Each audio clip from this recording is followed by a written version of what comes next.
never guess the places that I've been. You never guess the places that I've been. 'Cause everything is like a dream, yeah, but only in that dream that I live in. I'm never gonna let the day begin. Never gonna let the day begin. 'Cause everything is like a dream, yeah, but only in that dream that I live in. Oh, don't wake me up before you go, and I'll just make this bed my home. Oh, darling, please just let me sleep. Give me my dreams.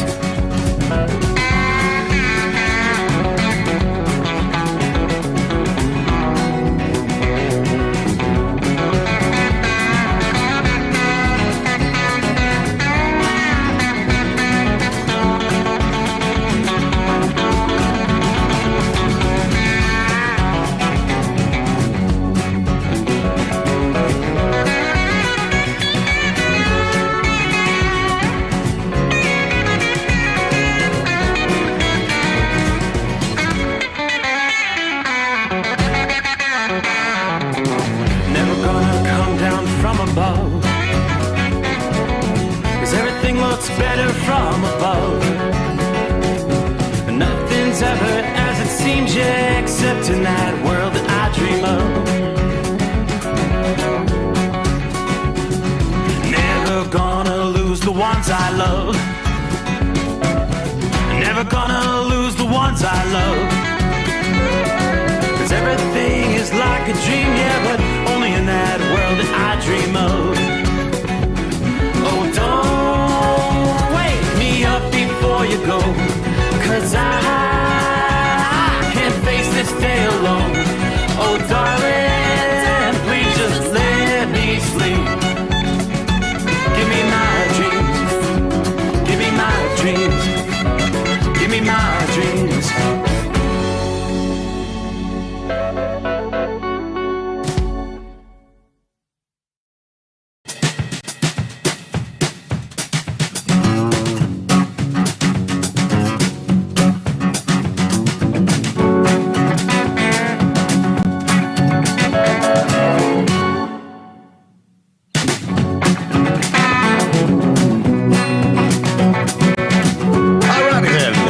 Set to roll. Ready or not, here comes a Thursday. So we start looking ahead toward the weekend. Let me see here. 24th day of June, respectively. That's what we'll be working our way into, time zone to time zone here. Closing out Hump Day. All right, hope your week's going well.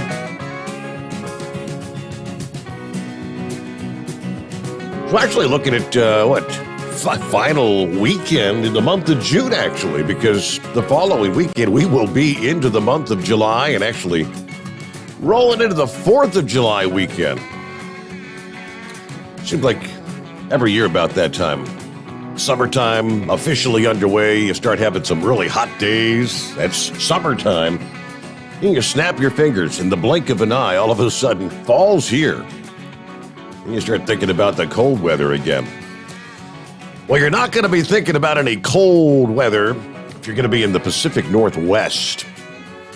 What they're describing as a potentially historic heat wave is about to unfold. You know, much of last week we were talking about the heat wave in the southwestern portions of the country. All kind of records were set. Many record highs, even for the entire month of June, were set in areas. It was cooking in Las Vegas. Hey, you got a little bit of a break. You didn't hit 100 this past day. It's the first time you haven't hit 100 degrees in Vegas in quite a few days. I think you topped out at 96. It was close. Who would know the difference with that little differential there? And we'll get more on the heat wave and what is, again, potentially a historic heat wave building into the Pacific Northwest, places like all the way up into northern Washington and into the adjacent areas in western Canada. Going to be looking at the building heat. But first, let's delve into the central portions of the country. We do have some stronger storms, actually some severe weather at this hour. Much of Nebraska is under a severe thunderstorm watch, about the eastern three-quarters of the state. Yeah, the southernmost portions of Nebraska, not under a watch, but there are some severe thunderstorms embedded in north-central portions of Nebraska at this hour. I'm looking at the radar. Let me see here. There's a line of thunderstorms stretching from right about O'Neill all the way back to Ainsworth. And along that line, there are several supercell thunderstorms, again, prompting severe thunderstorm warnings. Looks like all the action is pretty much south of Ballantyne, Nebraska. So I zoom in a little bit further. We see if you're rolling along I-20, that entire stretch, as I said, from O'Neill all the way back to Ainsworth, you're in heavy-duty rain. That's going to definitely slow you down. It might be a good time to just pull it over and ride out the storm. Give it a break, chance to push on through. From there, the line of storms takes a southward turn, almost due south. The line of thunderstorms then stretching all the way down to into southwestern portions of Nebraska. All right, meanwhile, what do we see here? This is the area of low pressure. We were talking about this the last couple of nights. You had a break after a bunch of severe weather swept through parts of the Midwest as we closed out the weekend. Sunday night into Monday morning, of course, the big tornado there in the Chicago suburbs. All the ingredients are kind of coming back together as we progress through the day, Thursday into Thursday night. And what we're seeing there in Nebraska, that cluster of thunderstorms, is just the beginning of what's going to become a much more expansive area of showers and thunderstorms through the upcoming day, eventually expanding into western Illinois, even southern Wisconsin.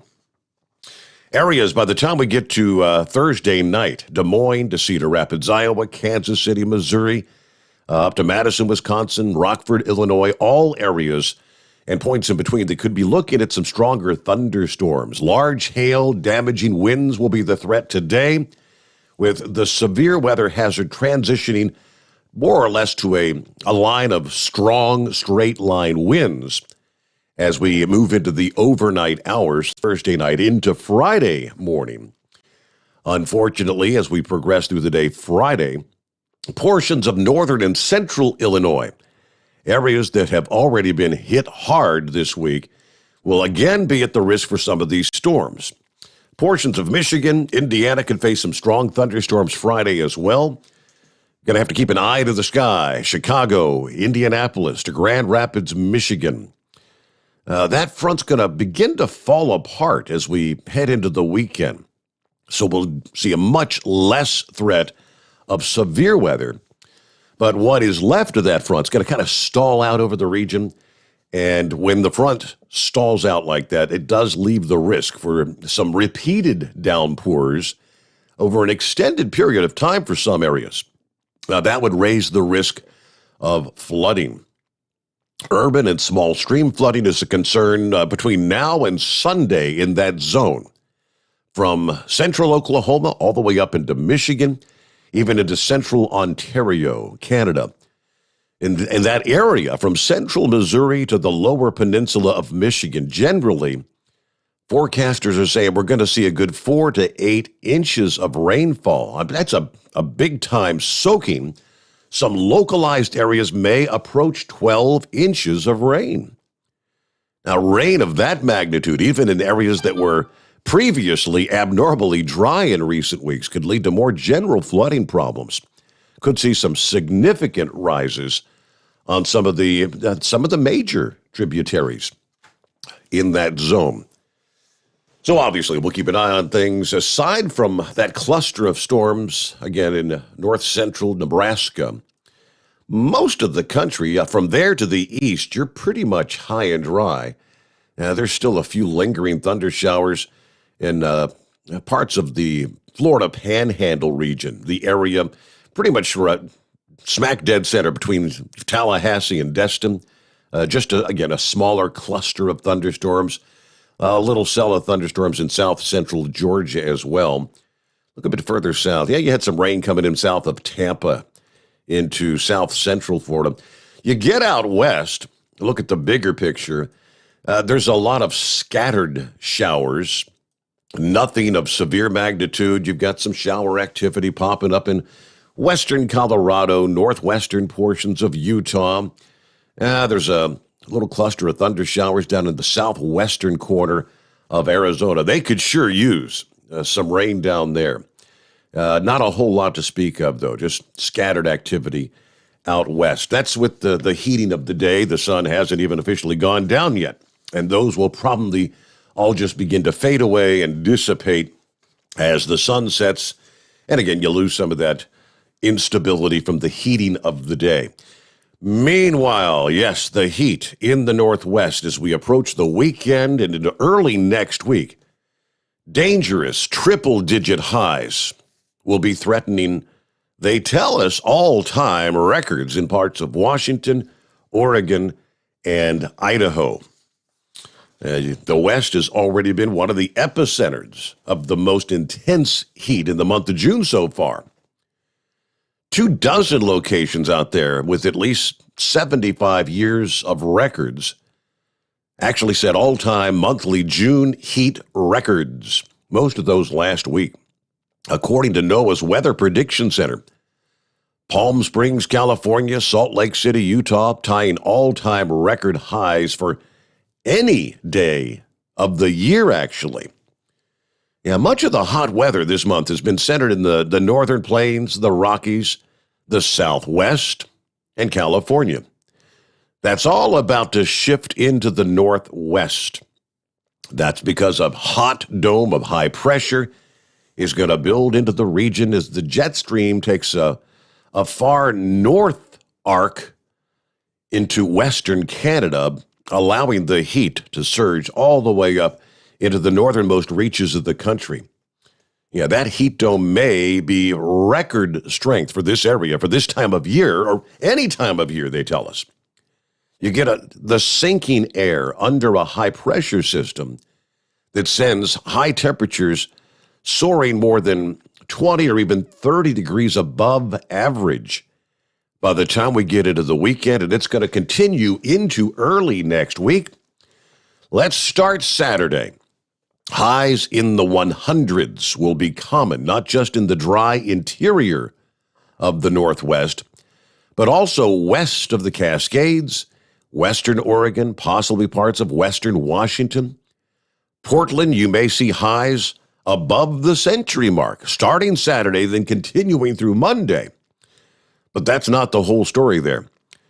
Highs this weekend can threaten the city's all-time record of 107 degrees that was set in early August of 1981. They also hit that in July of 1965. There's even some computer forecast models suggesting an unfathomable 110 degrees on the table for Portland during this heat wave. I mean, that would be heat more on par with Phoenix or Las Vegas. Not the kind of weather you typically see in what is the cooler Pacific Northwest. National Weather Service in Portland calls this upcoming heat wave one of the strongest for their area since back in July of 2009. Seattle will soar well into the mid or upper 90s Saturday, Sunday, and Monday. There are also some computer models suggesting a chance the city could top 100 degrees any of those days. SeaTac Airport on the city's south side has only reached triple digits twice since 1945. Not only could the city flirt with the all-time record of 103 from July of 2009, you could reach 100 degrees twice in the same heat wave. That would be a first. Spokane, Washington, 108 degrees. Yakima, 110. Salem, Oregon, 108. Some of the other cities that may flirt with their all-time record high temperatures. Yeah, those temperatures I just mentioned are the records to beat. Parts of the Columbia River Basin of eastern Washington and eastern Oregon may be sweating through multiple days of 110-degree heat this weekend. Yeah, the sun goes down and you're not going to get a whole lot of relief. Your morning lows only dropping into the 70s in Portland and Seattle areas. You would typically be like in the mid-50s this time of year. So this is going to be a dangerous situation if proper precautions are not taken, especially since air conditioning is not all that common in parts of the Pacific Northwest. According to the statistics, just 1/3 of Seattle's housing units have some kind of air conditioning. That's as of 2015, according to the Seattle Times. In Portland, about 70% of housing units do have some kind of air conditioning, so you're a little better off there. The city of Seattle has already released the information. They're going to be opening up cooling centers as this heat wave moves in. The upcoming week, we're opening many city facilities for people to stay cool, but many of our indoor spaces will be closed or at reduced capacity due to the public health mandates that are still in place, according to Seattle's mayor. Right now, though, excessive heat watches have been issued by the National Weather Service for a large part of the Northwest. The hot conditions will be particularly dangerous for our vulnerable groups. Yeah, people that are sick, the elderly. Obviously, they're passing out the heat safety tips. If you're working, job sites, stay hydrated, take breaks inside as often as possible. For those, the elderly, check up on the elderly and those that do not have air conditioning. Obviously, in your vehicles, never leave children or pets unattended. Look before you lock, as they say. And just limit your outdoor activities. And try to find some shade, drink plenty of water. And they always advise avoid alcohol because that's going to dehydrate you even quicker. But these are the kind of things when you get these kind of temperatures. People are dying to have a good time. Literally, sadly, which is the story out of the Grand Canyon. There have been several fatalities in recent days due to the excessive heat. I mean, even if you're in the best physical shape, when you get temperatures of this magnitude, your body struggles to try and stay cool. We talked about, of course, when you lead up to the heat stroke sort of scenario, starting with an Ohio woman on vacation, hiking in the Grand Canyon. Apparently appears to have died of heat-related causes over the past weekend. I mean, temperatures reached 116 degrees. We were talking about the record-breaking heat wave in the Southwest. Temperatures well above 100 in so many areas. 53-year-old Michelle Meter of Hudson, Ohio, was hiking down the Hermit Trail last Saturday. She began to become disoriented, which is related to the heat. She later fell unconscious, according to the Park Service. 3 members of the group, she was in a group of 5. 3 of them split off, hiking further into the canyon where they found a commercial rafting group that actually had a satellite phone. They were able to call park rangers, according to a spokeswoman. At about 1:15 Sunday, the Grand Canyon Regional Communication Center received a report of a backpacker experiencing heat illness on the Tonto Trail near Monument Creek. Rangers found Meter dead on a strenuous trail that had very little shade. The only water sources were some small creeks. The temperature at Phantom Ranch at the bottom of the Grand Canyon hit 116 degrees on Saturday. It was 115 on Sunday. The temperature at the canyon's south rim, it's about 20 degrees cooler than at the bottom, according to the Associated Press. In their news release, the Park Service said, summertime temperatures on exposed parts of the trail can actually reach 120 degrees in the shade, if you could imagine. You need to avoid hiking in the inner canyon between 10 a.m. and 4 p.m. They said most people that are suffering heat illness, emergency medical attention, it's always the heat illness, and it's between those hours of 10 a.m. and 4 p.m. It is what they call just an unforgiving time of year. Even if you're acclimated, you're fit, you're in shape, your body really struggles to what they call thermal regulate. Now, if you're not used to hiking, and if you're not getting proper nutrition and hydration, there was a 60-year-old Illinois man that died Tuesday of this week, hiking out of the canyon, according to the Park Service. William Smith of Oswego, Illinois, had completed a day hike to Uwa Point, about a mile down the Kebab Trail. He was ready to leave. He just collapsed. Bystanders started CPR.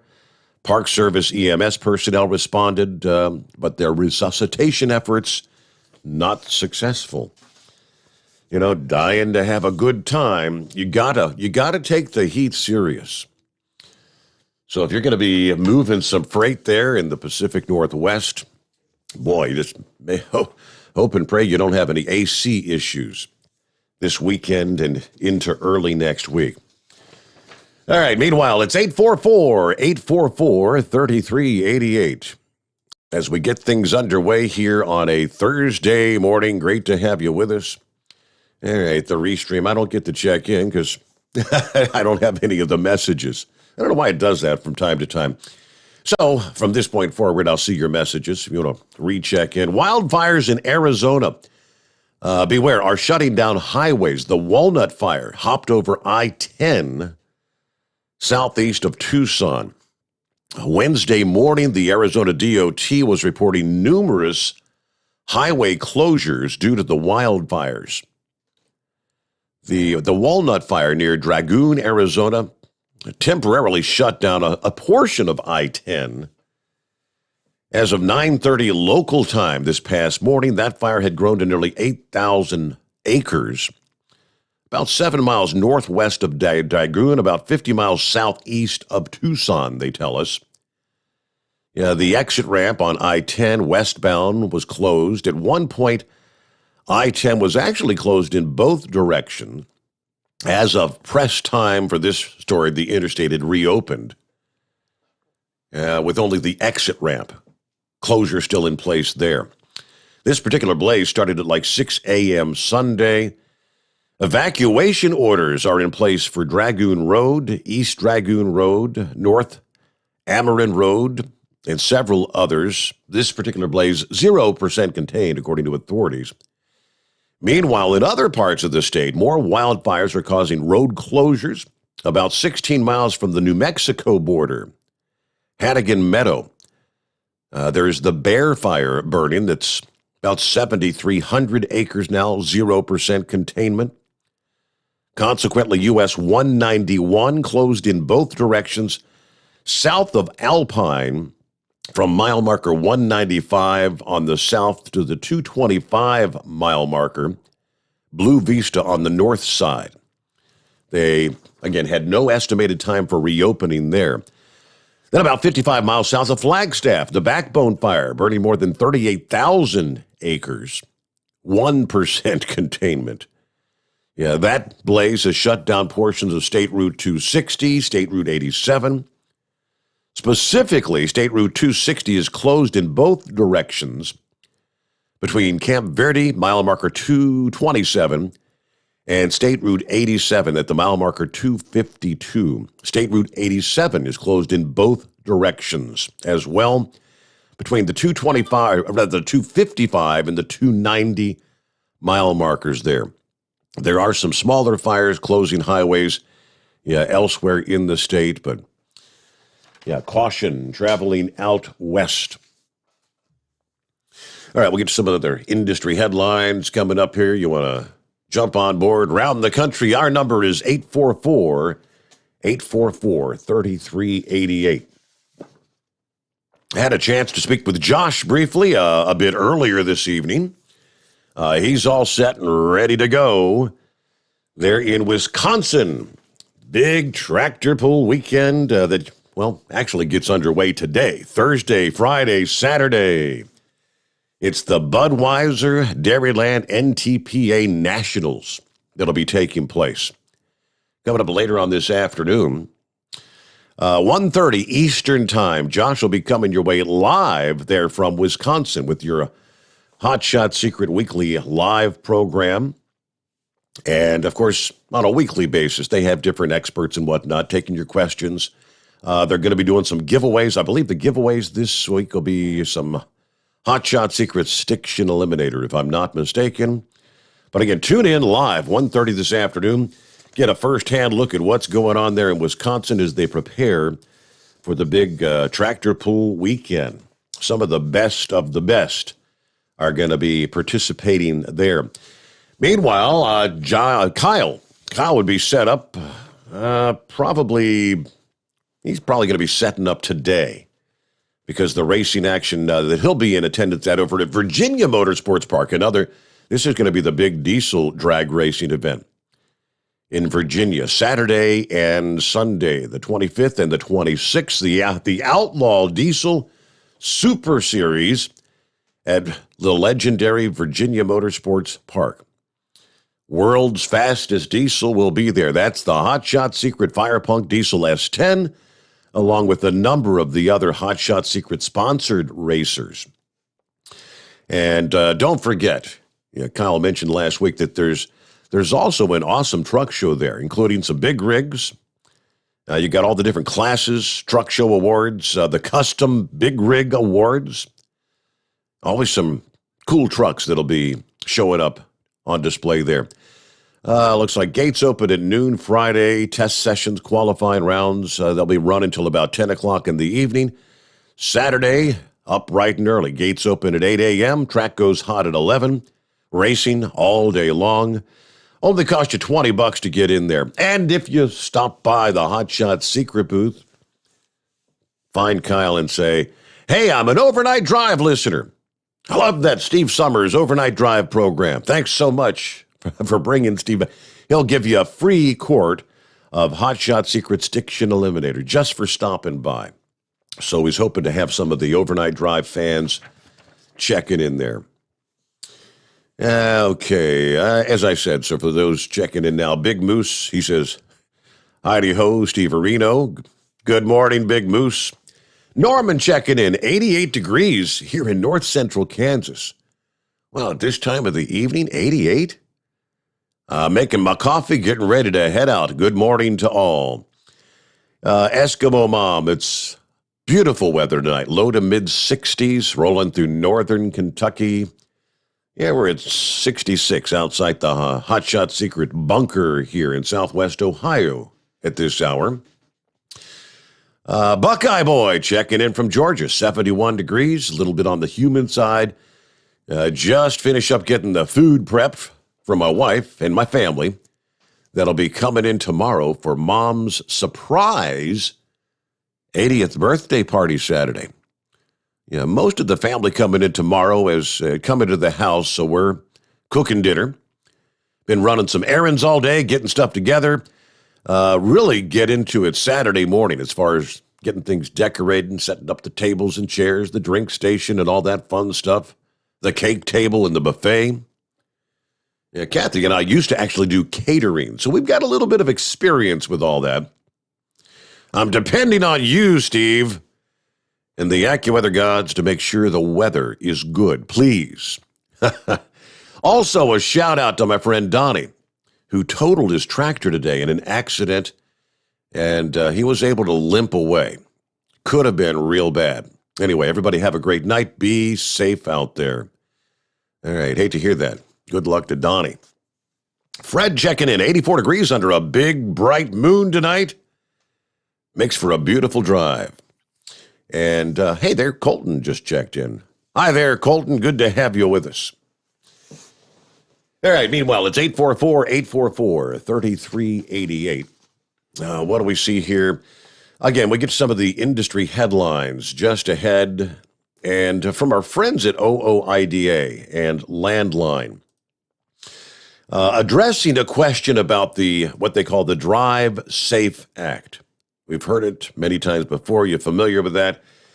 Well, the Department of Transportation Secretary Pete Buttigieg said it is something he's going to consider as long as his safety concerns are satisfied.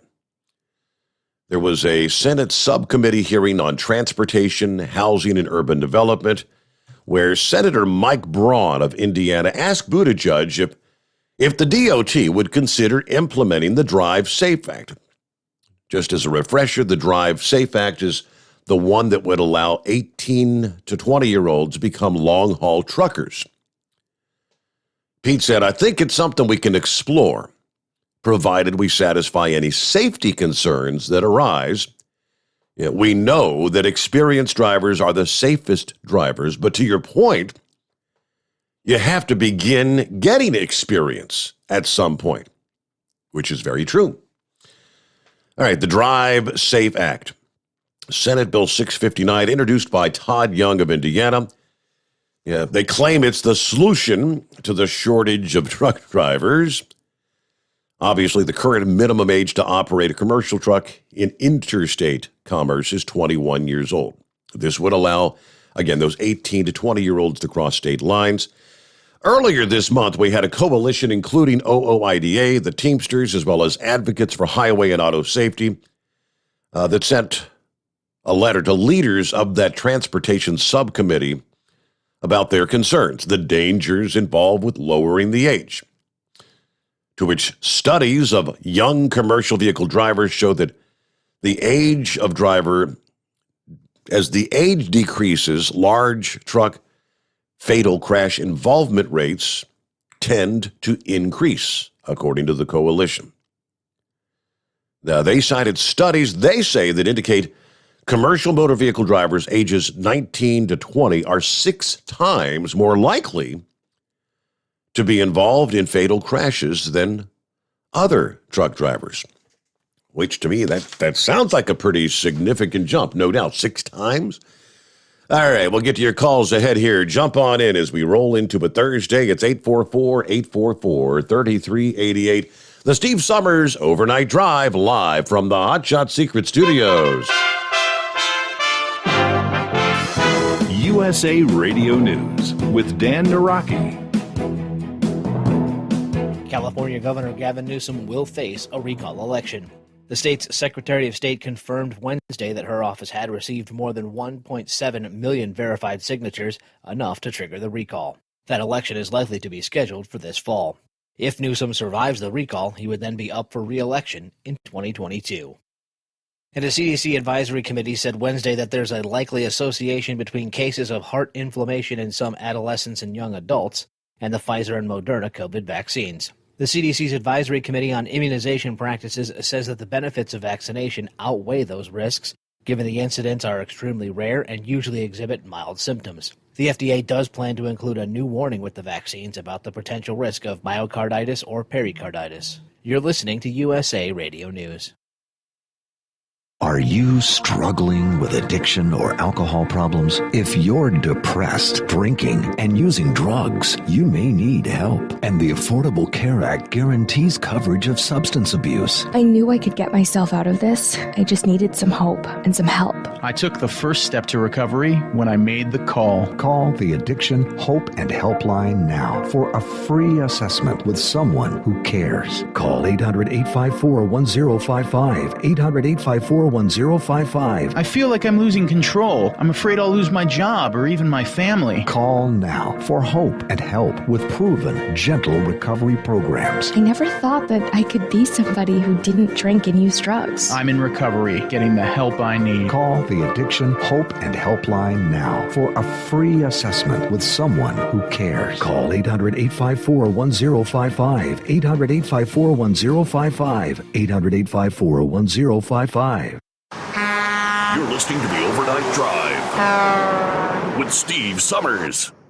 At Hot Shot Secret, we share the science behind common diesel problems. For example, excessive black smoke. Excessive black smoke has two causes: carbon buildup and internal diesel injector deposits, also known as IDIDs. Hot Shot Secret Diesel Extreme has the highest concentration of active ingredients allowed by law and will safely remove all types of injector deposits, including IDIDs and carbon buildup, to eliminate black smoke. Hot Shot Secret Diesel Extreme is available nationwide at truck stops, fine farm and auto stores, and online at hotshotsecret.com.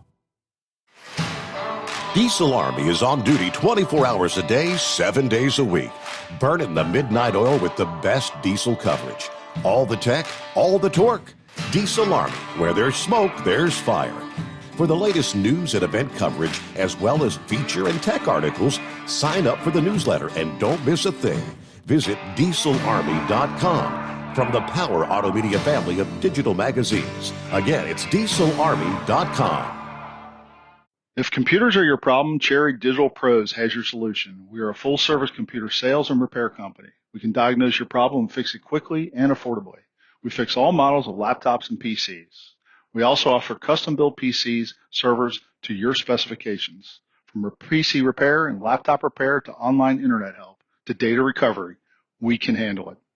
Let Cherry Digital Pros solve your computer problem today. Call or text us at 513-568-5568 or go to cherrydigitalpros.com. PureFlow AirDog, your leader in fuel air separation system technology. Our systems filter out water, particulates down to 2 micron, and remove all of the air out of your diesel fuel. This allows for nothing but pure, clean diesel fuel to reach the expensive injection system equipped in your vehicle. Not only do our fuel systems protect, they also come in a variety of flow rates to meet your performance needs. Our systems are compact and use OEM-style fittings for easy installation. Learn more about our product at www.pureflowairDog.com and be sure to follow us on Facebook and Instagram. Protect your investment with PureFlow AirDog. Whether you're a diesel pickup performance enthusiast or just looking for a small upgrade, when selecting common rail fuel system components, look no further than Exergy Performance. At Exergy, you'll find injectors, pumps, and more, engineered like no others on the market using state-of-the-art equipment run by people that have been in the business for decades. So if you're in the market for common rail components at any power level, contact Exergy Performance or one of the many dealers listed on our website at exergyperformance.com. The Overnight Drive with Steve Sommers. Live from the Hot Shot Secret Studios. Call Steve now. 844-844-3388. That's 844-844-3388. All right, you want to jump on board? Lines wide open as we get set to roll into a Thursday here at 844-844-3388. Hey, what the hell was Biden talking about this past day? Sleepy Joe, was he speaking off the cuff? Yeah, surely that would not have been a teleprompter scripted statement he was making. All right, gun control measures. Here we go again. Speaking from the East Room of the White House this past afternoon, President Biden reintroducing his extreme gun control agenda, advocating a ban on modern sporting rifles. Notice he did not say assault weapons. Modern sporting rifles. Then he reminds lawful gun owners, he reminds you that the federal government has nuclear weapons. You know what? Now, here's the quote. Listen to this. Those who say the blood of patriots, and all that stuff about how we're going to have to move against the government, the tyrannical government. He goes on, if you think you need to have weapons to take on the government, you need F-15s and maybe some nuclear weapons. Well, wait, you gonna turn the F-15s, drop some nukes on the American people, Joe? Biden also falsely stated that the Clinton-era ban on modern sporting rifles, better known as assault weapons ban, reduced crime. It didn't. The 2004 Department of Justice funded study from the University of Pennsylvania Center on Criminology concluded the Clinton-era, quote, assault weapons ban cannot be credited with the decrease in violence carried out with firearms. I mean, they looked at 1994 to 2003, an updated assessment of the federal assault weapons ban, the impacts on gun markets and gun violence. We cannot clearly credit the ban with any of the nation's recent drop in gun violence.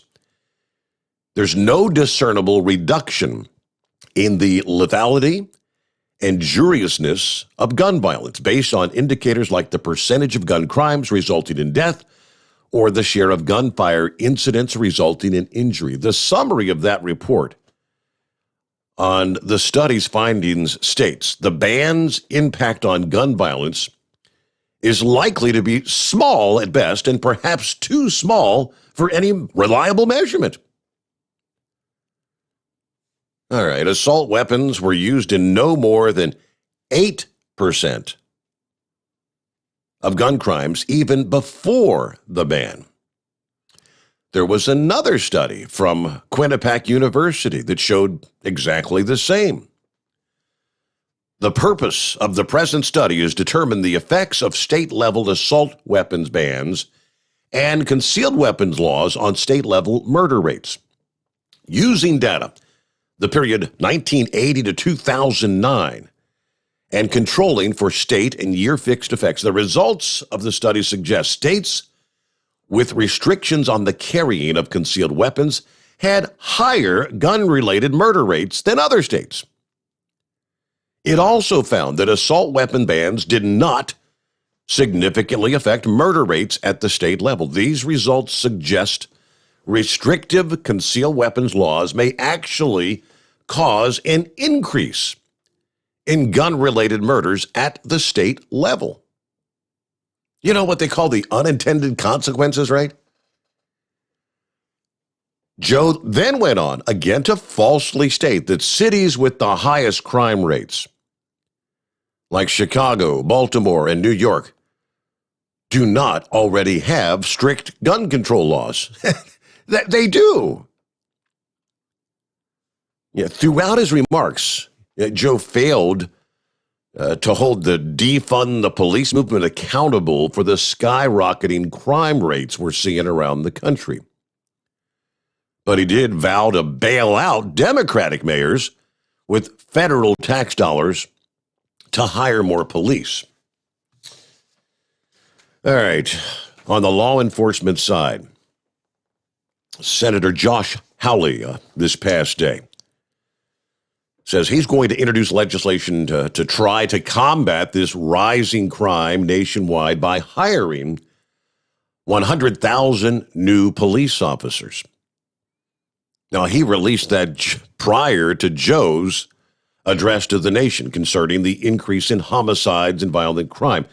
Hawley said his plan is needed to boost low police morale around the country, as we watch department after department across the country struggling to recruit new officers. American families aren't safe, but they deserve to be. And they can be if we act. This is not the time to defund the police or vilify the police. It is the time to support the brave men and women in blue and put more of them on the streets immediately. His legislative plan includes a bill to provide grants to local communities to help hire 100,000 more law enforcement officers. Legislation to boost maximum penalties for assaulting federal officers, boost the penalties by 50%. A bill to direct both the Department of Justice and the Department of Homeland Security to develop plans to protect the privacy and personal information of judges, prosecutors, law enforcement officials, and a proposal to double the penalty for doxing federal law enforcement officials and other federal officials, as well as an increasing penalty for damage to things like federal courthouses, unauthorized access to areas where federal judges work or reside or even visit.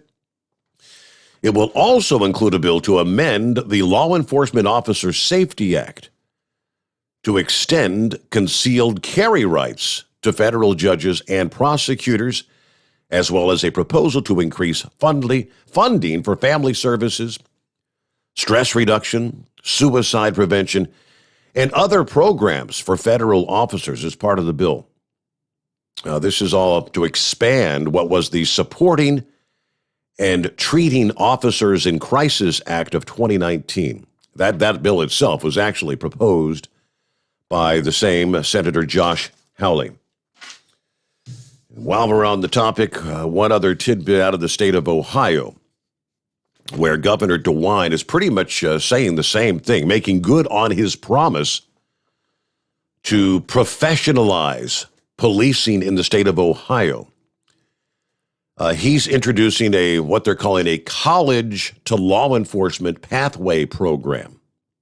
It's going to be a pilot program under the new State Office of Law Enforcement Recruitment. The idea is to recruit more law enforcement officers as we continue to watch thousands and thousands of officers leaving police agencies around the country, and it's happening here in Ohio as well. We want to make sure candidates who do apply are qualified.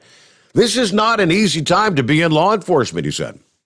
Surrounded by police chiefs, deputies, rank-and-file officers from across the state, failure to keep the ranks of law enforcement full has the potential to create a public safety crisis, no doubt. During a time when we're seeing more violence, that's an additional challenge. The objective of the program is to connect criminal justice programs from colleges and universities throughout the state to law enforcement agencies, effectively creating kind of a pipeline where college students can step right into law enforcement. The announcement of the program as the reckoning over racial injustice that started after George Floyd's death really shifted the perception of police and their roles in the community. We now have low morale among the rank-and-file officers, more officers retiring, fewer people coming forward to become law enforcement. In Columbus, one of the largest police forces in the state of Ohio, 80 officers retired last year. That would be nearly double the average number of retirements in the previous 5 years. In the last 6 months, Columbus police have already seen another 71 retirements. They're leaving in droves. We're looking to connect law enforcement majors at participating schools to receive mentoring and real-life experience from seasoned officers. This pilot program will start with students at Cedarville University and Central State University being paired with officers at 11 different agencies, including the Franklin County Sheriff's Office and the Ohio State Highway Patrol. The two biggest problems in law enforcement right now: we cannot get enough qualified candidates through the current process, and we cannot get enough qualified minorities or women through the process. So this is very interesting. They're referring to it as an unprecedented program. So we'll see what unfolds there. But yeah, the issues we're seeing with law enforcement all over the country, not surprising. All right, let's get up to the phone lines this morning. Who gets to be first out of the box? Our number is 844-844-3388. Looks like Dan first out of the box. Morning, Dan. Hey, good morning, Steve. Thanks for taking my call. I just wanted to clarify something I said last night. If you remember, I was talking about Joe Manchin's wife being appointed by Biden to that Appalachian Regional Commission. Yes, sir. And and I had made the remark. I thought about it after I hung up that I said that about their mission was going around these impoverished communities and stuff that had been really destroyed. And I said by coal, but what I meant was I got to think about it, and I said but I meant by the decline of coal. Right. Yeah. The layoffs and. Yeah, I just wanted to clarify that. Shuttering the coal mines, and I mean, that was there were a lot of people made their livelihood working in the coal mines in that part of the country. That was I don't know how many mines have been shut down. Lots of them. Oh, it's really sad. You drive through some of these once thriving small towns, and businesses boarded up. This is all through Appalachia. People's laid off, and what's really sad is you'll be coming up on a bright, new, shiny building all lit up, and you'll think, "What is this?" And it ends up it's a Walgreens or a CVS. That's the only thing going on in these little small towns anymore. And then and now with all these lawsuits against big pharma on pushing all these opioids and all the pain pills, man, they ruin Appalachia. I mean, they're in court in Huntington right now, federal court, suing some of them over southern West Virginia. But I mean, it was like I read something, and don't quote me on the number, but it was something like it was like 10,000 pain pills for every individual who lived in that region. Yes. How much they had. Yep. I remember seeing that. It's just incredible. Yep. Oh, it is. So now the pharmacies is even shutting down. But on a good note, I'm sure Biden will love this, but our governor, Big Jim Justice there, just signed a new bill where when it comes to guns, that you don't have in the state of West Virginia now, you don't have to pay any taxes on guns or ammunition.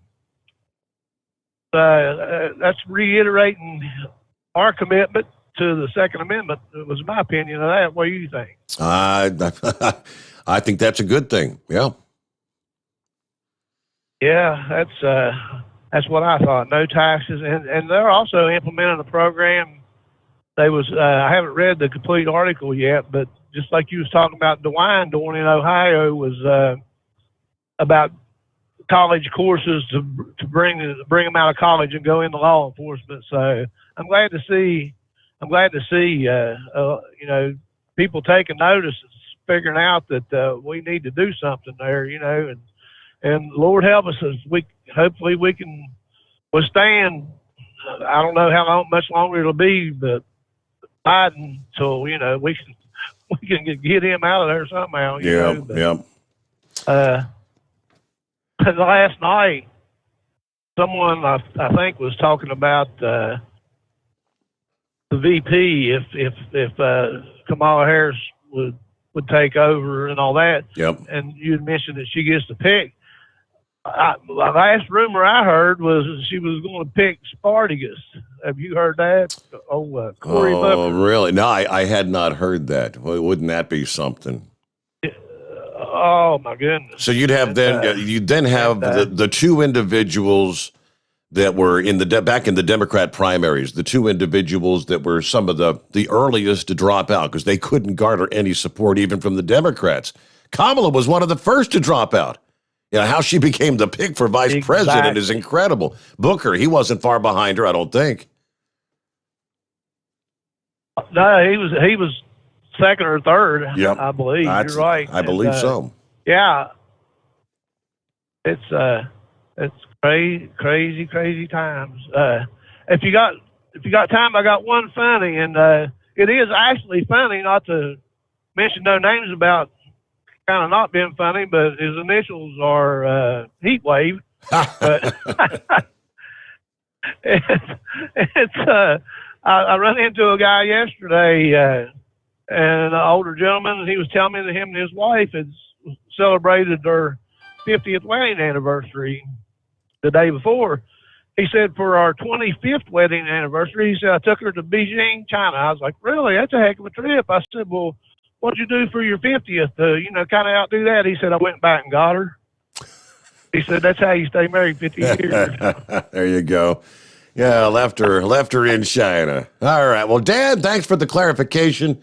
Good to hear from you. Be safe out there. Let me see. I had this in the industry headlines. I didn't realize things were still a mess. Horse Feathers may be able to give us an update on this as well. I'm not sure if he runs through here or not. You had a pedestrian bridge that collapsed this past day in the D.C. area. And the update from WUSA here just a few minutes ago, they updated this at 12:22 a.m. here this morning. Traffic remains backed up across D.C. 295, which turns into I-295 in Maryland in the district, as crews continue to investigate a pedestrian bridge collapsing in northeast D.C. this past afternoon that left 6 people injured. According to authorities, the bridge at Kenilworth Avenue and Polk Street, northeast, collapsed just before noon, according to D.C. Fire and EMS. Officials had to help people trapped in their cars underneath the fallen bridge.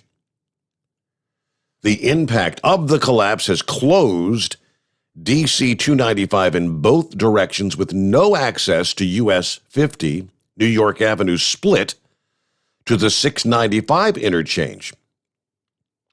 D.C. 295 is expected to be closed until rush hour traffic Thursday morning, according to the latest statements. Deputy Mayor for Public Safety said in a news conference this past evening that the tractor-trailer truck left a construction site near the bridge and had forgotten to lower its boom. And collided with the bridge and brought the bridge down. Wow, somebody gets a big-time Dumbass of the Year nominee. All right, so how do you get around? Officials urge drivers avoid the area if possible, seek alternate routes. All commuter access from Maryland onto southbound I-295 into the district is closed until further notice. Northbound traffic is being rerouted to the 11th Street Bridge. Southbound traffic is being diverted to US 50, New York Avenue. All I-295 northbound and southbound lanes between Pennsylvania Avenue Southeast and Eastern Avenue Northeast are closed. In Prince George's County, US 50 East and West ramps to I-295 in Maryland are still closed at this time. At least 4 cars were trapped under the debris. At least one other car was struck by the debris. City officials tell WUSA that the bridge will have to be taken down in order for crews to efficiently investigate and rebuild it for commuters and pedestrians. D.C.'s mayor said there were no structural concerns for the bridge itself. However, investigators will now inspect the other bridges along that road to prevent further collapses. Okay, well, I think, the issue, if you got a dump truck with the boom up, that's striking a pedestrian bridge. That's pretty self-explanatory. All right, Joe, we got time to jump on up to Heat Wave. Morning, Heat Wave. Good morning, senor. Well, I've got a political chant. I need to say it. Joe and the Ho have got to go. Hey, hey, ho, ho. Joe and the Ho have got to go. Hey, hey, ho, ho. I feel better already. How about you? There are, I think Double R's he told me he's got a hat for me that says, Joe and the Ho gotta go. I've seen the hats. Yep. Yeah. I'll tell you how Kamala became the number 2. And it's going to upset a lot of people, but usually the truth does. 1, she is of color, and 2, she is female. A woman. Bingo. And that's the only reason why. And if the rumor is true about that, it's because Spartacus is a black man. That's all there is to it. They're no more qualified to be president, vice president than I am of being a CEO of a big company. It is amazing. I have no idea what party affiliation Martin Luther King was, but I mean, when he said, don't discriminate against the color, but look for the character and content. Well, that speech that he said just went right out the friggin' window with the Democrats. They don't care. They don't care anymore. Joe, his ideas that we got F-15s and we got the bomb. Well, who in the hell in their right mind is going to do that to their own country? It's not the legal gun owners out here. We are not the ones that are threatening anything or anyone. It's those folks that have the guns that ain't supposed to have them. They're the ones that are screwing this country over. What are you going to do, Joe, for those that ain't supposed to have the guns? In these cities that have the strongest gun laws in the country, which are virtual war zones. I mean, good God Almighty. The party moniker of the jackass fits in really well for the Democrat Party, because that's all they are, a bunch of damn jackasses. Colton, I'm sorry, just forgive an old man for venting here. So on to a lighter note. Hey, have you, I guess you've already got the summer blend of fuel in your vehicles now, right? Oh, yeah, they made the transition here a while back. Now, I know you can't really compare none with the new Subaru, and I guess your wife is really loving that car, isn't she? Oh, yeah, absolutely. Yes. Well, have you noticed an increase in miles per gallon if you were able to drive your Caddy or another car that you may have? Honestly, I never really track my miles per gallon. It's just the Caddy.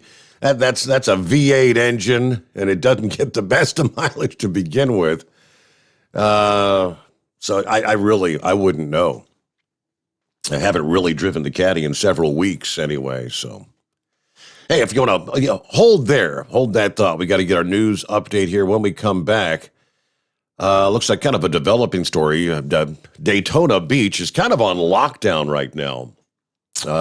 Law enforcement officer has been shot, is in grave condition. There's a massive manhunt for a suspect ongoing there, which has shut down even some major interstates. They're saying, I believe, Interstate 4 and Interstate 95. We'll give you all the latest on that just ahead. Good to have you with us. A lot happening here on a Thursday morning. It's 844-844-3388. The Steve Sommers Overnight Drive, live from the Hot Shot Secret Studios. USA Radio News with Dan Naraki. California Governor Gavin Newsom will face a recall election. The state's Secretary of State confirmed Wednesday that her office had received more than 1.7 million verified signatures, enough to trigger the recall. That election is likely to be scheduled for this fall. If Newsom survives the recall, he would then be up for re-election in 2022. And a CDC advisory committee said Wednesday that there's a likely association between cases of heart inflammation in some adolescents and young adults and the Pfizer and Moderna COVID vaccines. The CDC's Advisory Committee on Immunization Practices says that the benefits of vaccination outweigh those risks, given the incidents are extremely rare and usually exhibit mild symptoms. The FDA does plan to include a new warning with the vaccines about the potential risk of myocarditis or pericarditis. You're listening to USA Radio News.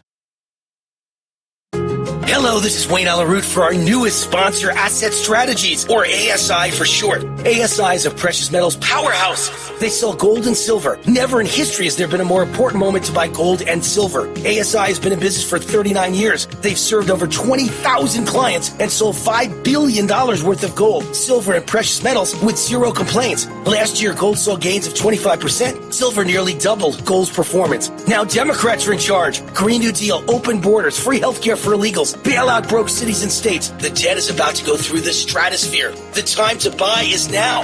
The owners of ASI, Michael and Rich Chekin, have been my close personal friends for 16 years. ASI is the company I trust when it comes to buying and selling precious metals. Call now to receive a free consultation and a free 1-ounce Silver Eagle with every qualifying purchase when you mention the Wayne Allyn Root Show. Call 800-831-0007. That's 800-831-0007 or visit assetstrategies.com. The election audit going on in Maricopa County, Arizona, is spurring counties in other states to move to do the same.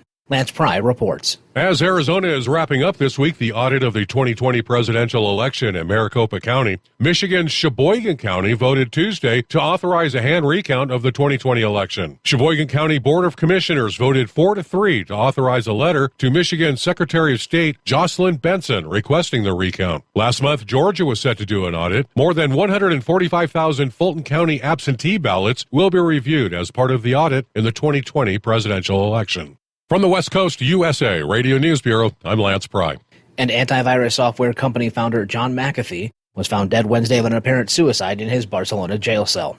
The 75-year-old tycoon reportedly died hours after his extradition to the U.S. on tax evasion charges was approved by a Spanish court. He had been held in jail since being arrested at Barcelona's International Airport back in October. You're listening to USA Radio News.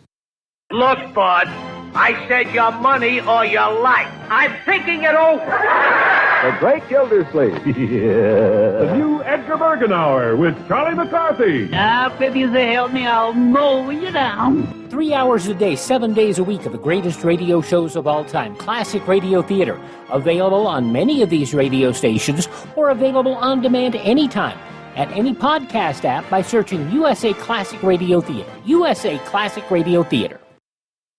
The future of Afghanistan could be in jeopardy after the U.S. completes pulling out its troops. Tim Berg has more. The U.S. intelligence community concluded last week that the government of Afghanistan could collapse as soon as 6 months after the American military withdrawal from the country is completed. This as we hear the Taliban is taking over territory as the United States continues to withdraw from Afghanistan. That is confirmed by General Mark Milley, Joint Chiefs of Staff Chairman. It is true that the Taliban are sniping at and picking off outposts, etc., and they have seized some district centers.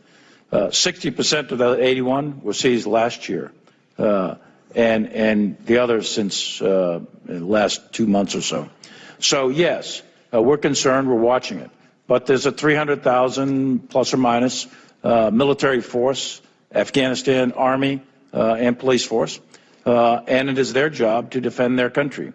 From the USA Radio News Phoenix Bureau, I'm Tim Berg. And singer Britney Spears has asked a Los Angeles judge to end the court-ordered conservatorship she's been under for more than a decade.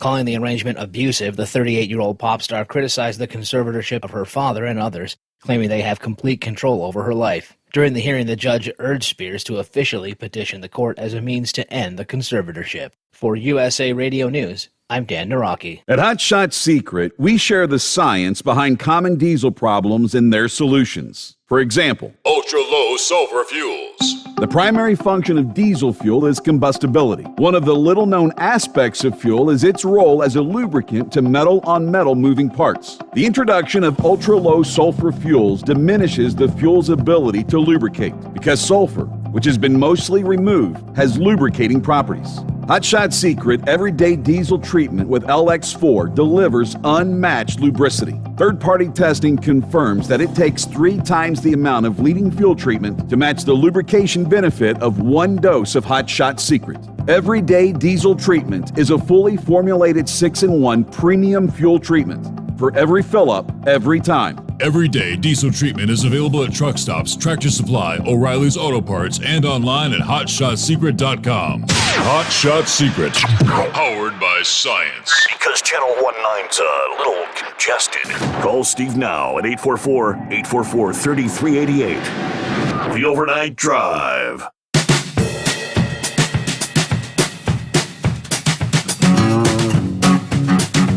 All right, back at it here on a Thursday morning. Hope you're having a good week. Real quick one before we get to Daytona Beach. Billy the Kid sends me a message.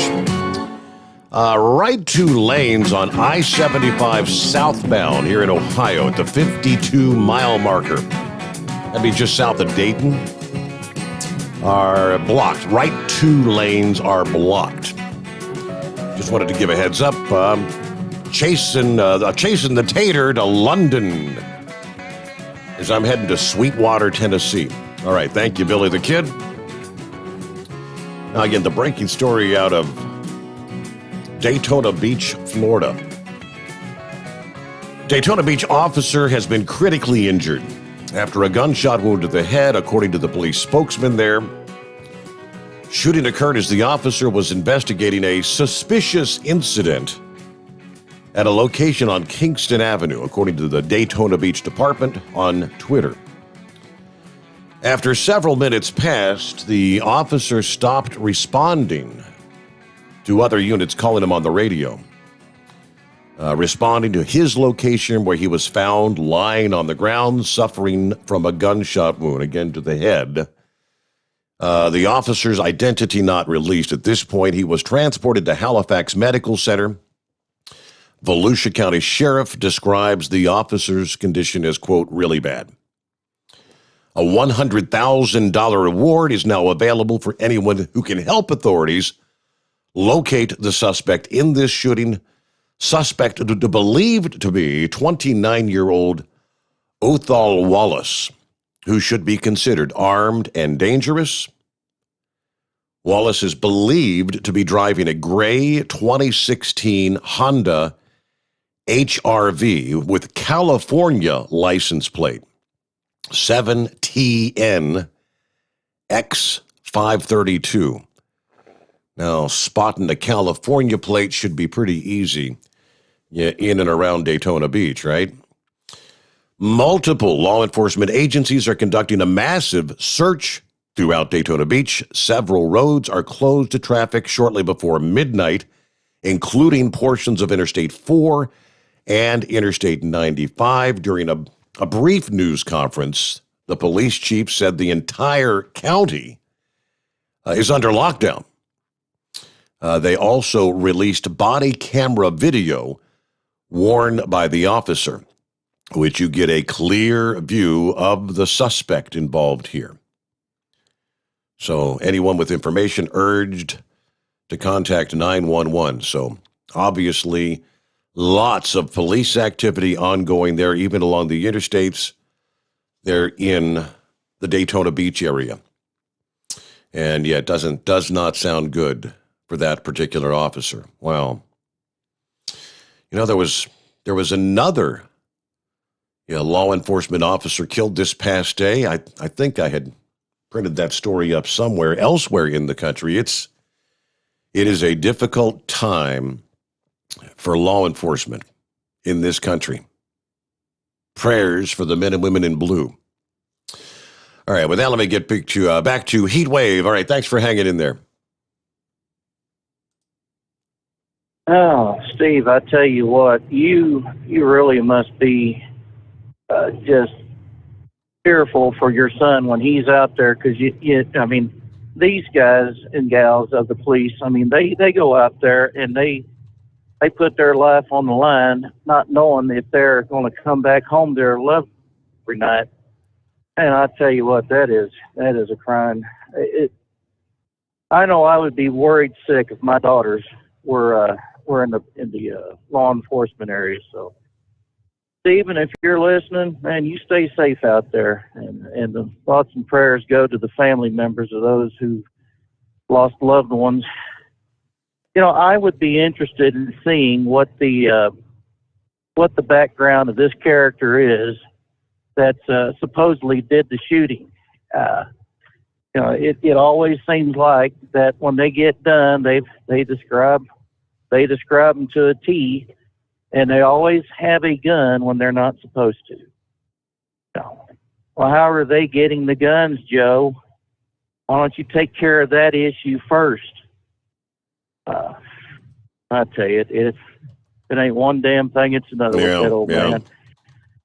So, anyways, getting back to the fuel, well, man, that radio money must be pretty good if you don't have to worry about the fuel economy. I've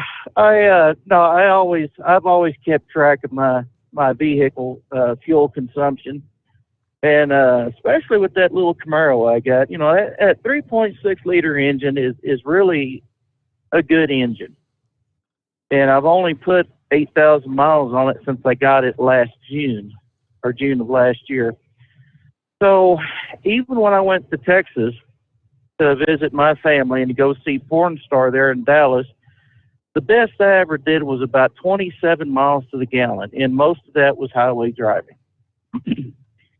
So this year, I've noticed that I don't travel but 30, 35 miles from my home to work whenever I drive. Of course, I'm climbing up and over a mountain, but I've noticed that my average is up to about 30 to 31 miles to the gallon, which surprised me because I didn't think, cause I'm usually getting about 24, 25, and I haven't changed my driving pattern. The way that I drive the same way as I always have. And I know one of the shows that Chris was on, I'd asked him about putting, a little bit of FR3 in the fuel tank, and he says, well, it couldn't hurt.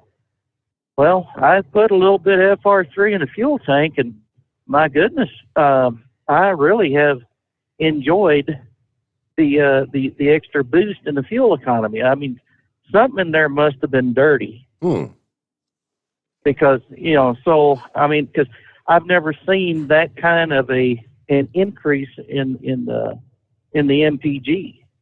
Now, I've put some FR3 in the fuel tank of my wife's pickup. Of course, she normally, whenever she goes anywhere, she's got it idling all the time. So, I mean, I'm not really going to see anything tremendous in that. And I've got my other pickup. It's an 05 Z71 that I don't drive very often as much as I used to. But I have noticed that there is a little bit more giddy up and pickup whenever you step on the gas to get out of the way of somebody or, getting on the interstate. So, I mean, I am really impressed, even though it's not a fuel system cleaner. I've got to say, whatever was in the system, obviously it's been kicked out. So I'm really impressed. So whenever I get the gasoline extreme, I don't know what to tell you, except I expect a little bit more out of that. Yeah. Because it's specifically set up for gasoline. So I'm really, really impressed with the product so far. So, anyways, well, on the Subaru, the Subaru's got all the modern technology and all that tracks your miles per gallon and whatnot. We just clicked over like 400 miles this past day. It's still really a new vehicle. I've only put gas in it a couple times, but I mean, when it says average miles per gallon, I was looking this past day, it was saying like 17.4, which that's not very good. I think most of our driving thus far has been more on the local basis and whatnot. I thought these things would get more like 30 miles per gallon. Well, I had a 2000 Subaru that one of my daughters screwed up the front end on it. But I mean, it was 2000. It had 260,000 miles on it, and I tell you what, I was getting really good fuel economy going from my house to work. You want to talk about idiots on the highway? I've got one here in a U-Haul that just cut in front of me in a construction zone from an on-ramp that said yield. Good Lord. Anyway, I'm sorry, getting off track here. Maybe he thought the message to yield was for you. The way in this topsy-turvy world is, it probably was. Good Lord. But anyways, getting back to the Subaru, I got really good fuel mileage out of that car. Now, with yours being, that it only has 400 miles on it and you're doing a lot of city driving, Yeah, I guess it would be safe to say that engine really hasn't broke in yet. And of course, the computers, they all have to learn your driving style. It's the way I was told and to understand it. So however you drive it, I guess that computer's got to figure out the most efficient way for whoever's driving. If you're going to step on the gas, well, I don't know. Maybe that was just a fallacy someone told me, and I bought it hook, line, and sinker. But I would say give it at least 1,000 miles, and then we'll see how your fuel economy is. But I bet she's really enjoying that the giddy up and go of that car, though, ain't she? It's a nice car. Yep, I actually took the grandkids out to get some fireworks this past morning. I took him out in the Subaru. Hey. I haven't really driven the car much. It's the princess's car. Had to get permission to drive her car. But yeah, it's comical. We go into the fireworks store, in the Little Avery. Yeah, I get a cart, and I had a list. I actually had a list of things I knew which items that I wanted because I had gone through and looked at all the demos and whatnot from the fireworks store. He goes in and he starts going down the aisle, and he starts grabbing these big $50, $60 cakes and say, here, Papaw. He's just looking up like, wait. No. Those are really expensive ones, buddy. Hang on. He just wanted to throw everything in the cart. And just looking at the labels. Oh, there's a baseball player. You got to get one of the baseball ones, But they had a good time. Of course. Yep. Well, maybe he's just getting ready for the big wrestling match that's going to be happening, or pardon me, wrestling match, as some folks call it. Yeah, well, we said we was going to have fireworks, beer, barbecue, and a big old Queen City brawl. So, yeah. Well, the fireworks store I went to, they were well stocked on fireworks inventory. I mean, it looks like no empty shelves. Everything well stocked up. And I asked the owner, I said, what's this deal about a fireworks shortage this year? He said, well, we've done a pretty good job of getting things in stock. So their inventory is good. But he said on a larger scale around the country, there is an overall, there's a lot of places that are short, especially on some of the big mortars and things of that nature. So for what it's worth. Quick like here. Yeah, I was correct. There was another law enforcement officer killed this past day. This was in a suburb of Denver, no less. Gunman believed to have shot and killed an officer and another person in a shopping district in a Denver suburb before being fatally shot by police. Officer responded to a call about 1:15 in the afternoon about a suspicious incident near the library in the city of Arvada. About 15 minutes later, a 911 call came in about shots fired and an officer down. The officer who was killed identified as Gordon Beasley, a 19-year veteran of the Arvada Police Department. According to the Denver Post, another person believed to have been shot by the gunman was taken to the hospital and later died as well. The attacker was ultimately shot and killed by other responding police. This just 3 months after a gunman opened fire and killed 10, including a police officer at that supermarket in Boulder, northwest of Arvada. The Arvada officer's death, the third in that particular department's history. Especially painful after the mass shooting in nearby Boulder, according to Arvada's mayor. Arvada police actually helped respond and investigate that attack. This, by far, the saddest day for our police department. Yep, so. Let me jump up, see what's going on with Pappy this morning. Tough time to be in law enforcement. Morning, Pappy. Evening, Steve. Okay? I'm doing well. How you doing? Man, prayers out to Daytona, Denver, all my brothers in blue.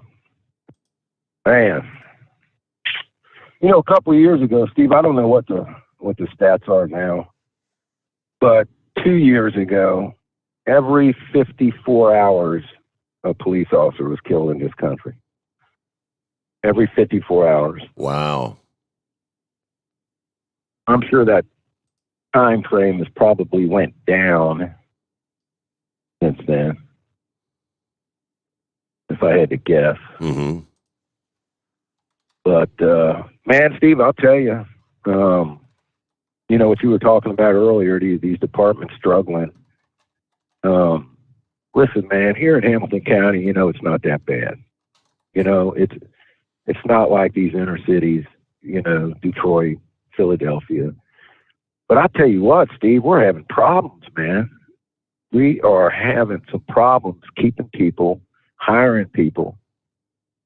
They're hiring all over the county here. Delhi's hiring, Blue Ash, name it. I get messages every day on my computer at work here from other agencies that are, you know, putting out applications saying, hey, man, we're hiring. It's just, I don't know. I think it's everywhere around the country, no matter where you are, what department you work for, everybody's struggling for some reason. Man. You think it's just, I mean, is it the whole cancel the police, the defund the police? You can't find, the younger people aren't interested in going into law enforcement? Is that it?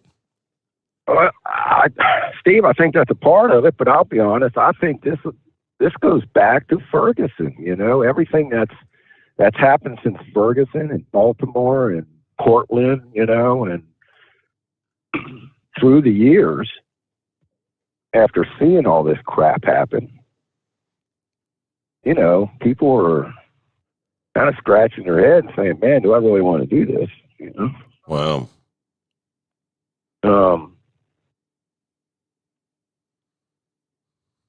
But you know, I think that's what it is. It's not, you know, just happened overnight, you know, just cancel or this defund the police thing. But it's, man, you know, I don't know, man, what's going to happen in the future. You know, my days are numbered. Hey, man, did you get any of them Excalibur fireworks? I don't think. No, that's. I go to half price fireworks. Expensive. I think the Excalibur's over at Shelton's Fireworks. Well, I don't even think Shelton carries them, man. You got to hit the one down there at 50 and 275. I forget the name of it. But those are the biggest and the baddest you can buy legally. Yeah. Okay. They're like $75 a box, and I think you get 24 shots. I've got, 24 mortars in half price. I found them several years ago. They've got an exclusive. It's Black Widow. And of all the mortars I've bought, over the years of all the mortars, and I've bought all the different brands, I mean, these are about the best I've been able to find. You got to check them out. Well, I got to work this 4th of July. Oh, I you do? Work. This is the first 4th of July, Steve. I had to work in 15 years. So, but if I happen to drive to the fireworks store, I'll get you some of the Excaliburs. You know, when you're out on the 4th of July, are people calling in everywhere, fireworks complaints? Stephen was telling me he gets so tired. He said, what do you want me to do? You know, go out there and shoot them or whatever because they're lighting fire. It's the 4th of July, people. Come on. Right. Normally what we do, Steve, is we just log them out. We'll drive through the area. I mean, we're not going to stop and talk to anybody unless whoever called in, the complainant, actually wants to see an officer. You know, then we'll stop by and talk to the complainant. I mean, you'd be surprised, though, man. You got mortars landing on people's roofs, you know, and people shooting them in cars and stuff. I mean, it's not the funnest night for us to be out here working. Well, people that do stupid things. If you do stupid things, you win stupid prizes. I never buy the rockets. I mean, if anything, I might do a little bottle rocket, but I don't buy any because those things are known. They may start going up and then goes just diagonally right towards somebody's house. Yeah. I used to shoot them off, man, but my neighbor just a couple years ago, put a pool in. And, the next day, Steve, you'd walk out in the driveway, man, and, all the cars were covered with that, paper and powder. And when the neighbor put that pool in, I stopped, going crazy on the floor because, I'm trying to be respectful, man. I don't want to fill that guy's pool up. With all these paper chunks and stuff. Yeah. Hey, you get out there and you vacuum it out. I get plenty of it in my pool. Well, but you're setting them off. That's your pool, Yeah. I guess if the neighbor, I could volunteer to go over there and say, hey, man, I'll sweep the pool out for you. But anywho. Hey, real quick, I'll let you go. Remember I told you about that Chinese spy that defected? Yes. And we got our hands on him? And I saw a headline this past day that he says he's spilling the beans about several different bioweapons programs or something there in China. Man, Steve, I'll tell you what, Steve, I'm proud of myself. I got the scoop before Dan Bongino. Really? Yeah. And then was listening to his show, and wow, what this dude is saying. I didn't get the whole scoop. I knew they had this guy, and I knew he was running his mouth, but I didn't know everything he was running his mouth on. And yeah, this was a high up military intelligence, guy, and he records of everything. He's talking about these bio weapons, right? Mm-hmm. Got the records to back what he's saying. Right when COVID hit, when Trump wanted to shut the border down, when the libs were telling Trump he's a racist for doing so, it was more not just because of COVID he wanted to shut that border down, Steve. This spy is claiming that there were several other spies and infiltrated some of the college campuses. I think UCLA was one of them. And they were all in China coming back to the United States, and these were all spies. So they were trying to shut that border down to keep these spies from getting back in here. That's just part of it, So, there's some of the stuff this dude's saying is just unbelievable. But you're not going to hear it on CNN, MSNBC. They ain't saying nothing about it. This proves Trump right. They can't have that. That would be true. So you're at the bottom of the hour. Yeah, you're at the bottom of the hour, Steve. I'm still out here working. So all right. I'll let you go. Be safe out there. Good to hear from you, Packy. Yep. Have a good night. Thank you much. It is 844-844-3388. The Steve Sommers Overnight Drive live from the Hot Shot Secret Studios.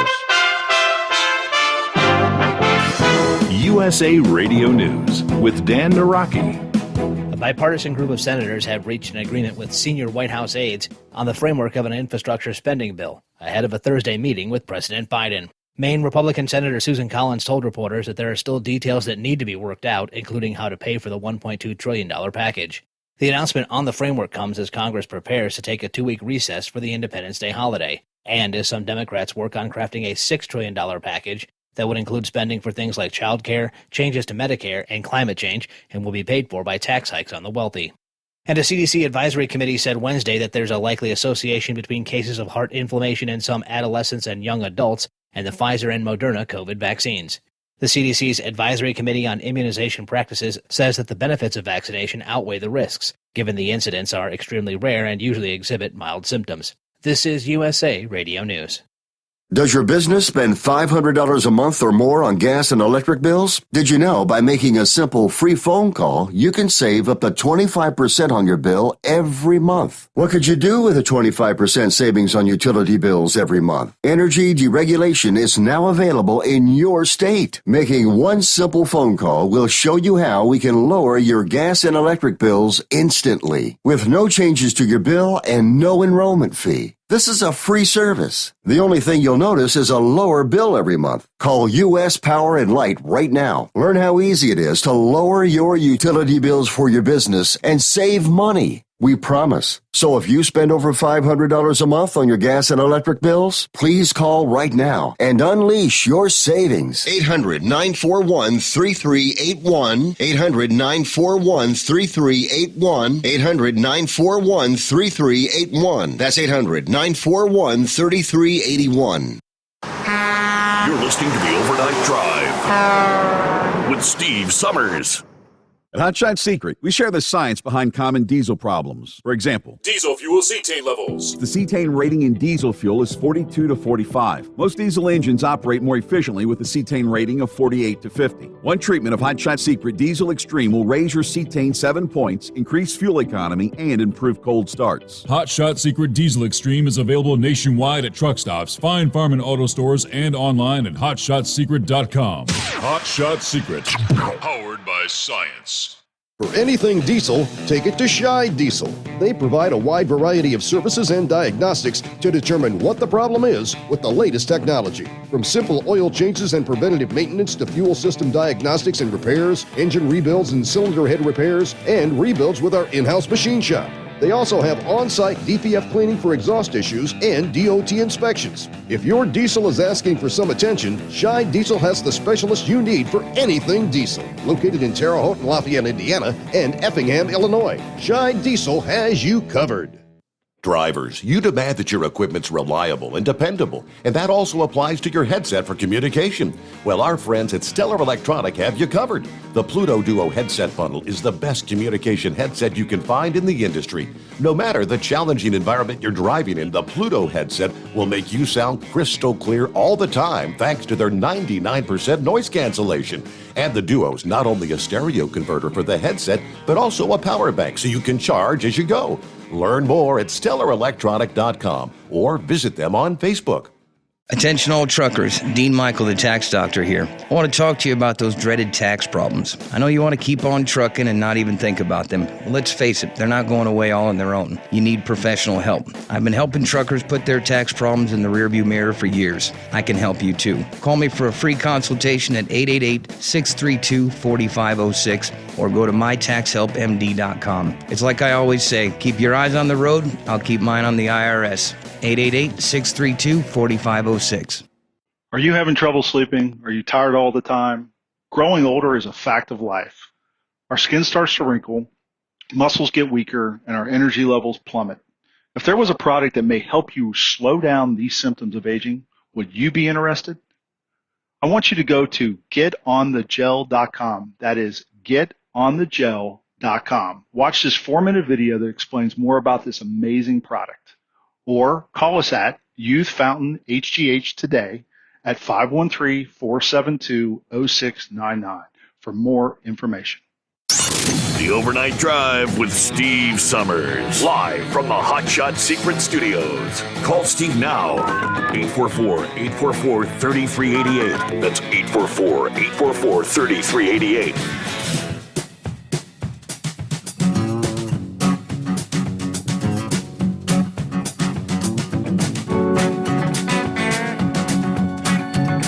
I saw several of the stories. Speaking of the defector from China, it depends on a bunch of different stories here from several days ago.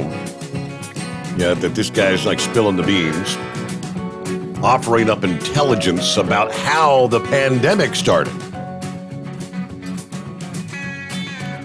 And I'll share this one from the land down under.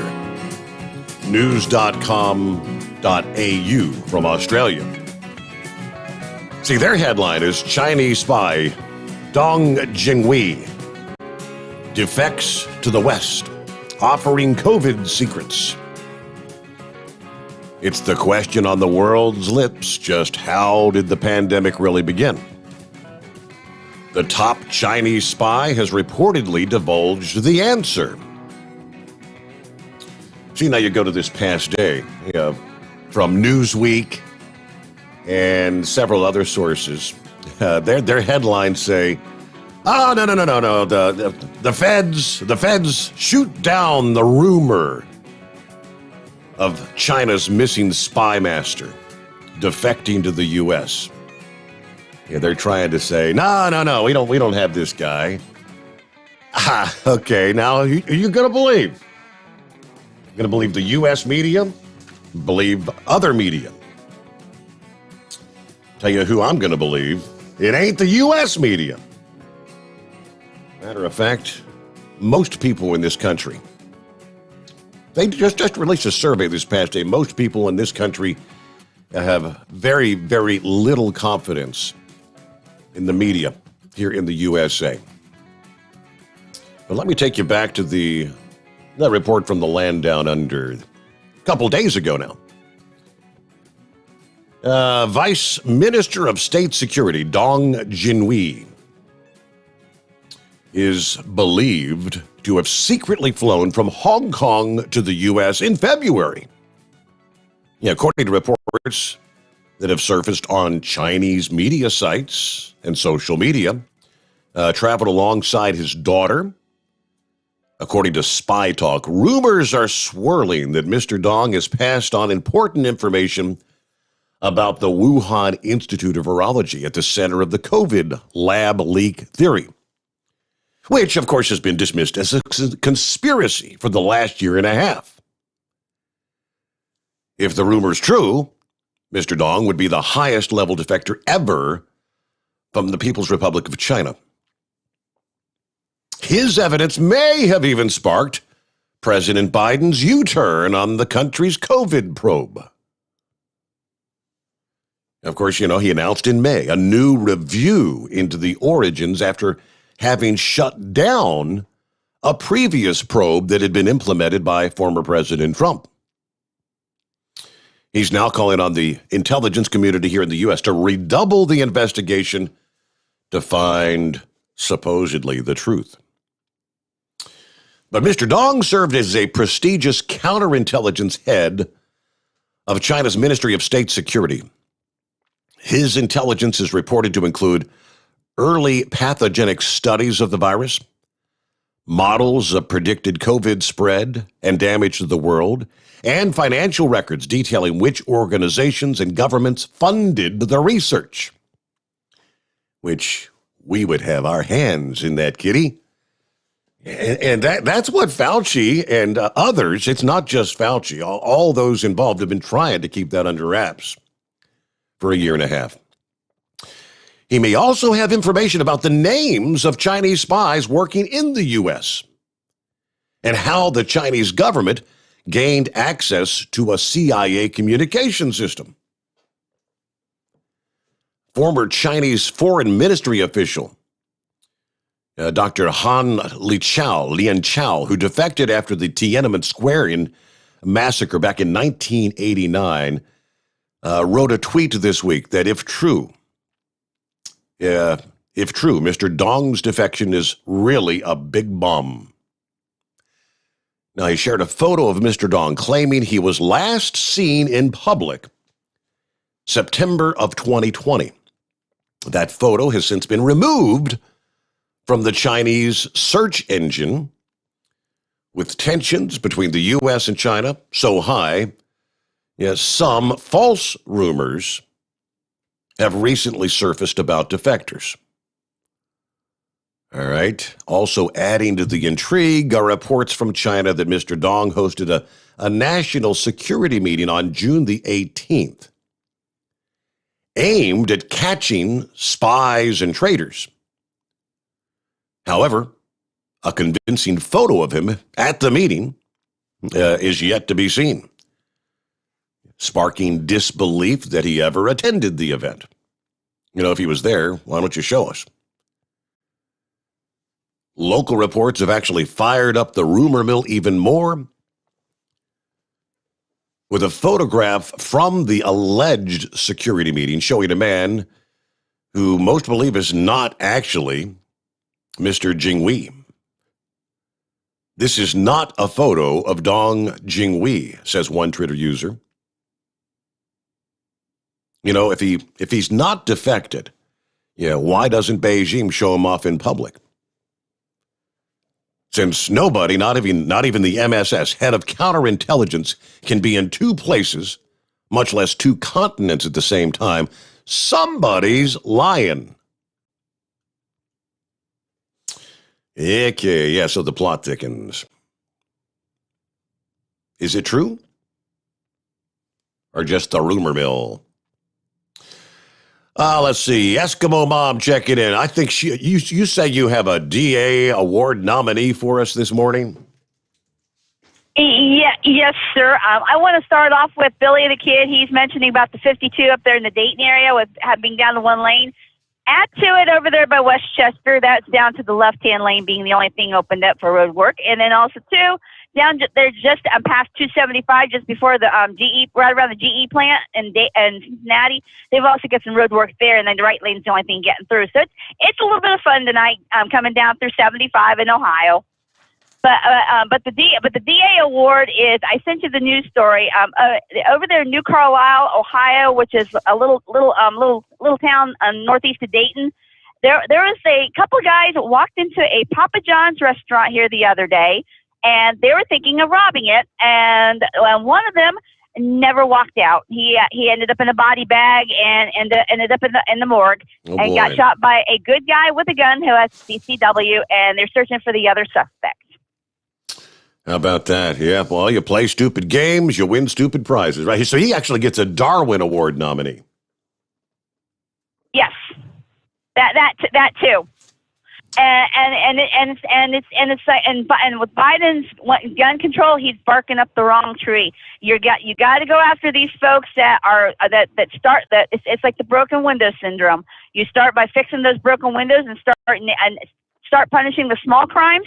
Otherwise, they're just going to keep getting bigger and bigger till somebody either gets killed or gets seriously hurt. All right. Well, good to hear from you, Eskimo Mom. Otherwise, a quiet night out there, correct? Yes, sir. And he has his share of DAs, dumbasses. I've had my fair share, too, coming through some of these construction zones with people waiting till just the very last second of trying to get over instead of trying to start before. Trying to start the work their way when you start seeing the flashing Indian or when you first see it and not before and not wait to the very last second. But other than that, it's been pretty quiet. Okay. All right. Well, good to hear from you, Eskimo Mom. Thank you very much. Hey, thanks for checking in. Trying to bring on a sneeze here. you get that feeling saying, oh, okay, let's see. Let's see what's going on with the Chevrolet person. There you go. Yeah, I'm politically correct, I guess. Hey, before I get into law enforcement, what I wanted to say, you made mention of something that brought back a memory, and it shouldn't be funny, you shouldn't laugh. But I had a neighbor in West Virginia, and I mean, he'd come up out of Logan County and up there to Upshur County and to his mom's house, and the whole family would show up. And they're all sitting on this old house on Bone Hill. And, I mean, you got 300-pound women, you know what I mean? The one, she's about 5'8", and she's 300 pounds on a walker. You have the rest of them. Every one of them are well-built women. Let's put it that way. I try to be respectful. So was the boys. Yeah, I am now. I'm 280. But you know, I'm across the holler, and we come out. We'll sit and watch because every year on 4th of July, they bring up these illegal fireworks, them rockets, like you're saying. My goodness, they'd put on a show that would, it would be almost like a professional fireworks show. And he'd fire them. Her son, this lady, she's about 85 pounds. All her kids are huge. And they're piled on this front porch. Well, they light off a rocket. We're enjoying them. You know, you got multicolored. You got solid white and everything. And big old, you know, umbrellas, swirly things coming out there. Well, he lit up one rocket, and it fell over and aimed straight for the porch. Oh. And that sucker hit that porch. I'm telling you, it hit up under the porch roof, right up in the corner, and it went off. And I'm telling you, you ought to seen all them heavyweight women trying to squeeze through that tiny little doorway. And even that big old woman that needed a walker left her walker behind and blocked the doorway first. And I don't think they were trying to open the door. They were trying to bust through the screen on the screen door to get through the doorway to get off that porch. And I'm sorry, there's no way on this planet, there's no way to sit back here and laugh at that. But I'm sorry, nobody got hurt. There was not to mention, it might have been something like a couple of cigarette burns, but it was a miracle nobody got hurt. But yeah, some of them rockets that's amazing. I've never really done anything like that, bought fireworks or anything. So yeah, that was funny. But yeah, we've got kids in we got kids in law enforcement. I was amazed when he got in and hired. I said, "What do you got for body protection?" That it's a minimum, you know. I said, it's supposed to slow down a bullet, really not stop, you know, for the body armor. And I said, "Is that the best?" And he said, "No, Grandpa." He said, "It's about $1,200. Well, let's put it this way. A day later, he had it on order. If they're going, it seemed like if you go right now, our cities and towns need to make sure that the law enforcement officers are protected with the best armor, body armor. I'm sorry, we are at war right now. I was watching hey, I pay for PBS, you know, you do too. So it pays sometimes to go by there and listen to what they have to say. There's a guy on there trying to come up against all SWAT teams or, you know, thugs and killers and get away with it and all that. And I'm thinking, you know, he's trying to talk about police reform. You know, okay, police reform, but I'm sorry, I've said this in the past, they need citizens reform. The people, over this election and the guns, a friend of mine from high school down in Melbourne, Florida, sends me this post about we don't need these kinds of guns when we were kids. You know, it had a picture of all these assault weapons, and yeah, we didn't have some of those, but some of those that they had are not really assault weapons. They're just hunting rifles that have an extra handle on them, make it look military. And I come back to her. I've still got her on chat, but I deleted her. I just, you know, I'm tired of dealing with people like that. Mm-hmm. But I went back to her and I said, "Listen, all those guns that you just put out there, my dad had in his bedroom. And we didn't even think, I don't even remember what my mom and dad's bedroom looked like. Because we were told not to go there. I have no idea. Maybe it was, I barely remember, and it was air conditioned. It was the only room in the house air conditioned. I helped Mom carry the laundry in there, put it on the bed, and I left. All those guns were in there. And I told her, in our neighborhood, we had guns throughout the neighborhood. And I asked her, you tell me why this generation and the generation past is using these guns at school and taking out each other. And I said, you know, back in our day, what is it? Did we have more respect for law enforcement? I said, so the guns have always been there. It's a people problem. And I kid you not, before a kid gets out, now this doesn't cover everything. And, you know, what you just said about Columbus, Ohio, and they're all walking away, retiring early. But do you blame them? I mean, the cop had the choice of allowing this woman to stab this other young lady, and he takes her out, and they're crucifying him. I haven't heard much more about it, but the news media sure did crucify the law enforcement officer. Shoot her in the leg. Yeah, really. Hand, really. But I think before any of these, of course, you cut the funding, you ain't going to be able to do this either. But before you get a driver's license or before you get out of high school, they need a cruiser sitting there, and they need a car sitting there stationary, an old cruiser with the lights still work, and they need to do that in a drill, and preferably in a garage and in a dark space with the lights and flashing lights and the spotlights, and then when let the kids go through the scene. That way, when it happens in real life, if it happens in real life, they're not automatically thinking they're going to die. Because when you listen to some of these vehicles, they don't want to get out of the car because they don't want to get killed. And I got to take it they really mean what they say. They need to go through that drill, and then the law enforcement needs to explain to these kids the reason why you got the spotlights, the blinding lights, is to make for the safety of the officer, and try to get an agreement. Do these officers not have a right to go home to their families, right, and their children, and their and the truth is that they're not trying to throw anybody in jail. If there's a minor infraction, it's a ticket. You go home. It's no problem. Best way to avoid the problem is try to stay legal, stay sober, and stay out of trouble. But by the time that light comes on, if you don't submit to, if you're caught, you're caught, and if you fight the cops, it's only going to get worse. Just education.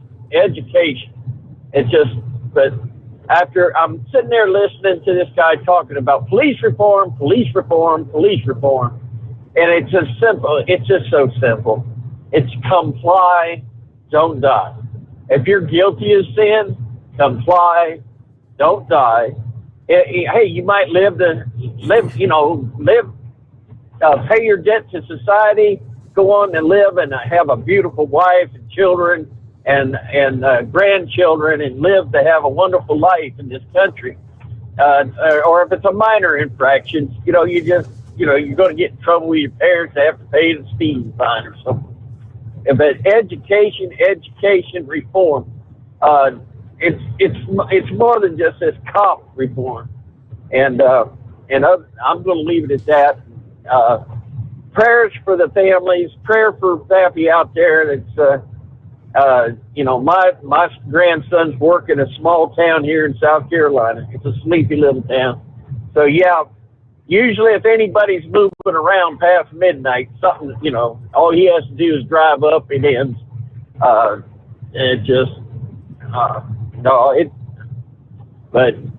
it's on 78 between Augusta and Charleston, so that's a drug corridor. So you never know when it's going to happen, and when it does happen, it happens. I come across 78 one time, there's a van, sparks flying out from under it everywhere, and he was keeping it going. There must have been 15 blue lights chasing him down at the maximum speed of 25 miles an hour. And I said, well, there's a fellow that's going to have breakfast in jail. So other than that, I want to sit back and copy the mail and enjoy the rest of the show. How about it? All right, you got it. Have a good morning. Thanks for checking in. I got an email from another new listener to the program here. Welcome aboard. Hey, Steve Sommers, first-time listener. Been driving for 5 years. Just heard about your program from a couple of old-timers at the Waffle House. You definitely have a loyal audience, and I hope to become one of those. Enjoying the show so far. Really enjoyed the weather information. I don't have an official handle, but everyone calls me T-Bone. I'll be listening. Welcome aboard, T-Bone. I just got to wonder if the old timers at the Waffle House might have been one Big Moose and what's his name? Possum Breath, you think? Maybe, just maybe. I guess Big Moose spends his fair amount of time. He was going down to the Waffle House the other morning, right? Maybe he's out there trying to pass the word, spread the word.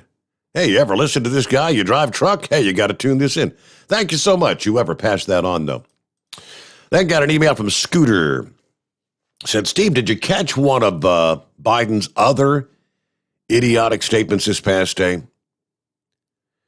He said something to the effect of, talk to the guy that I've tapped to run the ATF, and he'll tell you why no one needs 100 rounds in a gun.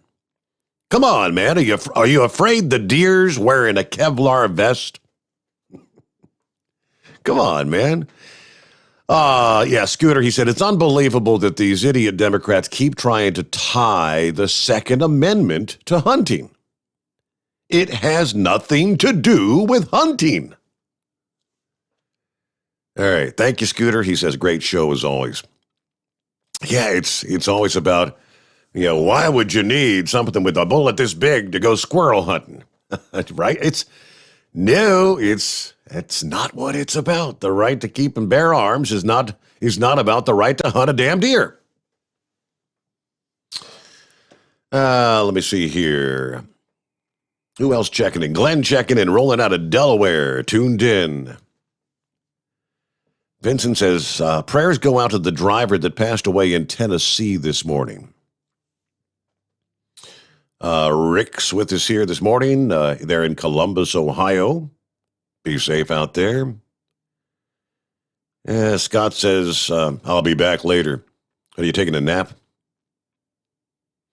Brett says, hey, I thought the FR3 went in the oil. Am I wrong? No, Brett, you are correct. Heatwave was talking about the friction reducer. The FR3, it does. It goes into the oil. What he was talking about is last time we had Chris Gabrelchik on the program, Heatwave was asking him, would it be harmful? Would it do anything bad if I put a bit of the FR3 in the gas, just to see if it improved anything? And Chris said, well, it wouldn't hurt anything. So he tried it, and that's what Heatwave was trying to explain. I don't think he put a whole lot in there, just a little bit, but... let's see. Gilligan checking in, 61 and clear in Wytheville. Did you cover the story about the bridge collapse in D.C.? Well, thanks. You reminded me about that. Yes, my fellow drivers, keep it shiny side up. Yeah, that's got to be a mess there in D.C. Crystal, hello, Steve, from Scottsboro, Alabama. It's a cool 65 degrees. All right, there you go. Got it going on a Thursday. Top of the hour has arrived. Plenty of room for you. Looks like we do have Gilligan on the line after that. Wide open lines at 844-844-3388. The Steve Sommers Overnight Drive live from the Hotshot Secret Studios. USA Radio News with Dan Naraki. A bipartisan group of senators have reached an agreement with senior White House aides on the framework of an infrastructure spending bill ahead of a Thursday meeting with President Biden. Maine Republican Senator Susan Collins told reporters that there are still details that need to be worked out, including how to pay for the $1.2 trillion package. The announcement on the framework comes as Congress prepares to take a 2-week recess for the Independence Day holiday, and as some Democrats work on crafting a $6 trillion package that would include spending for things like child care, changes to Medicare, and climate change, and will be paid for by tax hikes on the wealthy. And a CDC advisory committee said Wednesday that there's a likely association between cases of heart inflammation in some adolescents and young adults and the Pfizer and Moderna COVID vaccines. The CDC's Advisory Committee on Immunization Practices says that the benefits of vaccination outweigh the risks, given the incidents are extremely rare and usually exhibit mild symptoms. This is USA Radio News. My feet hurt. So when Mike Lindell told me about his new My Slipper, I just had to try it. It's more than a bedroom slipper. It's an indoor-outdoor slipper with a 3-tier cushioning system that combines 2 layers of foam with a patented impact gel to keep you from wanting to ever take them off. I love them. They're comfortable, beautifully finished with leather suede, faux fur linings, and an indoor-outdoor sole. And Mike guarantees this will be the most comfortable slipper you'll ever own, or you'll get your money back. 60-day money-back guarantee, 1-year warranty, and you can save 40% when you go to MyPillow.com. Click on the radio listener special, use my promo code USA, or call 1-800-951-8175. Mention USA Radio when you give them the promo code USA, and they will take good care of you. Save 60% on just about anything on the MyPillow website when you use my promo code USA. MyPillow.com, my slippers. Amid a rise in gun violence across the country, President Biden announced a series of measures Wednesday that the administration will take aimed at curtailing the flow of firearms to criminals. Attorney General Merrick Garland says the ATF will revoke the license of gun dealers who don't follow federal law. We will hold gun dealers that break the rules accountable for their actions. Most federally licensed firearms dealers operate legally in selling guns to individuals who have passed background checks. But those dealers that willfully violate the law increase the risk that guns will fall into the wrong hands. The president also announced steps to help municipalities hire more police officers by using COVID recovery funds and pushed Congress to pass more gun control measures. Republicans have criticized the announcement, saying the president's proposals won't address the problem, and blaming the spike in violence in many American cities on Democratic efforts to defund police departments. This is USA Radio News. Friends, Mike Lindell's My Pillow, My Slippers make my feet feel better than they have in about 20 years. My Pillow proprietary foam, memory foam, patented impact gel, indoor-outdoor soles. You won't want to take them off, or Mike Lindell will give you your money back. Go to MyPillow.com, click on the radio listener special, use my promo code USA, or call 1-800-951-8175 and save 40% using my promo code USA. The White House announced Wednesday that Vice President Kamala Harris will make her first visit to the southern border, amid criticism that she hadn't yet visited after being tapped by President Biden to head the administration's response to the border crisis. Tim Berg has more. The White House announces Vice President Kamala Harris is heading to El Paso, Texas, along the U.S.-Mexico border this Friday, along with the Department of Homeland Security Secretary Alejandro Mayorkas. But Texas Republican Senator Ted Cruz points out on Fox News that the vice president isn't going where most of the border crossings occur. She's going where the height of the problem isn't. Let me tell you what Kamala needs to do. Kamala, you need to go to the Rio Grande Valley. Kamala, you need to go to McAllen. Kamala, you need to go to the Donna Tent Facility, which is the tent city your administration has built that is massively over capacity, that has kids in cages. From the USA Radio News Phoenix Bureau, I'm Tim Berg. And 5 people were hospitalized after a pedestrian bridge collapsed in Washington, D.C. The span over D.C. 295 collapsed just before noon on Wednesday, dropping into the busy highway. Safety officials believe that the collapse was caused by a truck colliding with the bridge and pushing it off its moorings. At least 5 other cars were then involved in the crash. All lanes of the highway could be closed through Thursday as crews work to remove the bridge from the road. For USA Radio News, I'm Dan Naraki. At Hot Shot Secret, we share the science behind common diesel problems and their solutions. For example, ultra-low sulfur fuels. The primary function of diesel fuel is combustibility. One of the little-known aspects of fuel is its role as a lubricant to metal-on-metal moving parts. The introduction of ultra-low sulfur fuels diminishes the fuel's ability to lubricate because sulfur, which has been mostly removed, has lubricating properties. Hot Shot Secret Everyday Diesel Treatment with LX4 delivers unmatched lubricity. Third-party testing confirms that it takes 3 times the amount of leading fuel treatment to match the lubrication benefit of 1 dose of Hot Shot Secret. Everyday Diesel Treatment is a fully formulated 6-in-1 premium fuel treatment for every fill-up, every time. Everyday Diesel Treatment is available at truck stops, Tractor Supply, O'Reilly's Auto Parts, and online at HotShotSecret.com. Hot Shot Secret, powered by science. The Overnight Drive with Steve Summers, live from the Hot Shot Secret Studios. Call Steve now, 844-844-3388. That's 844-844-3388.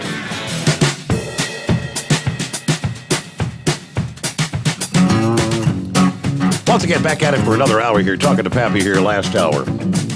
Number of law enforcement dying in the line of duty. You know, Pappy, I don't know if the numbers are trending lower or not. Looking at the website, honoring officers killed.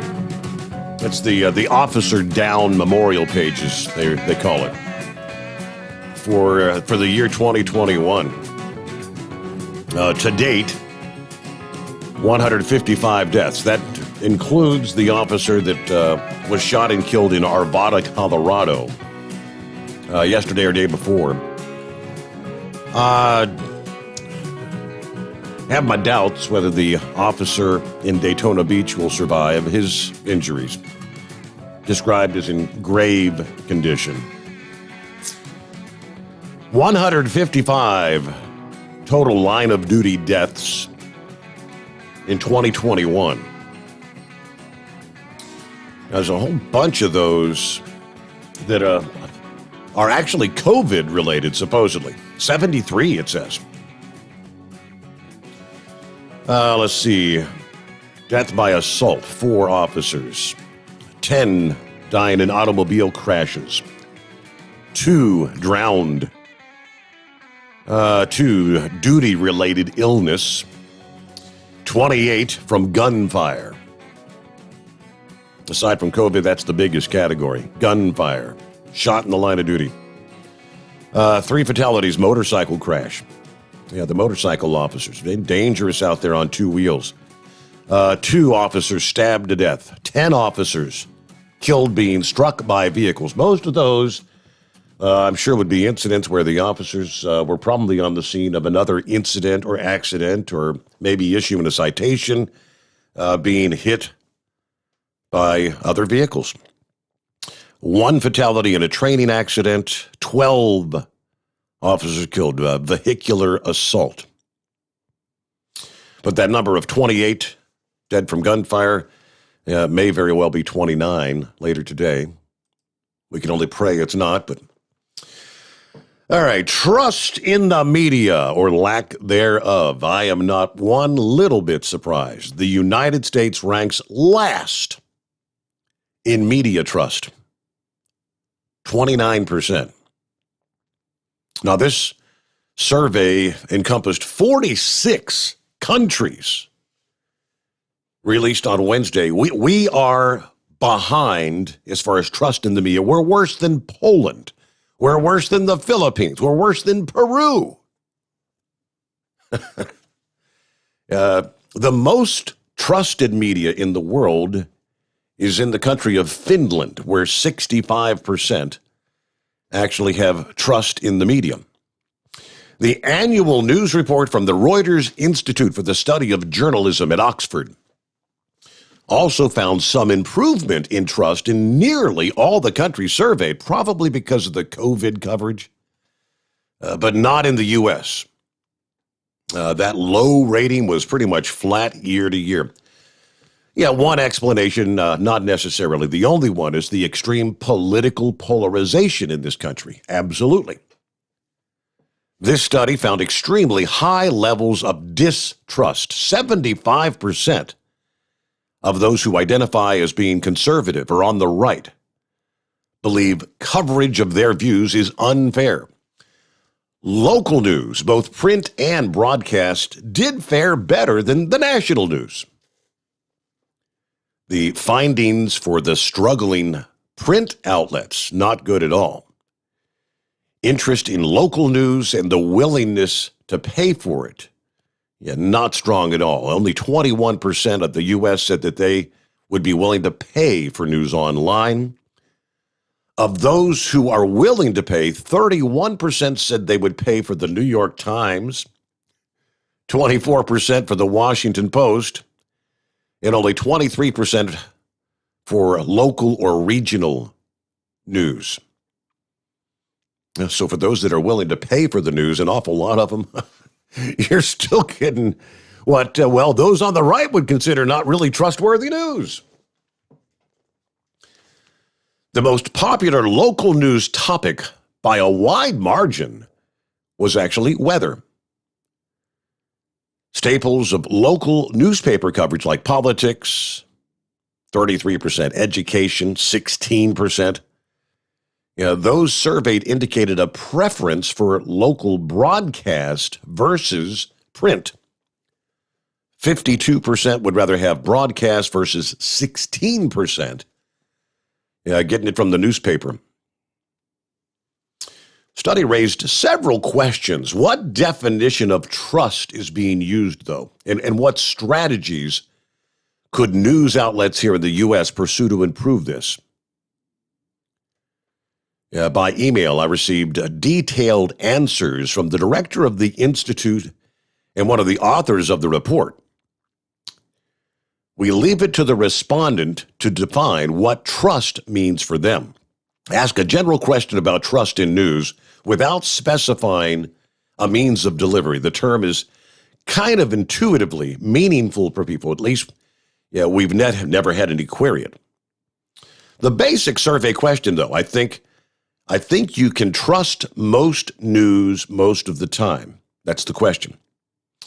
Follow-ups show that users give a higher trust rating to news they themselves consume and a lower rating to news on social media.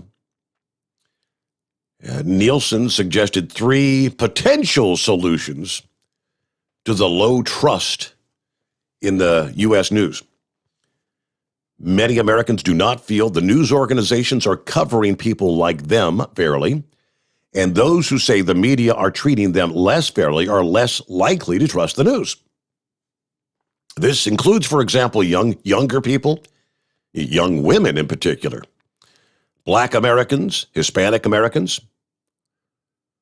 More inclusive treatment of their concerns might help, he says, with the qualifier that change in trust is going to take a while, given how long these groups have felt left out. Political partisans, especially on the right, trust the news much less and also do not feel news organizations cover their views fairly. It's because they don't. The leftist media does not give any credence to conservative views. They could respond to this concern. The question is what compromise that might entail. For example, calling out unsubstantiated allegations of election fraud. How would any attempts to appeal more to those on the political right, often older white Americans, combined with attempts to appeal to younger, more diverse audiences, who are often more liberal? It's a clear option, but there may be some trade-offs and some choices there. They've got more to it, but I think you get the gist. But how about that? We are bottom of the heap. Again, not surprising to me. Least trust in the media. Let's see. Hello, Gilligan. Hey, Steve. Glad you took my call. Hey, I'll probably go ruffle some feathers tonight, but that's nothing new. I'm gonna hit on this deal. They're trying to ban. They've been trying to ban assault weapons again ever since the assault weapons ban was lifted. Yep. I've got liberal friends that say nobody needs an AR-15 or AK-47. Well, let's go by that. If you really feel that way, why don't you sell everything you own? Go live in a homeless shelter. You can get your food, your water, your clothing, your shelter. That's all you really need. Am I correct? But I want to ruffle some feathers, I think. We got all this deal with transgender athletes, all this, and really, I think more agree with me than I think. If a man wants to wear a dress, big heels, whatever, out in public, go for it. I don't give a damn long as you're not exposing yourself. Where I get the problem is, you got guys going into the women's restroom. Well, look at Walmart, Lowe's, Home Depot, or whatever. They've got a restroom there that's, for people that need help in the bathroom or something that's either or. And there's convenience stores and stuff that have that too. Just one bathroom. Why don't they just go use one of them? What do you think?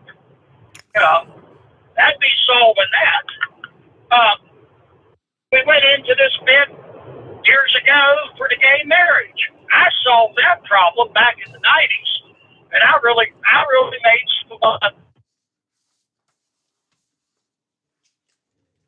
Get government out of marriage.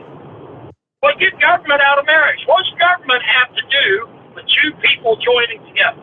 That's between you and your partner, and your God, or whatever you believe in, you know. Mm-hmm. The government just needs to get away from marriage altogether. That would have solved the problem.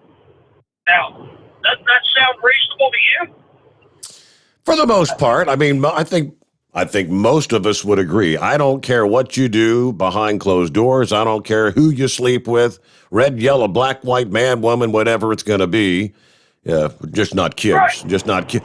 But the whole narrative that we have to advocate for it, and we have to teach our kids that it's, quote, normal, acceptable behavior, that's where I have a problem with it. Same here. They're not. I agree. They won't be. They're just not satisfied with people. With our saying, okay, you can have your civil union, you can have the same what you call the benefits and tax deductions and things of that nature as any normal married couple. That's fine, but don't try to be getting into our educational system and teaching kids things that we don't actually honestly believe.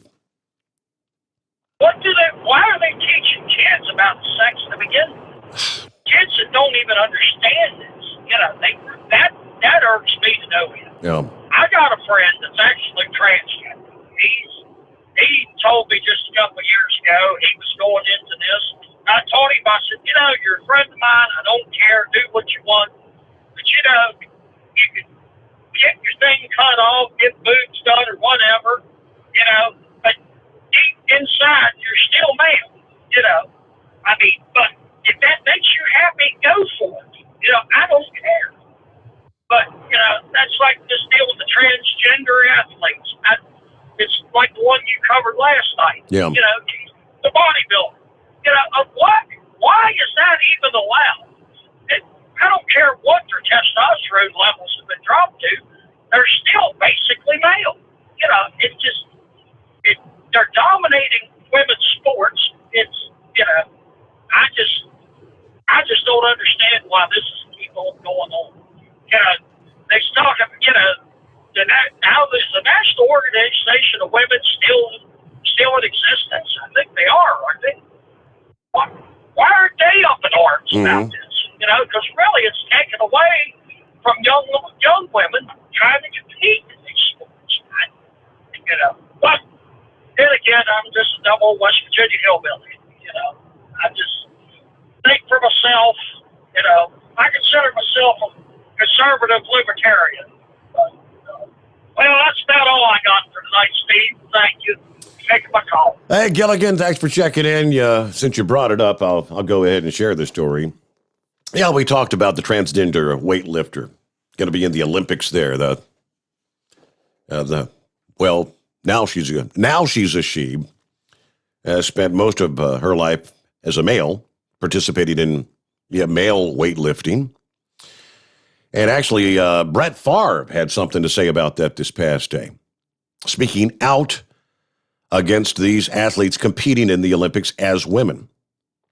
During the latest episode of his podcast, Boiling with Favre, the Hall of Fame quarterback pointed towards New Zealand weightlifter Laurel Hubbard, who is now the first openly transgender athlete to compete in the Olympics as an example. He says, quote, "It's a man competing as a woman. That's unfair. It's not fair for a man, even if this person wants to be a woman or feels compelled. If you want to become the opposite sex, that's fine. I got no problem with it. But you can't compete against, males cannot compete against females." Hubbard competed in men's weightlifting events before transitioning in 2013. She's going to be participating in the women's weightlifting team. All right. If I was a female, a true female, I can't believe I'm saying that, he said, and I was competing in weightlifting and lost to this person, I'd be beside myself. That's what many of the females that are going to be participating in the Olympics against him are actually saying now. He also spoke about the controversy surrounding the other trans Olympic BMX freestyle rider. We also touched on that last evening, Chelsea Wolfe. She's the one that vowed to burn the U.S. flag on the podium in a Facebook post last year. I wouldn't let her participate in my Olympics. You know, for the U.S. anyway. Go participate for somebody else. To say that is such a slap in the country's face. I can't believe they're allowing this person to participate for our country. Now, earlier this week, Wolfe addressed her comments in an interview with Fox News, explaining that it didn't mean she doesn't care about her country. Anyone who thinks I don't care about the United States is mistaken. One of the reasons why I work so hard to represent the United States in international competition is to show the world that this country has morals and values, and it's not all the bad things that we're known for. I take a stand against fascism. Because I care about this country, I'm not going to let it fall into the hands of fascists. After so many people have fought and sacrificed to prevent fascism from taking hold abroad. All right, well, you know, if you're against fascism, maybe I don't think burning the American flag on the world stage would be the right way to show your displeasure with fascism. I don't think most people in the world would understand that. Burning the American flag goes against everything that America stands for. The thousands and thousands who have actually died protecting your right to actually be able to do something like that. That's insane. All right, but let's get back to the calls here. 24 past the hour. Hey, good morning, Steve. What's happening? Hey, Steve, I'm back. Lost your show for about a half hour, but no big deal. Finally got through that detour. Yeah, that road's going to be 24. That's going to be closed for a while. I was talking about that last night. They're working on a couple of bridge decks. So instead of shifting the lanes over to the westbound side, they just closed it down. I don't know. Illinois for you.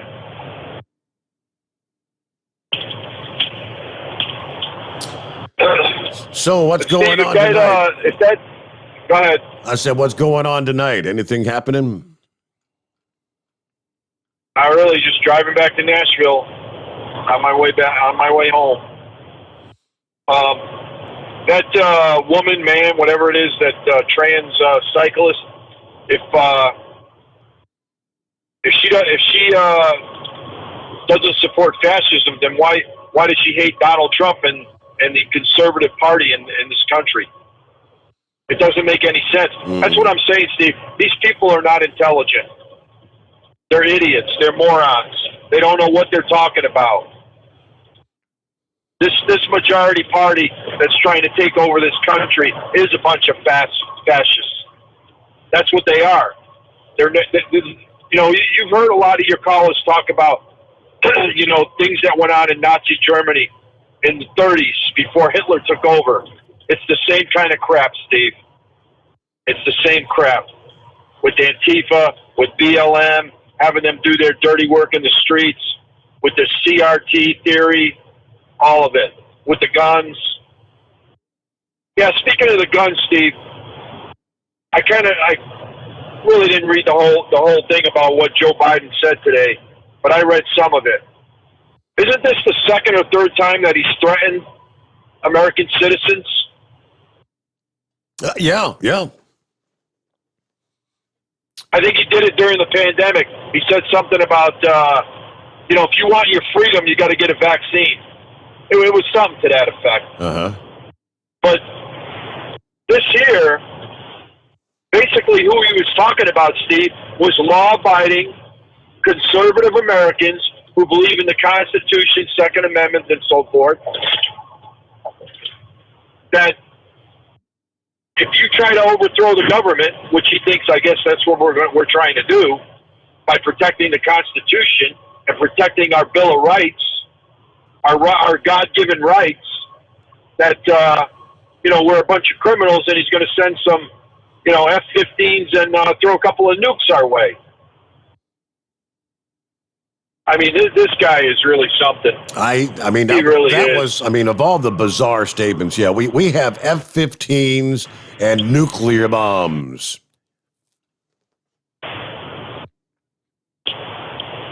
And then he lies. These Democrats lie so much.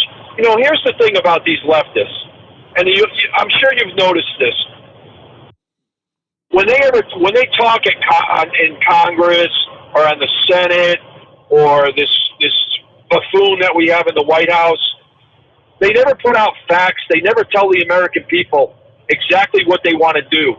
All they do is the blame game. They blame Trump. They blame conservatives. They blame racism. They blame white supremacy on all the stuff that they're trying to push through, whether it's guns, whether it's the election law. Steve, Chuck Schumer was on the Senate floor today. I heard a couple of clips of him on Levin's show tonight, his podcast. Basically what he did, he blamed the Republicans, he blamed Donald Trump, and he blamed the white race for voter suppression, for not pushing this bill through. That's what he did. He didn't talk about, well, we're trying to get rid of voter ID. We want to increase the ballot boxes. We want ballot harvesting. We want taxpayers to pay for partisan elections. He didn't talk about any of that, which what we touched on last night.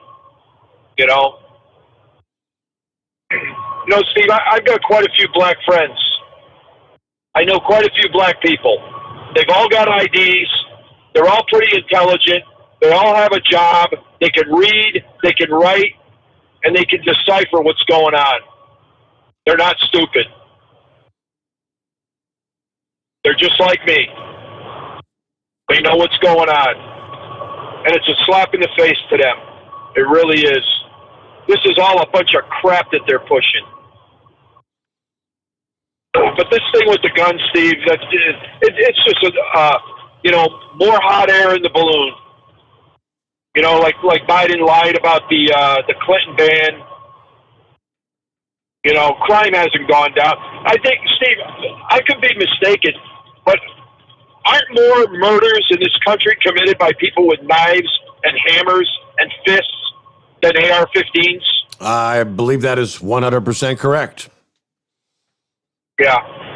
And he also lied about the gun laws. When I was trying to buy ammo when I lived in Illinois, and I'm glad that's over with, I was trying to buy ammo online and, buy magazines and stuff. And as soon as I would go to the checkout cart, not allowed in Cook County. We do not sell in Cook County, which is the county of Chicago. They have the strictest gun laws in this country. And they're the murder capital of the U.S. So he lied about that, too. These strict gun laws don't work. They need to lock these criminals up. Joe Biden didn't talk about the open borders letting criminals in. He didn't talk about letting all these felons out of prison who end up raping and killing again. These pedophiles are letting out of jail who are raping children again. He didn't talk about any of that crime. And who to blame for that? The Democrats. Let's let them all out of jail. Let's open up the borders. It's just insane, Steve. It really is. These people are sick. They do not hold our values. They really don't. And we're going to save this country. We really are. There's enough people standing up. Black, white, Asian, Hispanic. There's going to be a big movement coming in the next year. Big. And it's going to be nonviolent, Steve. We don't have to be like them. But I'll be like Big Moose. Let them come to my door. Let them come into my door. Mm-hmm. Anyway, thanks for taking my call, Steve, and letting me vent tonight. All right. Hey, as always, thanks for checking in. I appreciate it.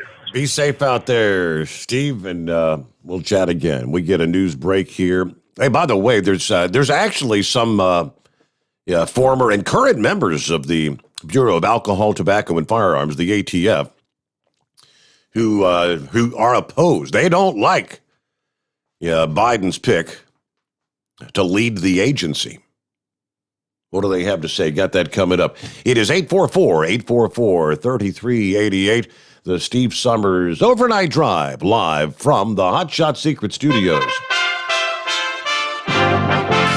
USA Radio News with Dan Naraki.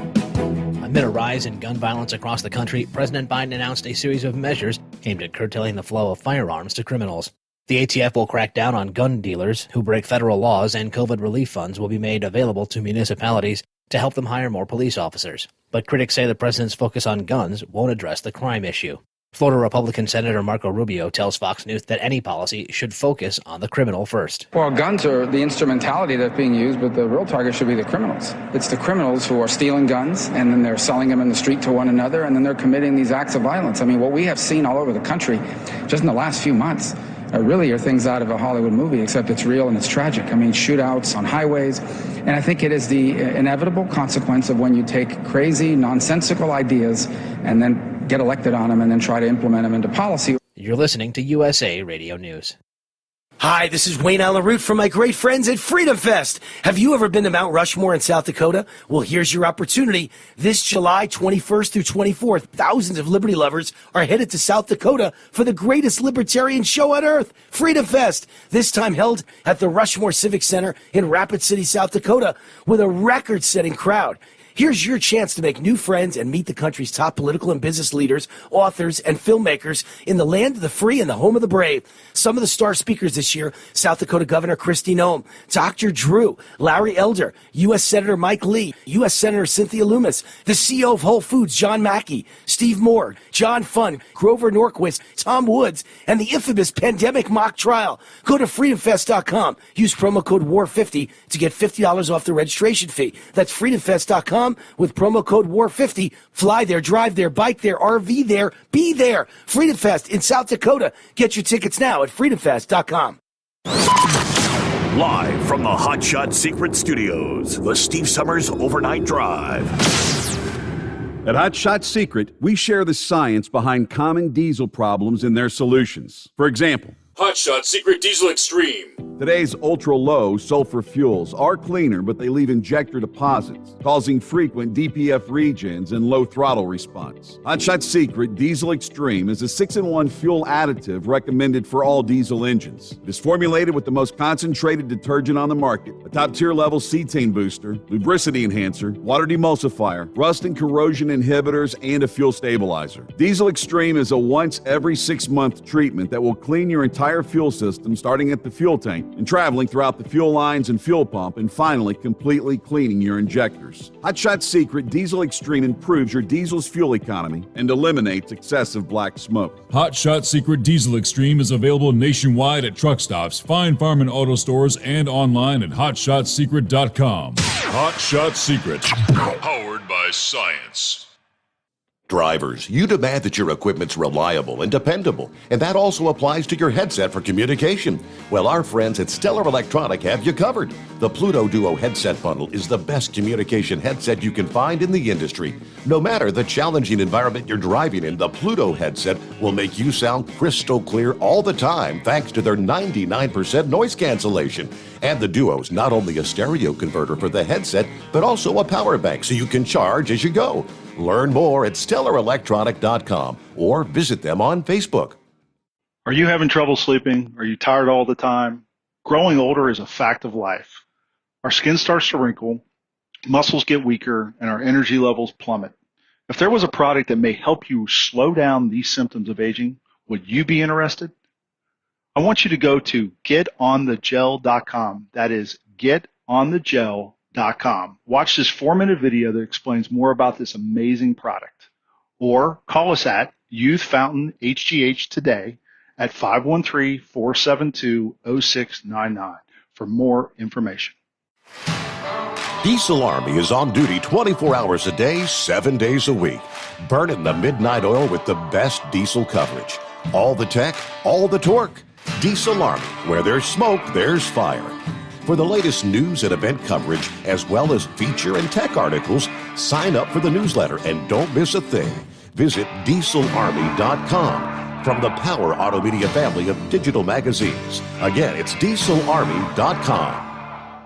For anything diesel, take it to Scheid Diesel. They provide a wide variety of services and diagnostics to determine what the problem is with the latest technology. From simple oil changes and preventative maintenance to fuel system diagnostics and repairs, engine rebuilds and cylinder head repairs, and rebuilds with our in-house machine shop. They also have on-site DPF cleaning for exhaust issues and DOT inspections. If your diesel is asking for some attention, Scheid Diesel has the specialist you need for anything diesel. Located in Terre Haute and Lafayette, Indiana, and Effingham, Illinois, Scheid Diesel has you covered. Dean Michael, the tax doctor here. Are you tired of those tax problems following you around like a dark cloud, always in the back of your mind, losing sleep at night? Call me now and get your life back. 888-557-4020 or go to mytaxhelpmd.com. Pretending they're not there won't make them go away. The IRS isn't going to forget. They will levy your bank account and garnish your wages. Don't wait for that to happen. I'm not telling you these things to scare you. I'm telling you so you can benefit from my years of experience. Now is the time to act. 888-557-4020.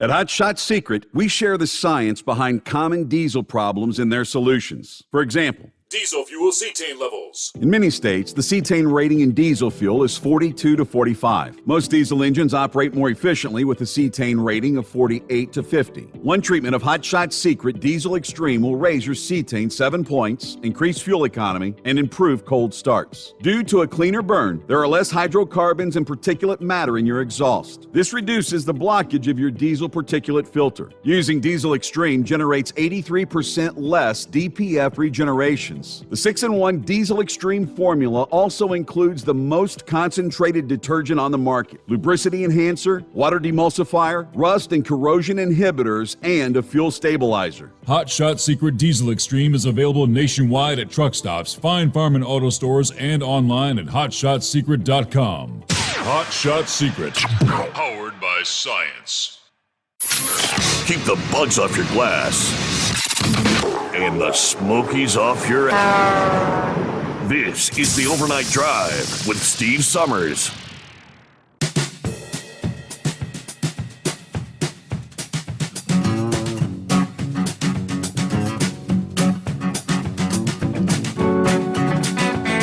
All right, the rest of the story, as they say.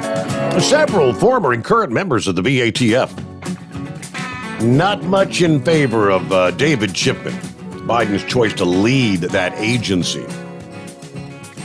Former ATF Director Michael Sullivan says, I'm concerned somebody who's taken such a strong, hostile position against the Second Amendment, as well as gun owners and some of the most popular firearms in the country, would be viewed as a political leader for an agency that I think has worked historically extremely hard to build the public confidence in its handling of interpreting both the Gun Control Act and the various regulations around it.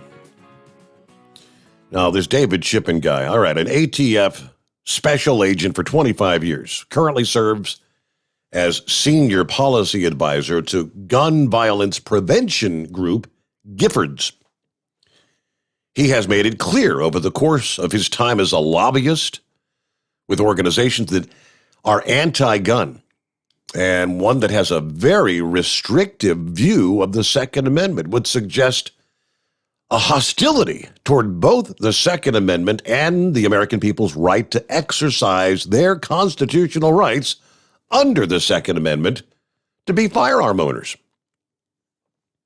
The vast majority of American gun owners who legally own their weapons and use them lawfully, they would be the ones adversely impacted by the ability for the ATF director and the legal team to influence regulatory and enforcement decisions within the agency.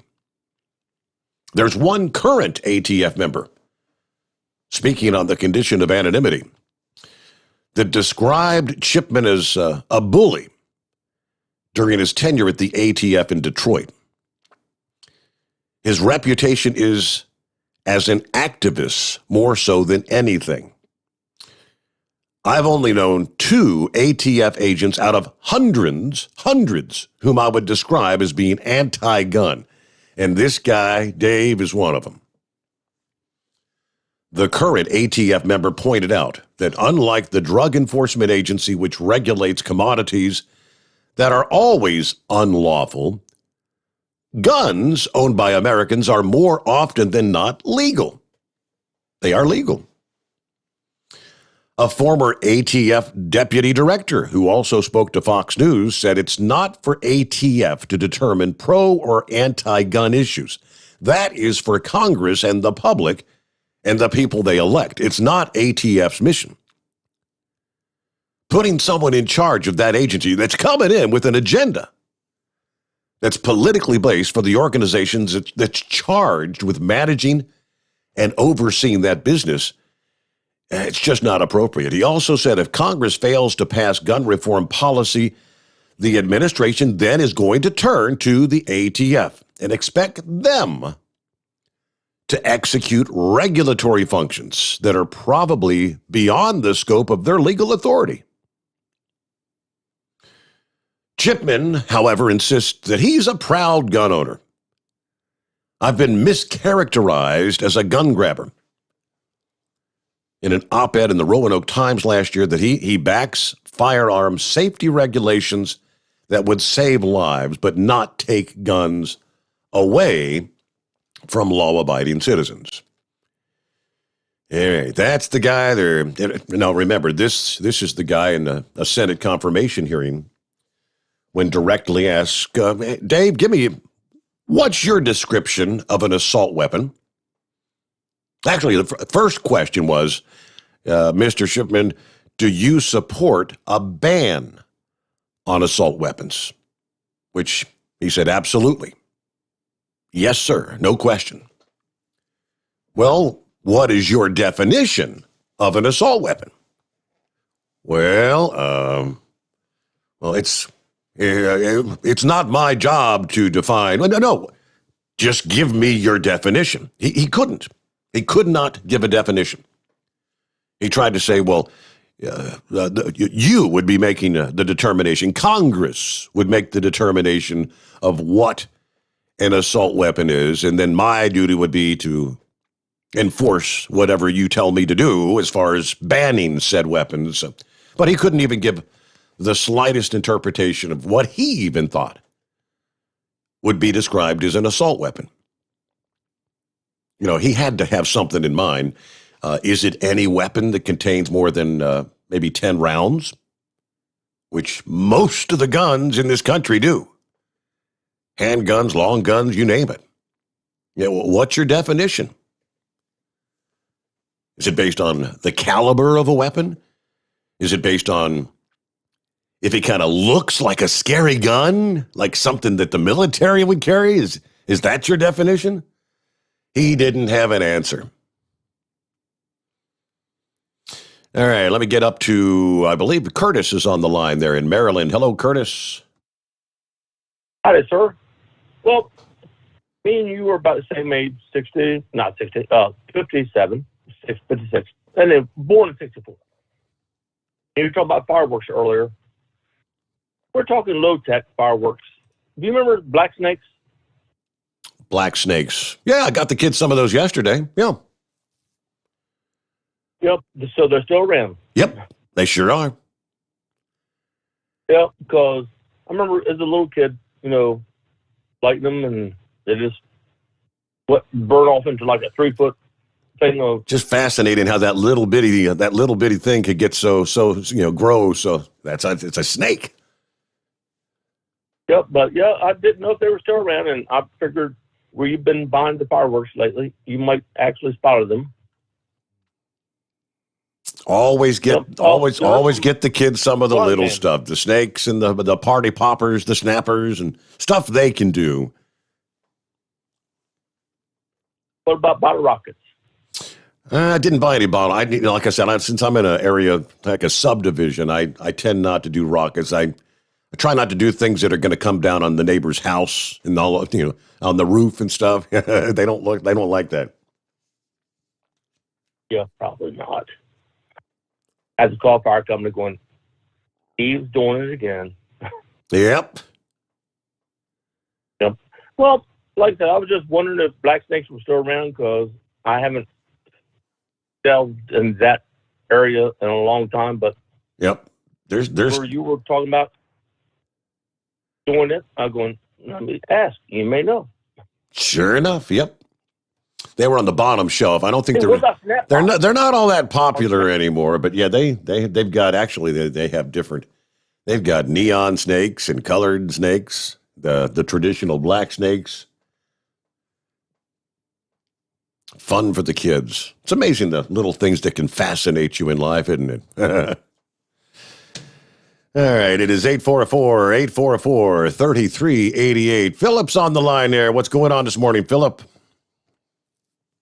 Oh, wow, bud. They got any of them little firecracker tanks? You remember those? Yes, they do. They've got all kind of, I think little Avery got an aircraft carrier. They got a couple of the tanks, and they've actually got some of these things that, well, speaking of the snakes, it's actually a cardboard cutout that looks like a dog that's squatting to take a poo.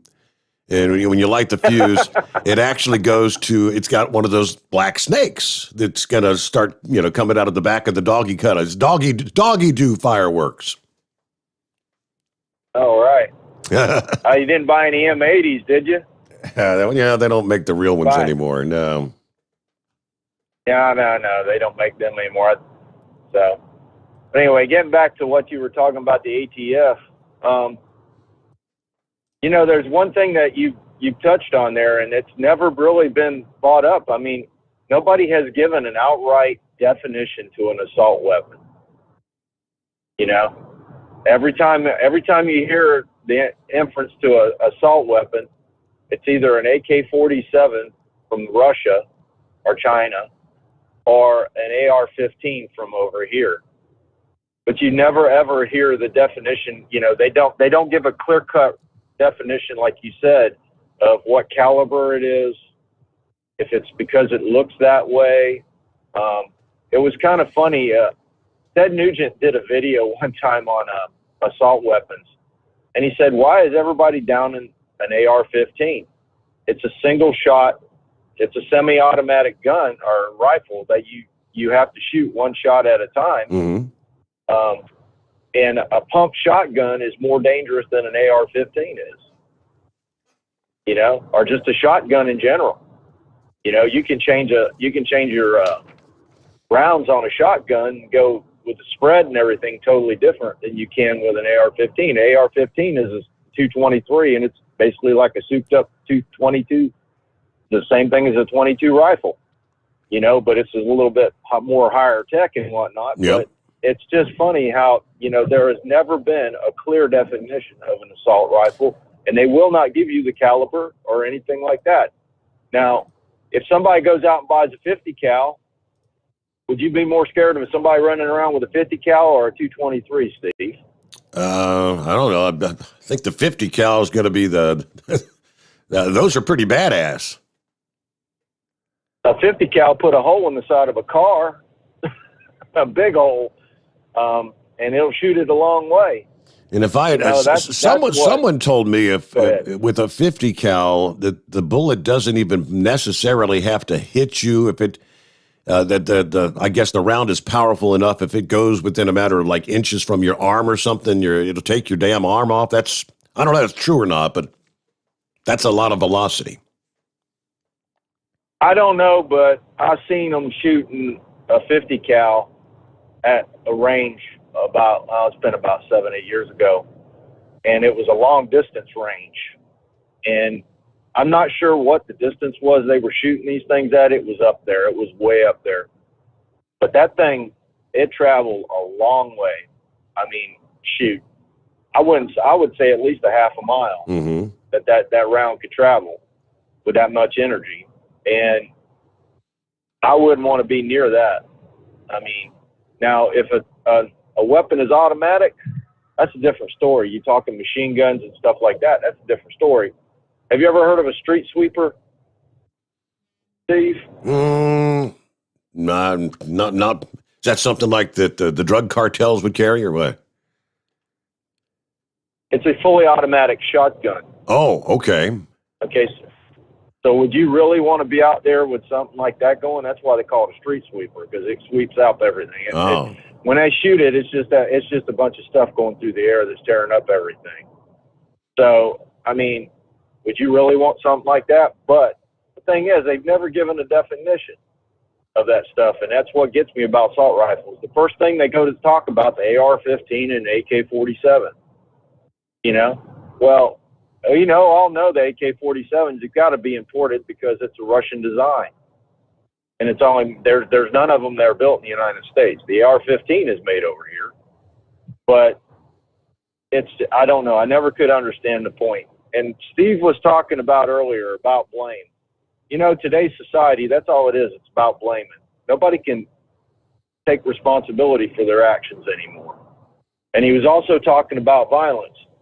Do you realize, Steve, I think it was, you'd have to look up the exact date, but there was 8 people hurt in Chicago. 4 of those people actually passed away in a shooting at a party a week and a half ago in the Inglewood district of Chicago. And guess what was funny about that deal, Steve? The gentleman who owned the house was a law enforcement officer.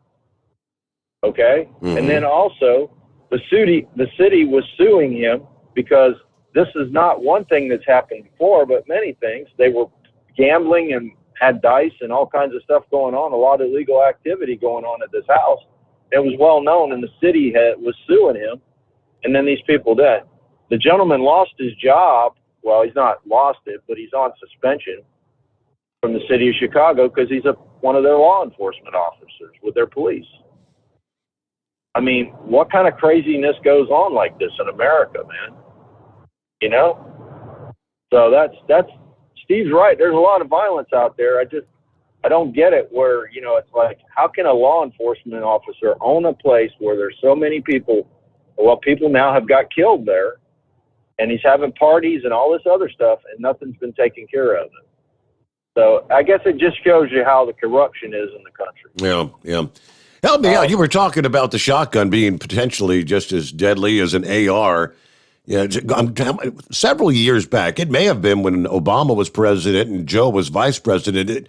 Wasn't he the one that was speaking out about gun control and said something about all you need to do is have he made the sound of the racking up a shotgun. That's all you need for home protection. You don't need an AR. Wasn't Biden the one that said that? He might have been. I mean, that pump shotgun, everybody knows what that sounds like when you make that bump sound. Yep. You know, but the thing with a shotgun is, and a lot of guys do it, they saw the barrels off. I mean, and they had, you know, and a lot of the illegal guys, they go down as low as they go on a shotgun. That's just as dangerous as owning an AR-15 or a fully automatic anything. Like a pistol. Steve, if you looked at it, realistically, would you take a pistol hunting for animals? No. Okay, so that's my point with the deal is, I mean, I'm surprised they're not more down on pistols. You know, all the stuff that's been, you know, I don't want to see pistols go by, because there are guys that legitimately go out to the range and fire their guns, and that's what they do. That's their kind of like getaway thing. I get that. I understand that. But realistically, if you look at it, if you wanted to take guns away, any gun that you couldn't be used for hunting, because that's the only thing constructive that you could use a gun for, realistically, is hunting an animal to eat. Right, Steve? Well, that or personal protection against some idiot that wants to kill you. Absolutely. And that's the Second Amendment. So there you go. I don't want to see guns go away from people. I mean, the big thing that I have a problem with guns is I think we need a little bit more mental evaluation of people before they buy a gun. Now, I understand that. You don't want to sell a gun to somebody and then they go home and hurt themselves intentionally or hurt somebody else intentionally. Did you hear about the little 14-year-old girl down here in Florida? Did you hear? You heard about? I think I told you about the two kids that escaped away from an orphanage, and they went over to a guy's house and got a hold of some weapons and had a little gunfight with the law enforcement. You remember that? Yep. That little girl who got shot in the chest, she's trying to plead not guilty, trying that way. Did you hear about that one? Why would she be not guilty? Because she didn't mean to do it, or what? I don't know. I'm still trying to figure that out myself because I got this little girl on video. I mean, she's on cam, on all their officer cams. I mean, there's an officer standing behind a tree saying, "I don't want to have to hurt these kids." I mean, you can tell this man is like, he knows they're young. He knows they're children. He knows he might have to kill them. I mean, that poor guy, I feel sorry for him like you wouldn't believe. But this little girl, they shot her in the chest. She was pretty adamant when she was firing at him. The other little boy, he come out and surrendered to law enforcement, and she was laying on the ground, had been shot in the chest. Now, thank God she's all right. I don't see anybody get killed. But this little girl had been in a lot of trouble before that. And that's if you want to start blaming things, and you need to go back and look at the system, figure out what failed this little girl. You know what I mean? Mm-hmm. And that's not happening today, So, but that other boy, they're charging him as a minor, but they're looking at charging her as an adult. Really? So, yes, they sure are. Now, was he 12? He was 12 years old. She was 14. Yeah. And the way it made it sound was she coerced him to go do it. I don't think so. I think the place where they escaped from was a known orphanage where they take these problem children that are having problems. She had been transferred from the one facility to there, and the facility they escaped from, they had been telling the state that they've had problems, that they can't handle these children, that they're not adequately staffed with capable people that could take care of these kind of children. And they told the state right out that they couldn't do it. So the whole facility had been let down and I hate to say it by the state of Florida. I mean, it's a bad thing. I mean, there's a lot of this going on out there. There's a lot of facilities that can't handle the people that are inside of them, be it children or adults. So it's a bad situation out there, Steve. So, well, I'm going to let you go. I know you're getting up towards the top of the hour here. We'll catch you later. Yep. See you on the next one. All right. We'll be getting our news update. Speaking of which, it is that time, right? And we're looking at 844-844-3388, the Steve Sommers Overnight Drive, live from the Hot Shot Secret Studios. USA Radio News with Dan Naraki. Amid a rise in gun violence across the country, President Biden announced a series of measures aimed at curtailing the flow of firearms to criminals. The ATF will crack down on gun dealers who break federal laws, and COVID relief funds will be made available to municipalities to help them hire more police officers. But critics say the president's focus on guns won't address the crime issue. Florida Republican Senator Marco Rubio tells Fox News that any policy should focus on the criminal first. Well, guns are the instrumentality that's being used, but the real target should be the criminals. It's the criminals who are stealing guns, and then they're selling them in the street to one another, and then they're committing these acts of violence. I mean, what we have seen all over the country just in the last few months really are things out of a Hollywood movie, except it's real and it's tragic. I mean, shootouts on highways. And I think it is the inevitable consequence of when you take crazy, nonsensical ideas and then get elected on them and then try to implement them into policy. You're listening to USA Radio News. My feet hurt. So when Mike Lindell told me about his new My Slipper, I just had to try it. It's more than a bedroom slipper. It's an indoor-outdoor slipper with a 3-tier cushioning system that combines 2 layers of foam with a patented impact gel to keep you from wanting to ever take them off. I love them. They're comfortable, beautifully finished with leather suede, faux fur linings, and an indoor-outdoor sole. And Mike guarantees this will be the most comfortable slipper you'll ever own, or you'll get your money back. 60-day money-back guarantee, 1-year warranty, and you can save 40% when you go to MyPillow.com. Click on the radio listener special, use my promo code USA, or call 1-800-951-8175, mention USA Radio when you get to give them the promo code USA, and they will take good care of you. Save 60% on just about anything on the MyPillow website when you use my promo code USA. MyPillow.com, my slippers. The White House announced Wednesday that Vice President Kamala Harris will make her first visit to the southern border amid criticism that she hadn't yet visited after being tapped by President Biden to head the administration's response to the border crisis. Tim Berg has more. The White House announces Vice President Kamala Harris is heading to El Paso, Texas, along the U.S.-Mexico border this Friday, along with the Department of Homeland Security Secretary Alejandro Mayorkas. But Texas Republican Senator Ted Cruz points out on Fox News that the vice president isn't going where most of the border crossings occur. She's going where the height of the problem isn't.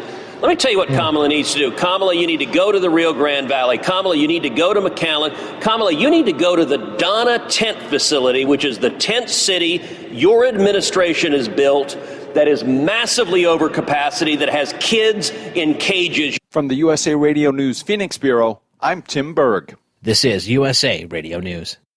Friends, Mike Lindell's My Pillow, My Slippers make my feet feel better than they have in about 20 years. My Pillow proprietary foam, memory foam, patented impact gel, indoor-outdoor soles. You won't want to take them off, or Mike Lindell will give you your money back. Go to MyPillow.com, click on the radio listener special, use my promo code USA, or call 1-800-951-8175 and save 40% using my promo code USA. The future of Afghanistan could be in jeopardy after the U.S. completes pulling out its troops. Tim Berg has more. The U.S. intelligence community concluded last week that the government of Afghanistan could collapse as soon as 6 months after the American military withdrawal from the country is completed. This as we hear the Taliban is taking over territory as the United States continues to withdraw from Afghanistan. That is confirmed by General Mark Milley, Joint Chiefs of Staff Chairman. It is true that the Taliban are sniping at and picking off outposts, etc., and they have seized some district centers. 60% of the 81 were seized last year, and the others since the last 2 months or so. So, yes, we're concerned, we're watching it. But there's a 300,000 plus or minus military force, Afghanistan Army and police force, and it is their job to defend their country. From the USA Radio News Phoenix Bureau, I'm Tim Berg. And singer Britney Spears has asked a Los Angeles judge to end the court-ordered conservatorship she's been under for more than a decade. Calling the arrangement abusive, the 38-year-old pop star criticized the conservatorship of her father and others, claiming they have complete control over her life. During the hearing, the judge urged Spears to officially petition the court as a means to end the conservatorship. For USA Radio News, I'm Dan Naraki. At Hot Shot Secret, we share the science behind common diesel problems and their solutions. For example, ultra-low sulfur fuels. The primary function of diesel fuel is combustibility. One of the little-known aspects of fuel is its role as a lubricant to metal-on-metal moving parts. The introduction of ultra-low sulfur fuels diminishes the fuel's ability to lubricate because sulfur, which has been mostly removed, has lubricating properties. Hot Shot Secret Everyday Diesel Treatment with LX4 delivers unmatched lubricity. Third-party testing confirms that it takes 3 times the amount of leading fuel treatment to match the lubrication benefit of 1 dose of Hot Shot Secret. Everyday Diesel Treatment is a fully formulated 6-in-1 premium fuel treatment for every fill-up, every time. Everyday Diesel Treatment is available at truck stops, Tractor Supply, O'Reilly's Auto Parts, and online at HotShotSecret.com. Hot Shot Secret, powered by science. The Overnight Drive with Steve Summers. Live from the Hot Shot Secret Studios. Call Steve now. 844-844-3388. That's 844-844-3388. Hey, look at there. We've crossed over the midnight hour on the Western time zone. So we're all into a Thursday here. 3:06 Eastern Time, 12:06 out west. And summer's officially underway here in the Northern Hemisphere, and the new season kicks off with the full moon. Unlike any other, they tell us, until next June. As the sun sets tonight, Thursday evening, not only will it be the first full moon of summer to appear in the southeastern sky, it'll be the final supermoon of 2021. Now, that term may be sounding old for some stargazers. It's the third in as many months. Supermoons always come in groups like that. And anyone that misses the one rising Thursday night will have to wait until June 14 of next year to spot another one in the sky then. Now, there's more to a supermoon than just a nickname. As obviously as the moon orbits the Earth, there's times when it's a bit closer to the Earth, perigee. And then there's times when it's further away, apogee. When the full moon occurs when the moon is near perigee, it appears a little bigger and a little brighter. That's why they call it a supermoon. Apart from supermoons, every month's full moon has a different nickname, mostly based on the weather, the behavior of animals, or the changes in plants that typically occur during that particular month. Now, these nicknames often go back hundreds of years to the colonial Americans that came as settlers from Europe or Native Americans. June's full moon, tonight's full moon, is often called the strawberry moon, the time of the year when strawberries ripen across the northeastern U.S., so says the Old Farmer's Almanac. There are some other nicknames for June's full moon. It may be the hot moon, the blooming moon, the egg-laying moon, and the green corn moon. You combine all those nicknames, some are referring to this month's full moon as the super strawberry moon. By the way, it will not appear red like a strawberry, anything like that. Just looks a little bigger.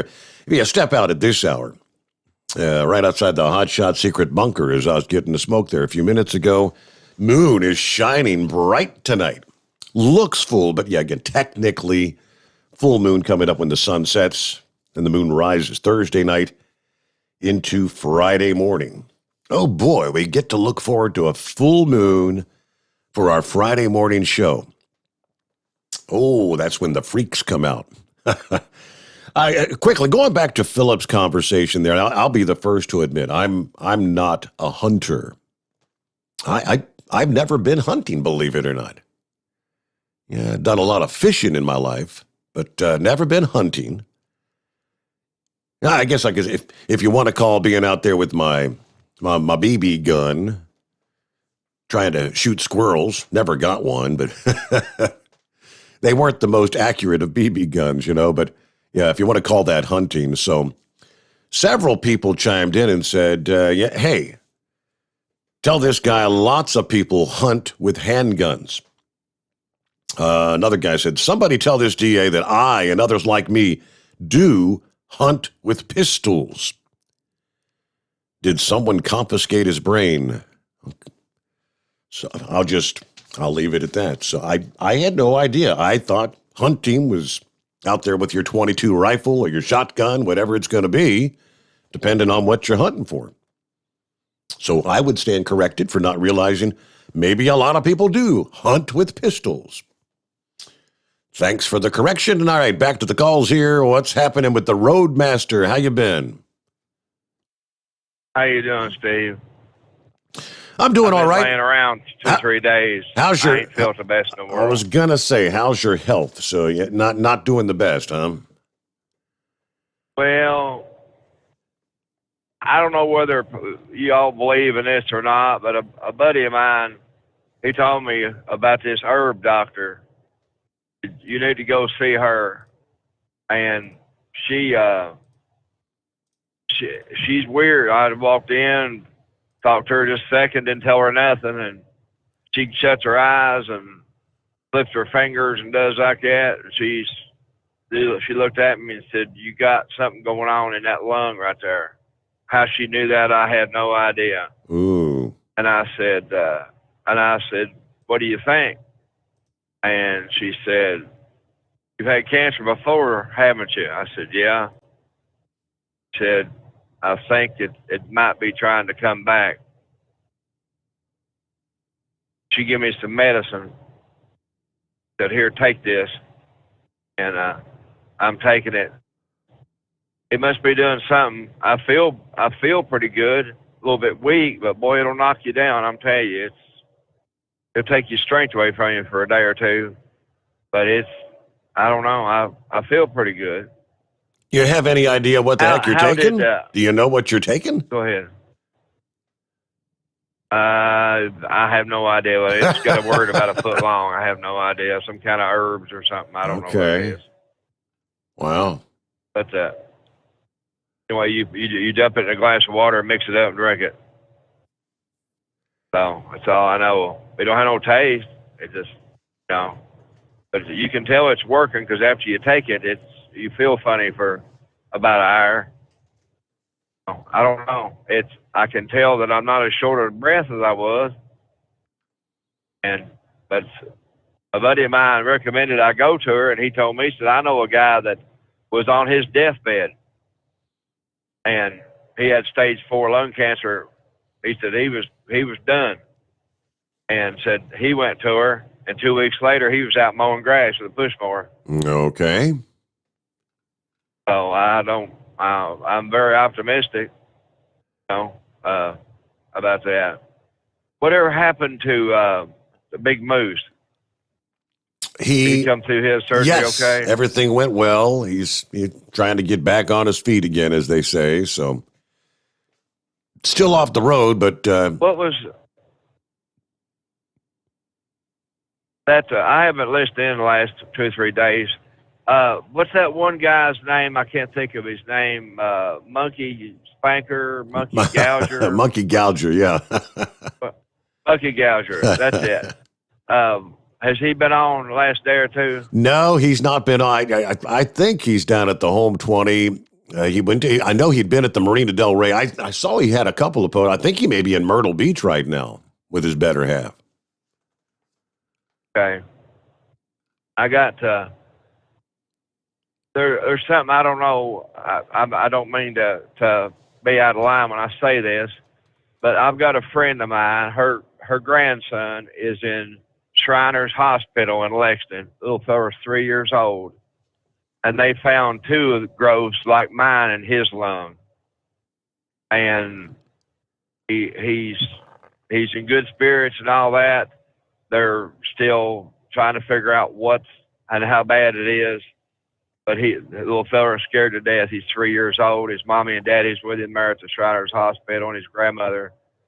And anybody believes in a higher power like I do, his name's Cameron, if they just say a prayer for him. Okay. It's not, it doesn't bother me. I've lived a good life, but the little fella is 3 years old, and it just ain't fair, I get emotional about it. He's a Darwin little boy. He's a beautiful child, and I got a lot of people praying for him. So anyway, those are heartbreaking things. You see little kids like that, and like the St. Jude's Research Hospital and whatnot, the Ronald McDonald House, kids that are suffering. It's hard to see that. You kind of question why. Yeah. He don't like IVs, and I don't either. But he don't like IVs, and he said, "Mama," that's what he calls his grandma. He said, "Mama," he said, "why do they keep hurting me? I've not done nothing to these people." And she just got to explain to the little fellow. He's 3 years old. He don't understand. Mm-hmm. They've done gouged and poked on him and done MRIs and CAT scans and everything else, and so they want to go in and open him up and see what's going on, and I don't. That'd be the last resort to me, so I don't know. Anyway, on another thing, it's this is a wild subject.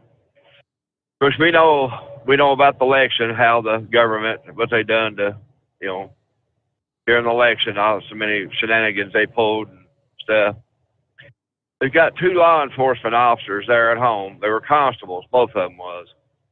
Which a constable is, in Kentucky, I mean, you get a little bit of money for it. You get paid for basically what you do. If you serve papers or do this or that, you get so much and all that. But they got to buy their own car and their own outfit and all that stuff. And these 2 guys, they took their job serious. I mean, really serious. These 2 guys had arrested, I don't know how many drug dealers. I don't know how many pounds of dope they took off the streets. Heroin, meth, amphetamines, marijuana. I mean, these 2 guys really made a name for themselves. Okay. Well, I don't know how to say this, but some law enforcement officers or departments must have been, they stepped on their feet whenever they was doing all this. And I'm not going to say that some other departments might have been taking a little kickback, but that's just about the way it looks to me. So anyway, they set these guys up, and they arrested this guy. Supposedly had drugs in his car. Of course, they all denied he didn't have, but they took the drugs, and they arrested him, put him in jail. He was an FBI informant. And of course, they immediately went crazy. They charged him with violation of his civil rights and all that stuff, and said he had possession of methamphetamines. They admitted to it. Said, "Yeah, we had possession of methamphetamines. We took it off of him. We hadn't yet logged it into the sheriff's office, as evidence in the contraband room." Well, anyway, next day they decided they're going to be real tough. They went to arrest one of the constables, and they had a shootout. They just jumped out of a black Suburban, and 3 or 4 guys with suit and ties started running towards the house. And he thought it might have been an ambush from a mafia or somebody. He didn't know, so he stuck his pistol out the front door and started shooting. Shot an FBI man. He got shot in return. Neither one of them wasn't serious, Mm-hmm. So anyway, the other day they had a little kangaroo court over at London at the federal courthouse. They convicted them of all charges. So those 2 law enforcement officers, which was trying to do a good job to, for the community and for the people, and everybody liked them, they're going to the penitentiary for a long ride too. Wow. And it's just amazing how that this country has went to, how you could buy people off, and the corrupt can just getting more corrupt, and ain't nothing nobody can do for them either. They've tried, and they took them to another county and where nobody knowed them, and I'm sure that they might have been a little influential dead presidents passed around. And that's just the way it is. Mm-hmm. I think and anybody that's from down around the home there, they'll know exactly what I'm talking about.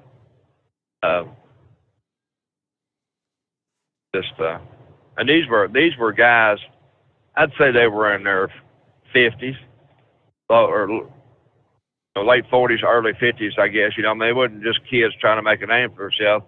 They were mature law enforcement officers. Done an excellent job, but I'm sure somebody dig it up on the internet, they'll see about it. Yep. That constables found guilty in federal court over at London. They'll read about it and everything.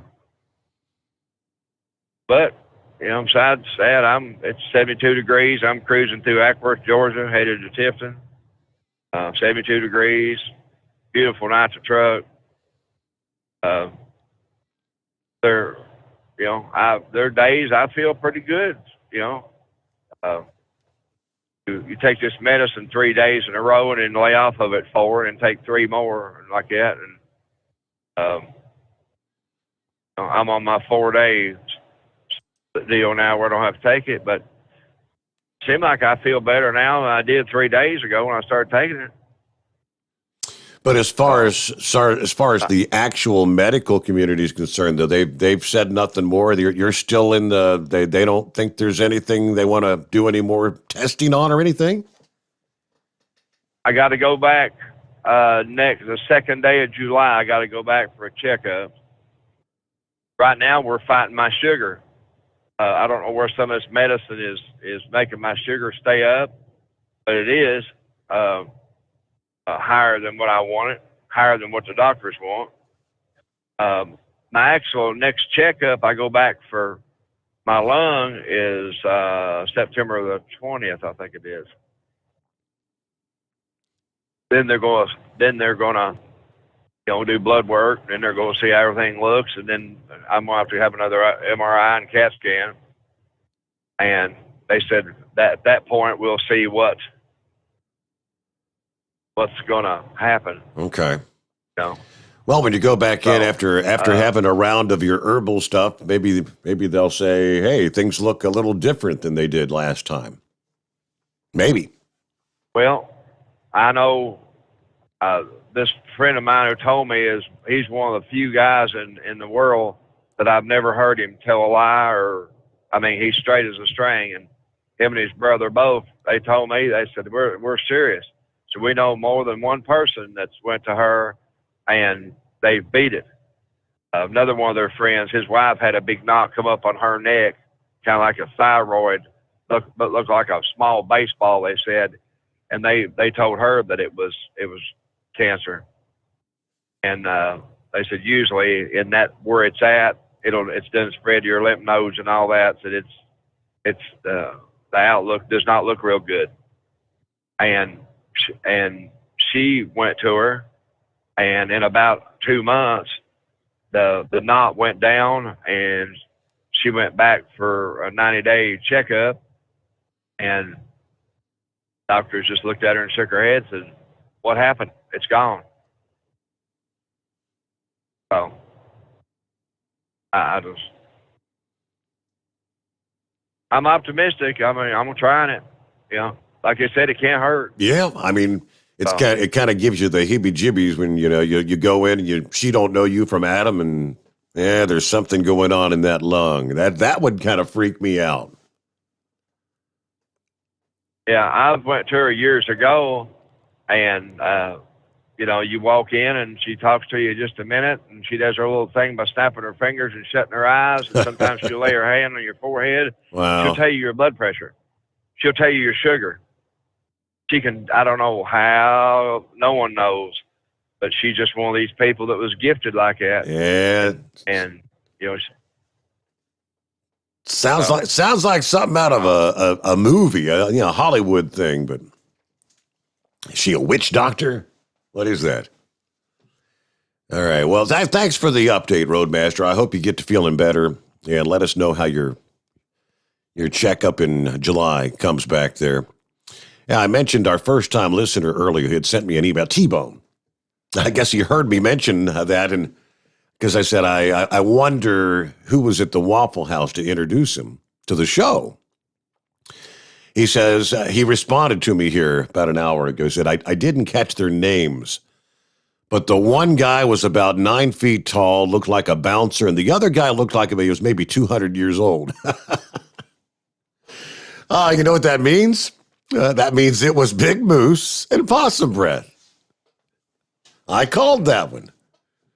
That's correct. That's about 9 foot tall. That is Big Moose and Possum Breath. Yeah, Possum Breath, what is he, 80-something now? He's getting up there. And he did promise he's going to call in, one of these nights. He's going to give us one more call somewhere down the line.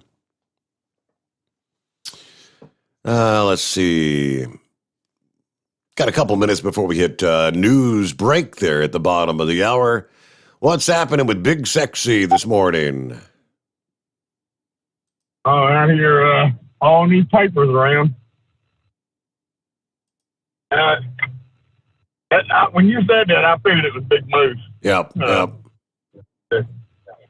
But so I tried to get back in last night. I think this deal coming up with your deal on July 4th, I think I'm going to try to get the paper to let me cover that for the sports section and pay my expenses over your location there. Yeah? Sounds newsworthy to me. I mean, let me be a reporter for a day. I thought last night on the deal with that voter bill, if I'm not mistaken, the individual states control the election. Is that not specified in the Constitution? That's correct. That's the way it is supposed to be. That's the way it's always been, and there's a reason for that. Yeah, and if it's specified in the Constitution that they control them, then I don't see how they could pass a bill to where they take over the election. That would be unconstitutional.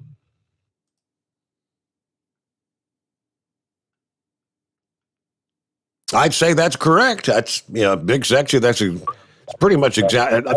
There would have to be some, states would have to probably take it to the courts. It'd probably end up in the Supreme Court if they actually were to pass something like that. But I guess for the moment, we don't have to worry about it. Texas would be the first one to jump on it and take the court. Yeah, Texas, Florida. Now, they're not shy about it. One bit about taking the federal government to court. So, but that's what I tried to get back in last night on and all that.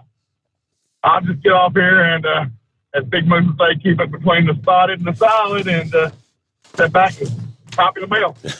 Okay. Cover all those bases. Thank you much, Big Sexy. There we go. It's 844-844-3388. When Roadmaster said, what's that one guy's name? The monkey spanker, monkey gouge, what is it? Pappy got a kick out of that. I think we should start calling him that. Next time he dials us up, remind me to say, is this the Carolina monkey spanker? Let's get our news break. You want to jump on board? It's 844-844-3388. The Steve Sommers Overnight Drive, live from the Hot Shot Secret Studios. USA Radio News with Dan Naraki. A bipartisan group of senators have reached an agreement with senior White House aides on the framework of an infrastructure spending bill ahead of a Thursday meeting with President Biden. Maine Republican Senator Susan Collins told reporters that there are still details that need to be worked out, including how to pay for the $1.2 trillion package. The announcement on the framework comes as Congress prepares to take a 2-week recess for the Independence Day holiday, and as some Democrats work on crafting a $6 trillion package that would include spending for things like child care, changes to Medicare, and climate change, and will be paid for by tax hikes on the wealthy. And a CDC advisory committee said Wednesday that there's a likely association between cases of heart inflammation in some adolescents and young adults and the Pfizer and Moderna COVID vaccines. The CDC's Advisory Committee on Immunization Practices says that the benefits of vaccination outweigh the risks, given the incidents are extremely rare and usually exhibit mild symptoms. This is USA Radio News.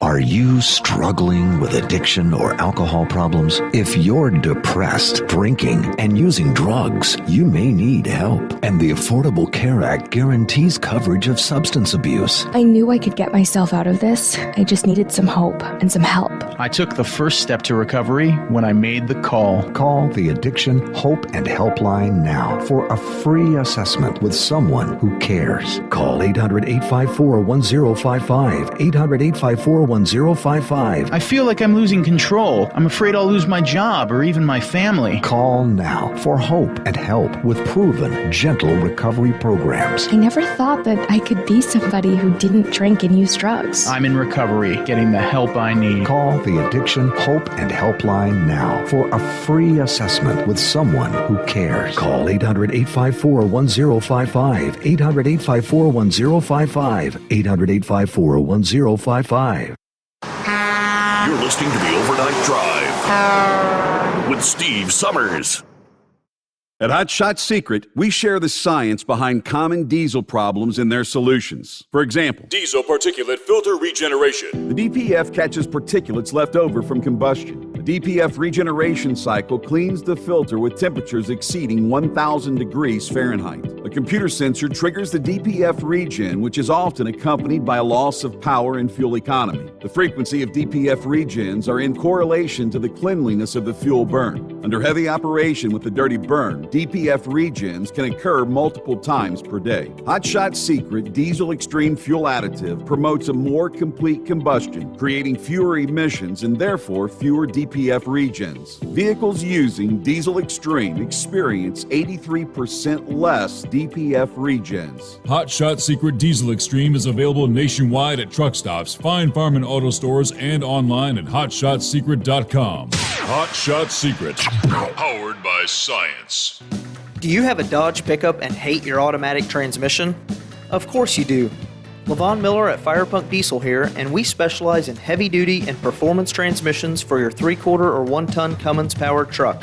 So if you're interested in turning your stock slush box into a towing monster, call us today at 614-733-3744 or visit us online at shop.firepunk.com.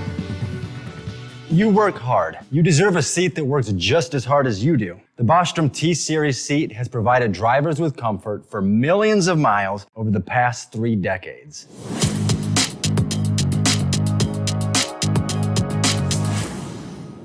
Each seat is built right here in the USA and has 4-position front cushion tilt and higher low-profile air suspension with Isolate. It's also equipped with many standard and optional comfort features, such as high and mid backrests, 9.4-inch 4-aft slide adjustment, adjustable armrests, and manual or dual air lumbar support systems to keep you comfortable throughout your ride. Build your T-Series seat today at BostromSeating.com and ensure your ultimate comfort for wherever the road takes you. Bostrom Seating, the ultimate comfort for the open road. PureFlow AirDog, your leader in fuel air separation system technology. Our systems filter out water, particulates down to 2 micron, and remove all of the air out of your diesel fuel. This allows for nothing but pure, clean diesel fuel to reach the expensive injection system equipped in your vehicle. Not only do our fuel systems protect, they also come in a variety of flow rates to meet your performance needs. Our systems are compact and use OEM-style fittings for easy installation. Learn more about our product at www.pureflowairDog.com and be sure to follow us on Facebook and Instagram. Protect your investment with PureFlow AirDog. Dean Michael, the tax doctor, here with Tax Help MD. As many of you know from Steve Summers' show, I've been helping professional drivers solve their tax problems. I can help you too. If you've been struggling with back tax debt, call me now at 888-557-4020. Let's face it, these problems aren't going away all on their own. You need professional help so you can sleep better at night knowing you're in good hands. It's like I always say, keep your eyes on the road, I'll keep my eyes on the IRS. 888-557-4020. At Hot Shot Secret, we share the science behind common diesel problems and their solutions. For example, Hot Shot Secret Diesel Extreme. Today's ultra-low sulfur fuels are cleaner, but they leave injector deposits, causing frequent DPF regens and low throttle response. Hot Shot Secret Diesel Extreme is a 6-in-1 fuel additive recommended for all diesel engines. It is formulated with the most concentrated detergent on the market, a top-tier level cetane booster, lubricity enhancer, water demulsifier, rust and corrosion inhibitors, and a fuel stabilizer. Diesel Extreme is a once every 6-month treatment that will clean your entire entire fuel system, starting at the fuel tank and traveling throughout the fuel lines and fuel pump, and finally completely cleaning your injectors. Hot Shot Secret Diesel Extreme improves your diesel's fuel economy and eliminates excessive black smoke. Hot Shot Secret Diesel Extreme is available nationwide at truck stops, fine farm and auto stores, and online at hotshotsecret.com. Hot Shot Secret, powered by science. Keep the bugs off your glass and the smokies off your ass. This is the Overnight Drive with Steve Sommers.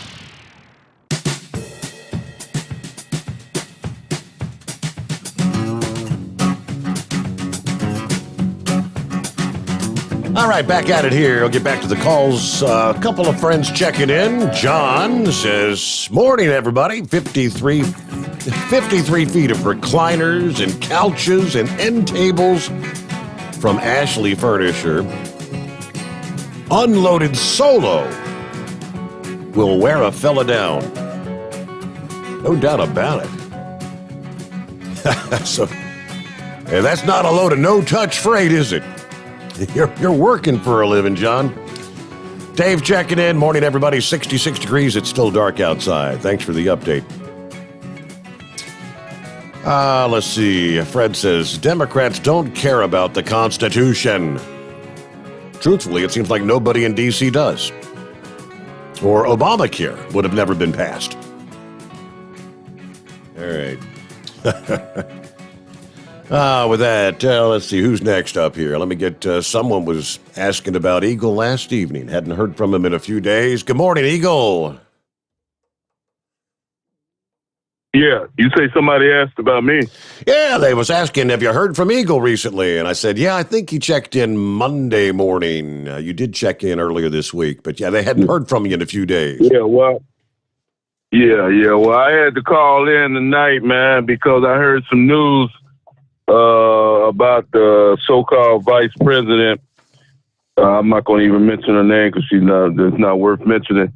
But she finally decided that she's coming to Texas on Friday to take a look at the border situation after 90 days. That's right, 90 days. It's been 3 months since Joe Biden gave her the job as so-called the advisor for the what's going on at the border crisis.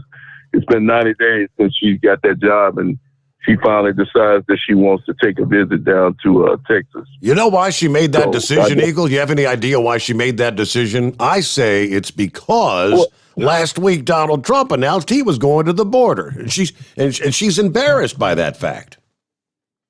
Oh, yeah, that's the reason why she's coming down.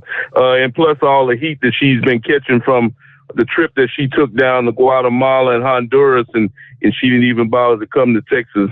And a lot of people, I called you up and told you about that situation. So, yeah, like you say, she's trying to beat Donald Trump to the punch. And plus, I told you about the governor of Texas down here where I'm at.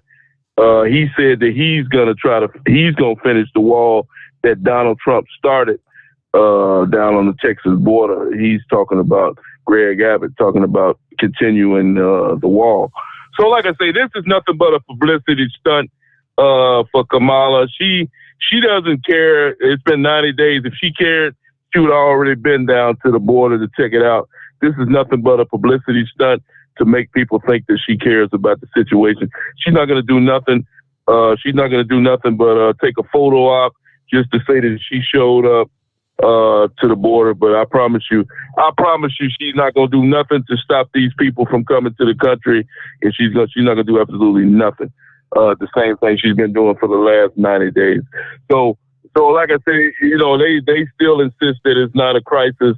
And like I say, we got people coming in left and right all over the state of Texas, all Arizona, New Mexico, California, you name it.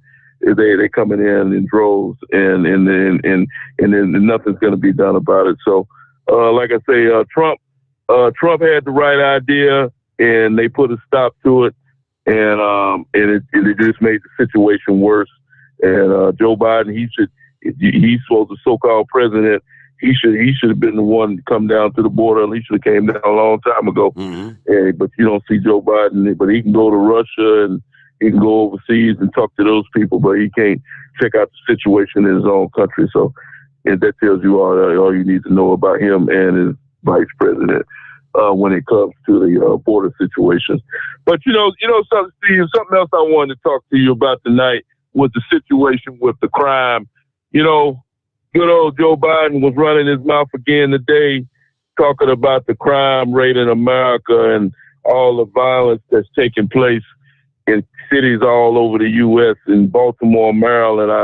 I heard something yesterday about all these individuals being shot. Chicago, we already talked about Chicago, in the last, all the violence that takes place there.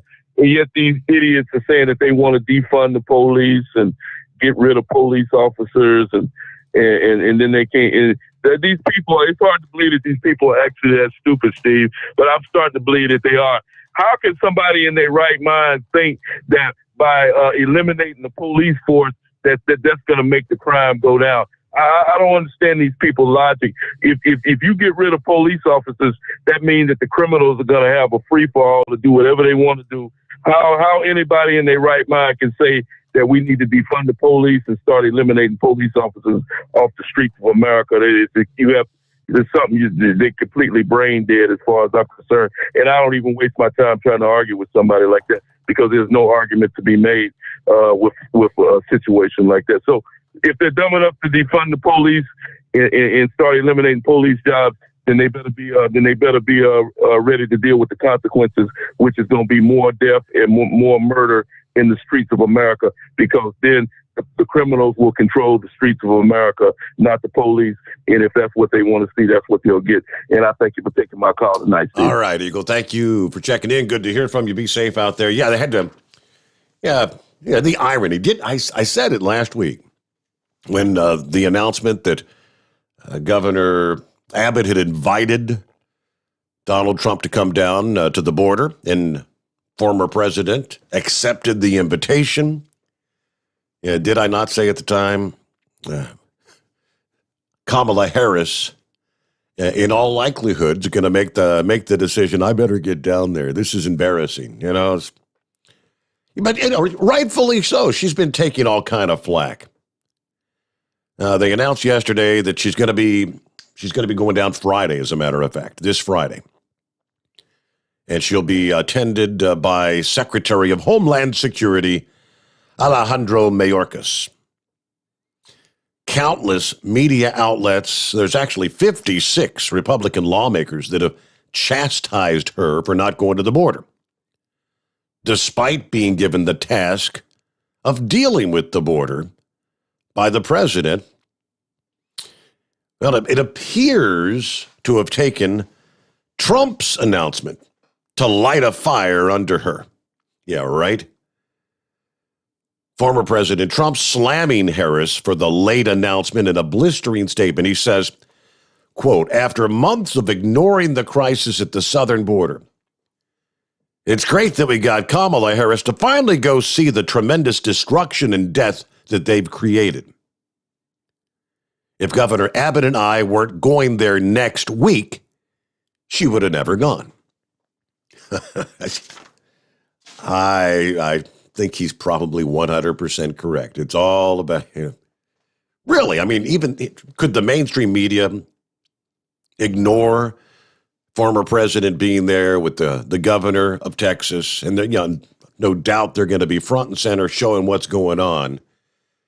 And for the vice president or the president to have not yet even been there after all this amount of time, that is an absolute embarrassment.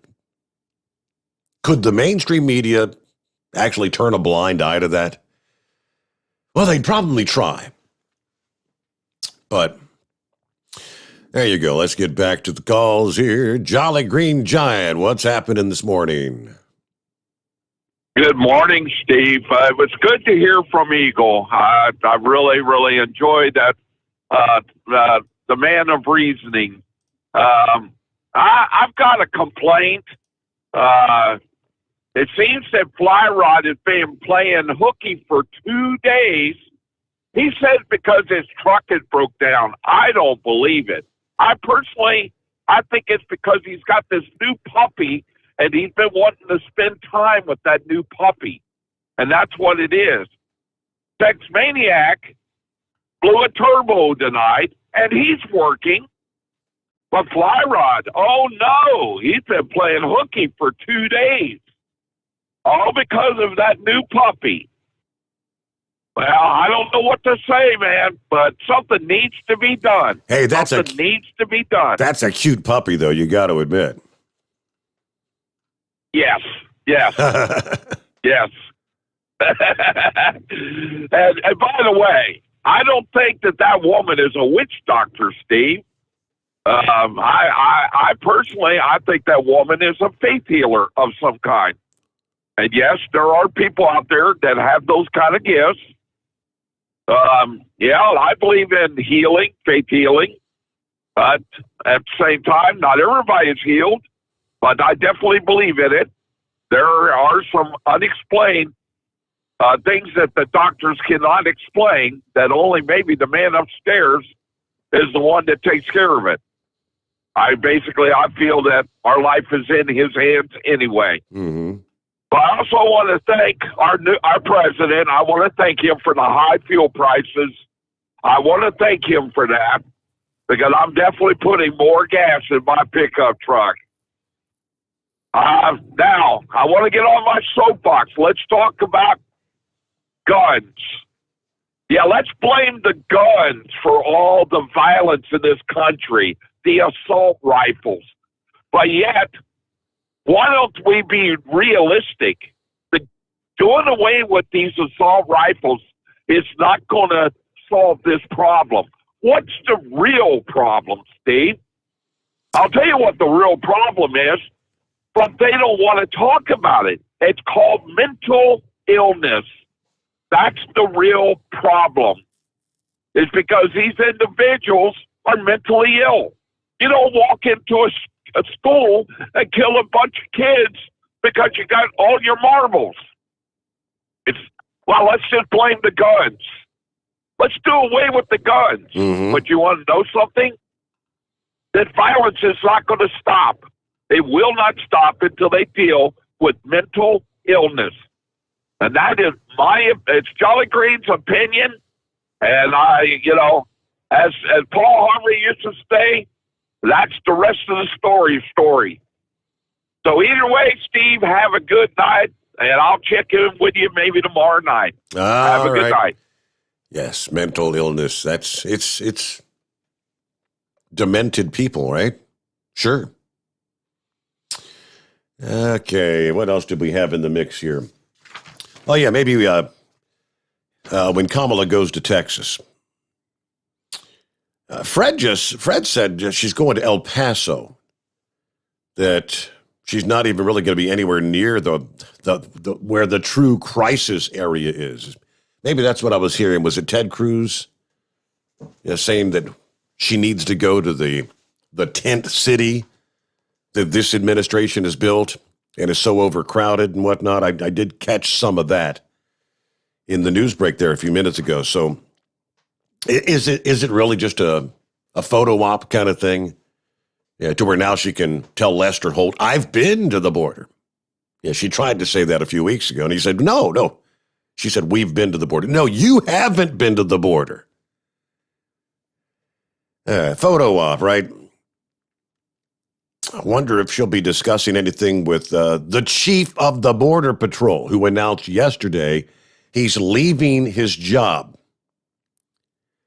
after less than 2 years in a position that's right in the crosshairs of the polarizing political debate. Rodney Scott wrote to agents telling them that he's going to be reassigned.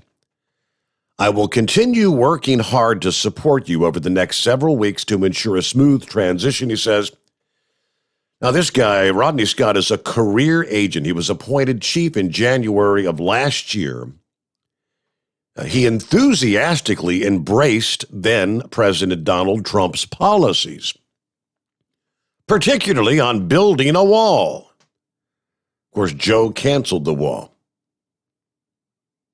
I think he's just so fed up with what's transpiring there. Probably much like the law enforcement community that feels demoralized, more morale is just in the dumps.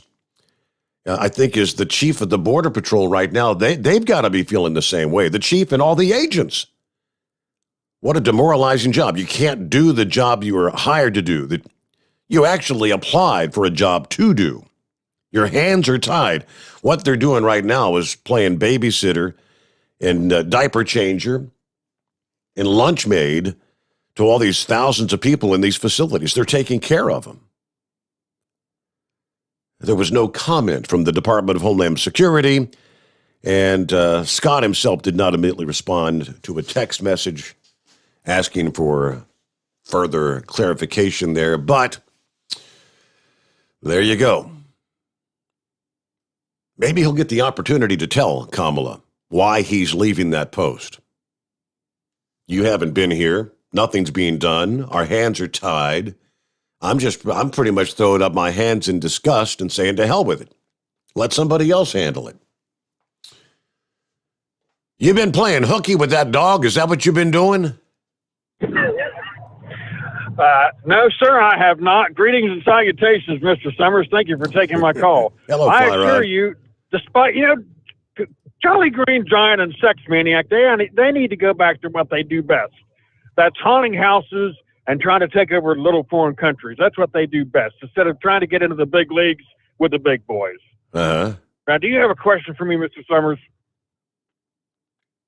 What was my question? Do you have a question for me? Well, you ponder that for a moment while I go on to more important things. Look, this would be a real travesty for our listening audience to get the idea that it's okay to call our manager the monkey gouger, the monkey spanker. I don't think we should do that. You don't like? I think that's a great handle. Well, it's not funny, Steve, so go ahead and get it out of your system. Please, let's just not do that. The Carolina monkey let's spanker. just not do that. He's been working hard on this, getting everything all together for the wrestling match. The monkey gouger. Yeah. He's been working really hard behind the scenes, getting things all ready to go. And one thing he came up with that I think was just absolutely brilliant. And when we put these three clowns, Gilligan and the Big Goose and, of course, Pony Feathers in the ring, we want to have maximum effect for the watching audience. We want them to really get the full maximum benefit of watching these three clowns being taken down. Steve, what we're going to do is we're going to put in extra springy springs in the bottom of the wrestling floor. So when we throw these three clowns, we pick up the Pony Feathers and slap him on the mat. He'll bounce up and down. His hair will be flying all around, and clothes and the articles flying off him. And of course, when the Big Goose goes down, it's just going to be that much more of a visual effect. So people will be in awe and like, wow, this is so great to see these three puppy farting, sniffing idiots getting taken care of. That's what I'm talking about. So we'll get more bounce to the ounce, in other words. That kind of thing. All right, what are we looking at here? Oh, guess what time it is? It's time for a phone reset. Go figure. All right, it's 844-844-3388. Yeah, we hit that magical number. So we'll click a few buttons here, end the show, turn that down so you don't hear it. Then we'll reconnect and be good as we head into our final hour. Meanwhile, we'll get a check of our weather. The heat really begins to build out west. They're talking maybe historical heat wave that's going to be impacting the Pacific Northwest. Get more in that following our top of the hour news update coming up here. And what else we got? In the state of Michigan, we're talking, the state of Michigan has asked to conduct an audit of the 2020 election. You've got, it's one of the northern counties. Which one was it? The Board of Commissioners at Sheboygan County voting on Tuesday to send a letter to the elections director requesting a recount and a review of whether an unauthorized computer had manipulated the tallies there. Is it just me, or does it not seem like every single day we're hearing and seeing more? You've got Maricopa County. Then if we got Fulton County. Now we've got Pennsylvania. You've got Wisconsin. Now Michigan, all looking at possible improprieties. Was there some sort of a manipulation that took place last November? That's what they're looking into. In voting to send the letter, the county pointed to an ongoing tension among Republicans about Trump's loss, they're saying. Sheboygan County, a small county on the top of the Lower Peninsula in Michigan, about 25,000 residents, apparently. Now, they voted for Trump over Biden, 64% to 34%. But Biden won Michigan by 3%, or 154,000 votes. Nevertheless, accusations of possible voter fraud have persisted, not only in Michigan, but pretty much all these battleground states. Will it ever end? There was a statement released here which says, as commissioners, we've heard from many of our constituents expressing concerns and questions about the November 3rd election. We believe we have responsibility to address these concerns and questions. There was a board meeting back in April where the attorney, Stephanie Lambert, offered to send a team to Sheboygan County to do a so-called forensic analysis that prompted months of discussions. Some people were for, some were against sending the letter Tuesday, which drew about 90 people at the meeting. Pretty good turnout in a small town. Some say it's a waste of time, but they're wanting to look in. Was there possibly some outside influence, looking at the computers, that sort of thing? All right, we did get dialed back in there, so... yeah, we'll get our top of the hour news break in and come back. We're going to jump back on board. You can do so now. It is 844-844-3388. One final item before we do hit the top of the hour. Did you catch the news about the Olympic Games in regards to the strict rules that are being implemented for fans there? No alcohol. No hugs, no cheers, no autographs. Olympic organizers unveiling these regulations for spectators at the games this past day. We're now 1 month until the opening ceremony. The 2020 Tokyo president says we'll have to be suppressed. Our festivities will be suppressed to keep the game safe. Yeah, I don't know how we're going to create a festive kind of atmosphere, but we're going to have to get creative here. They decided Monday to allow up to 10,000 spectators into the competition venues. Do not expect any kind of a festive mood to be enjoyed like they're enjoying fans that are enjoying Euro 2020. In Europe, the venues are filled with celebration. We're not going to be able to do the same, he says. Fans are forbidden from cheering or making direct contact with other spectators. They're being asked to go straight home after their respective events. Asking athletes for autographs or expressing verbal support is a no-no. No waving a towel in the air. No form of cheering that could create a crowd. That is just bizarre. So you got thousands of people. You're all supposed to sit there with your hands together and not say a word. Yeah, not cheer. Not cheer on the athletes for your home country. That is just bizarre. All right, we'll return for our final hour right after this. The Steve Sommers Overnight Drive live from the Hot Shot Secret Studios. USA Radio News with Dan Naraki. A bipartisan group of senators have reached an agreement with senior White House aides on the framework of an infrastructure spending bill ahead of a Thursday meeting with President Biden. Maine Republican Senator Susan Collins told reporters that there are still details that need to be worked out, including how to pay for the $1.2 trillion package.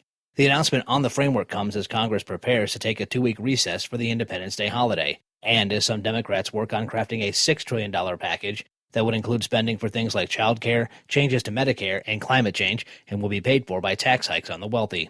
And a CDC advisory committee said Wednesday that there's a likely association between cases of heart inflammation in some adolescents and young adults and the Pfizer and Moderna COVID vaccines. The CDC's Advisory Committee on Immunization Practices says that the benefits of vaccination outweigh the risks, given the incidents are extremely rare and usually exhibit mild symptoms. This is USA Radio News. Hello, this is Wayne Alaroot for our newest sponsor, Asset Strategies, or ASI for short. ASI is a precious metals powerhouse.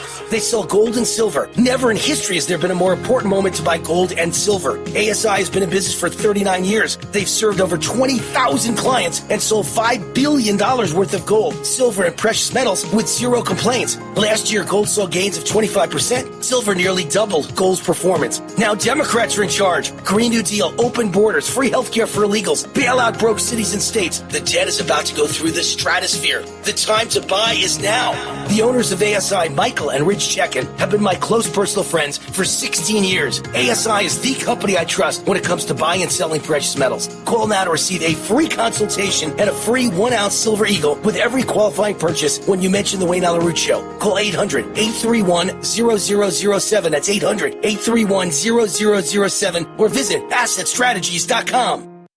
Amid a rise in gun violence across the country, President Biden announced a series of measures Wednesday that the administration will take aimed at curtailing the flow of firearms to criminals. Attorney General Merrick Garland says the ATF will revoke the license of gun dealers who don't follow federal law. We will hold gun dealers that break the rules accountable for their actions. Most federally licensed firearms dealers operate legally in selling guns to individuals who have passed background checks. But those dealers that willfully violate the law increase the risk that guns will fall into the wrong hands. The president also announced steps to help municipalities hire more police officers by using COVID recovery funds and pushed Congress to pass more gun control measures.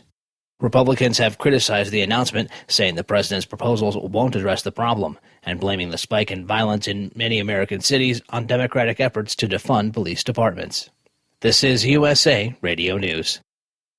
Look, bud, I said your money or your life. I'm thinking it over. The Great Gildersleeve. The new Edgar Bergenauer with Charlie McCarthy. Now, if you help me, I'll mow you down. 3 hours a day, 7 days a week of the greatest radio shows of all time. Classic Radio Theater. Available on many of these radio stations or available on demand anytime at any podcast app by searching USA Classic Radio Theater. USA Classic Radio Theater. The White House announced Wednesday that Vice President Kamala Harris will make her first visit to the southern border, amid criticism that she hadn't yet visited after being tapped by President Biden to head the administration's response to the border crisis.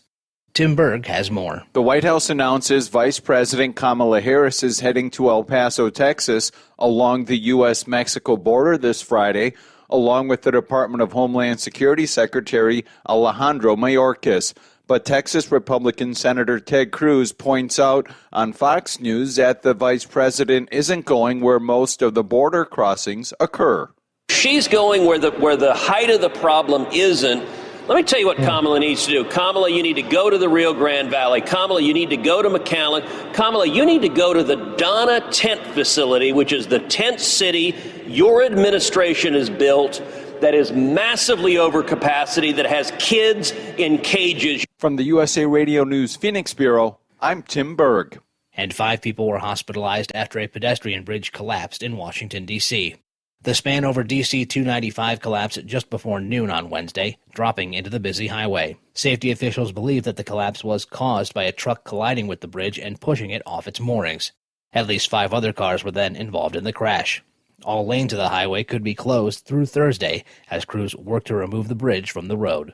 For USA Radio News, I'm Dan Naraki. At Hot Shot Secret, we share the science behind common diesel problems and their solutions. For example, ultra-low sulfur fuels. the primary function of diesel fuel is combustibility. One of the little-known aspects of fuel is its role as a lubricant to metal-on-metal moving parts. The introduction of ultra-low sulfur fuels diminishes the fuel's ability to lubricate because sulfur, which has been mostly removed, has lubricating properties. Hot Shot Secret Everyday Diesel Treatment with LX4 delivers unmatched lubricity. Third-party testing confirms that it takes 3 times the amount of leading fuel treatment to match the lubrication benefit of 1 dose of Hot Shot Secret. Everyday Diesel Treatment is a fully formulated 6-in-1 premium fuel treatment for every fill-up, every time. Everyday diesel treatment is available at truck stops, Tractor Supply, O'Reilly's Auto Parts, and online at HotShotSecret.com. Hot Shot Secret, powered by science. The Overnight Drive with Steve Summers. Live from the Hot Shot Secret Studios. Call Steve now.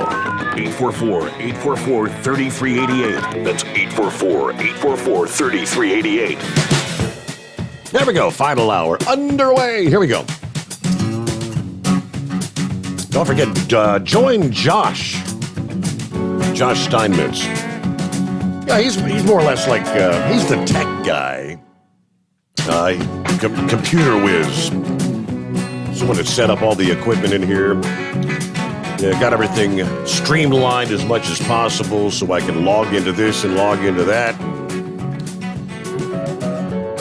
Before he got hired on at Hot Shot Secret, he was really into the tractor pulling thing. That's where he came from. So I think he's really looking forward to the next couple of days. It's going to be a busy, busy time. He's had a lot on his plate as of late, but Josh will be coming to you live today during the Hot Shot Secret Live Facebook weekly program, starting at 1:30 this afternoon Eastern Time. You catch it on the Hot Shot Secret Facebook and YouTube channels on a weekly basis. But yeah, today coming to you live from the Budweiser Dairyland NTPA Nationals, the National Tractor Pull Association Nationals. Again, that gets underway today. I was asking them about, are they expecting a good crowd? And Josh says, yeah, since everything got canceled last year, everybody's really anxious to get out and see some live action tractor pulls. So I'm sure for his program today with Hot Shot Secret, he'll be talking with, most likely, I'll just presume, some of the Hot Shot Secret sponsored tractor pullers, just like Kyle interviews some of the Hot Shot Secret sponsored diesel racers and drag racers out there. Starting Friday and Saturday, of course. He's going to be over there at Virginia Motorsports Park. It's another big, busy weekend for all the crew at Hot Shot Secret, taking care of business. So, stop by, say hi to Josh. If you're going to be at the tractor pools Thursday, Friday, Saturday, 3-day event there. Of course, Kyle, again, will be at the Virginia Motorsports Park for the big diesel drag racing event. That'll be a big one. You stop by the booth there. Tell them, I listen to the Steve Summers Overnight Drive, or just say, I'm an Overnight Drive listener. And Kyle will give you a quart of the Hot Shot Secret Stiction Eliminator. Absolutely free, $32 value, so take advantage of that. All right, let me get back here and, fly rod, timing-wise, that damn phone reset gets you all the time, don't it? Well, here lately it seems to be. I'm not happy about that at all. It's just getting wound up. Now I can't remember where I left off at. What did you hear last, or were you too busy multitasking? Well, we were talking about the extra spring, and I said, so we're going to get more bounce to the ounce, and then it was like, boop, you're gone. Yeah. Don't you think that's a great idea? The visual. In the event that Moose would go down, that would be a pretty hard landing, so he could probably use a little extra spring. Steve, look, we've got to set something straight.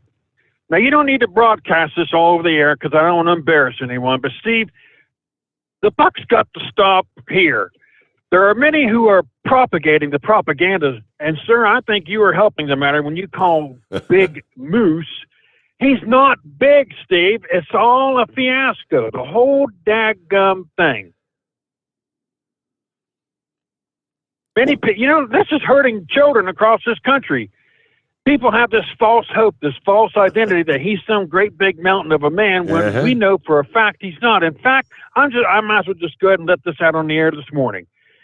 Steve Sommers, we have uncovered evidence that the big goose really didn't even have a surgery. He photoshopped that whole thing too. It's not real. Dadgummit, did I lose you again? What about the guy that met, I'm trying to remember, the T-Bone, I think it is, our new listener. Now, he described this guy that he met as like 9 foot tall. That was the big moose. Steve, if you give me $20, I'll tell anyone that you are a multimillionaire living in Las Vegas. Let's just face the facts. It's propaganda. Big Moose paid this guy to become a new. He paid this guy to become a new listener and said, "Tell everybody I'm 9 foot tall." Yeah, exactly. It makes sense to me. You couldn't make sense if you had a cash register full of change. Oh, wow, the big goose. Wow. God bless America. Well, you know what? You're back at that diarrhea of the mouth again. I want to just set the record straight right now. I'm about half gimped up, balled up, can't hardly walk, get around nothing. But if you was coming to my house right now, I'd whip you like a red-headed stepchild. Right. Of course you would. Well, big goose, I'm surprised your mama let you out of the diaper pen, out of the playpen to call into the show and talk to the big boys, because I doubt she's changed your diaper lately. Big boys, huh? Shooting off corn and peanuts again, running your big mouth like some big radio Rambo. Well, it's just something you need to know. I crap bigger than you, and you run your mouth awful big. You got that coaxial karate down pat. But we'll just see when we get toe-to-toe down there, July the 4th, and at Steve Sommers' annual watermelon roast and picnic, just how big that mouth of yours really is. I think you got an alligator mouth and a jaybird ass, and I'm going to broadcast it live stream July the 4th and let America know what kind of turkey you really are. How are you going to feel about getting in the ring there, Big Moose, with, what is it, Monkey Spanker, and is it Bent Rod? I think it's Bent Rod. Yeah, but we got the old Monkey Spanker and Boink and Doink, the Powder Puff duo down there, and we're going to see how this all plays out. You know what? I'm just going to tell Horsey the Brain he can just set this one out. He don't even have to make the trip down there if he don't want to. You know, he can do everything he needs to do. We can patch him in on the telephone to do the commentary. I tell you what, you won't even show up because you don't have no crook knee, no crook leg. This is all big fiasco propaganda. You won't show up. You won't be there no more than the man in the moon. You're a chicken and a coward. Okay. You stinking chicken farmer. I know for a fact you won't be there. You know, count lazy yahoo. Well, I tell you what. At least I've spent my life farming chickens instead of like you. You've only spent your life choking them. So I don't want to hear no crap from you. I might be a chicken farmer. You're a chicken choker. You're an old monkey spanker. You know, Count Rag Sniffer. Well, you're going to pay the price for that one. That just infuriates me all the more. So when we grab a hold of you by the hair, well, let me tell you something. You might as well just shut up. You couldn't talk crap if you had a turd in your mouth. You couldn't talk crap if you had a turd in your mouth. You're just embarrassing yourself. You just keep it up there, Big Goose. You and Pony Feathers are going to be united together for sure, right in between each other. As I power drive you both on top of each other. Doink and boink. Yeah. Betty the Brown Stain Bushwhacker. And Gilligan, that's another one that's going to get a good old-fashioned ass whooping. You leave my little buddy out of this. No, you're in the middle of this one, son. There ain't no getting out of this one. You know, Count Puppy Fart Sniffing Yahoo. Yeah, well, that's good. That's good. Like I said, you just embarrassing your damn self because you couldn't talk crap if you had a turd in your mouth. You trying awful hard, but you ain't succeeding. Well, we'll just see you on the ground. Only thing I got to say. And real quick before I go, I do have a little funny I'd like to share here. I was going to pass it off to Heatwave, but you know he's tied up with Doink and Boink here. He'd kill a punchline faster than a Democrat in a convertible in downtown Dallas. You know, so little Johnny goes into school one day, and the teacher says, "All right, here's the deal, class. I'm going to ask you a question on Thursday, and if anybody in the class gets this question correct, you won't have to come to school on Friday." So the first Thursday, teacher says, "Okay." He said, "Here's the big question." Said, "How many grains of sand are in the collective in the beaches around the world?" Nobody didn't have no idea. She said, "Well, we'll see you tomorrow." So next Thursday rolls around. She said, "Okay, here's your big question, class." Said, "How many fish are in the ocean?" Didn't nobody have no idea. So little Johnny starts getting wise to this. So he went home, found a couple old golf balls, took them there in the garage and got the Krylon out and spray painted them glossy black. So next Thursday rolled around. Teacher got up and said, "Okay, class, here's the weekly question, so you don't have to come to school tomorrow if you get the right answer." About that time, little Johnny took them golf balls out and rolled them up the center aisleway, and teacher bent down, picked them up. She said, "All right, who's the comedian with the two little black balls?" And little Johnny said, "Flip Wilson, no more school till Monday." There you and go. if you're old enough to get that joke, you'll appreciate it. Yes, sir. Yep, I get it. Hey, y'all keep it Twix and Spotted and the solid and sunny side up. We'll be 10:42, but we'll be looking forward to July the 4th. Hey, and thanks for passing the word along. You got me a new listener. T-Bone is tuned in tonight. Yeah, I told him, me and old Possum's up to Waffle House the other day. That kid come in there, and we was talking to him a little bit. And I hooked him up with the link to the show there on YouTube, so he said he was going to start listening, so I'm glad he did. There you go. All right. That's how we pass the word. Thank you, Big Moose. Rolling up on 18 past the hour. Let me see here. It's 844-3388. And would that be, it says Billy. Would that be like Billy the Kid? Yes, Gilligan. I heard old Fly Rod there running off the mouth again. Nothing to do there. I mean, it's like your dad used to say, sounds about like a fertilizer salesman with a mouthful of samples. You know? But, you know, hey, if you heard from Dink tonight, there's Doink running his mouth. Have you heard from Dink and I missed it or what? I have not Their heard old Heatwave. Oh, well, that's nothing new. Well, I'm going to touch on something on a serious note. Really. You know, Joe Biden then was talking about how they're going to send the ATF after these firearms dealers. They're selling illegal firearms. Wasn't that one of your stories there earlier? Yes. About that? Yep. Well, who's opposed to that? I don't know any legal gun owner that's not for that. I mean, they're violating the law. I mean, he's acting like we're going to finally go after him. No, it's somebody that gets a gun illegally. They don't go down to the gun shop to buy it. They buy it off some criminal on the street that probably stole it somewhere. You know, it just don't make it. But it's all propaganda. You know, but I know I'm preaching to the choir on that. Well, get back to this July the 4th thing. I'm proud to announce that the next few days our Gillicoin will be introduced by GMA Enterprises. Me, Marianne, and Sex Maniac has been working on it. Now, this stuff's based on blockchain, right? Am I correct? Yeah. And hadn't been doing all that well as of late, last I checked. Well, we're going to break through ground. Do you know how many blocks, how many chain links goes into a blockchain? We've got about 150 of each. We're taping them together.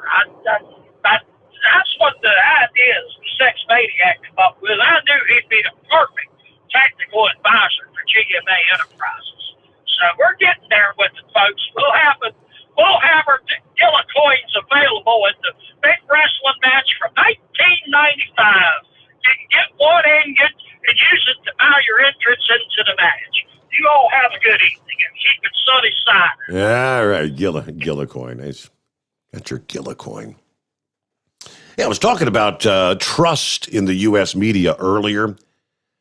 Here's another tidbit. Cable television is the worst, apparently. The 164-page report said the cable news channels, Fox News, CNN, MSNBC, have some of the highest levels of distrust. Now, the study looked at major media consuming nations around the world. China and Russia, for obvious reasons, were not included. The report noted news consumption has slumped since Trump left office, and that all the outlets are feeling the economic pain, none more than print. More than 30,000 industry jobs were lost last year in the print news.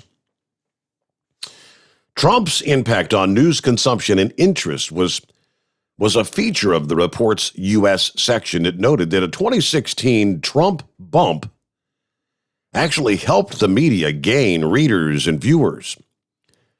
It also said when Trump exited Washington, that's driven people away from the news, especially right-leaning consumers. Disinterested in Joe Biden. That is true. We find signs that there are many turning away from the news media and in some cases avoiding news altogether. Interest in the news has fallen sharply in the U.S. following the election of Joe Biden, especially with the right-leaning groups.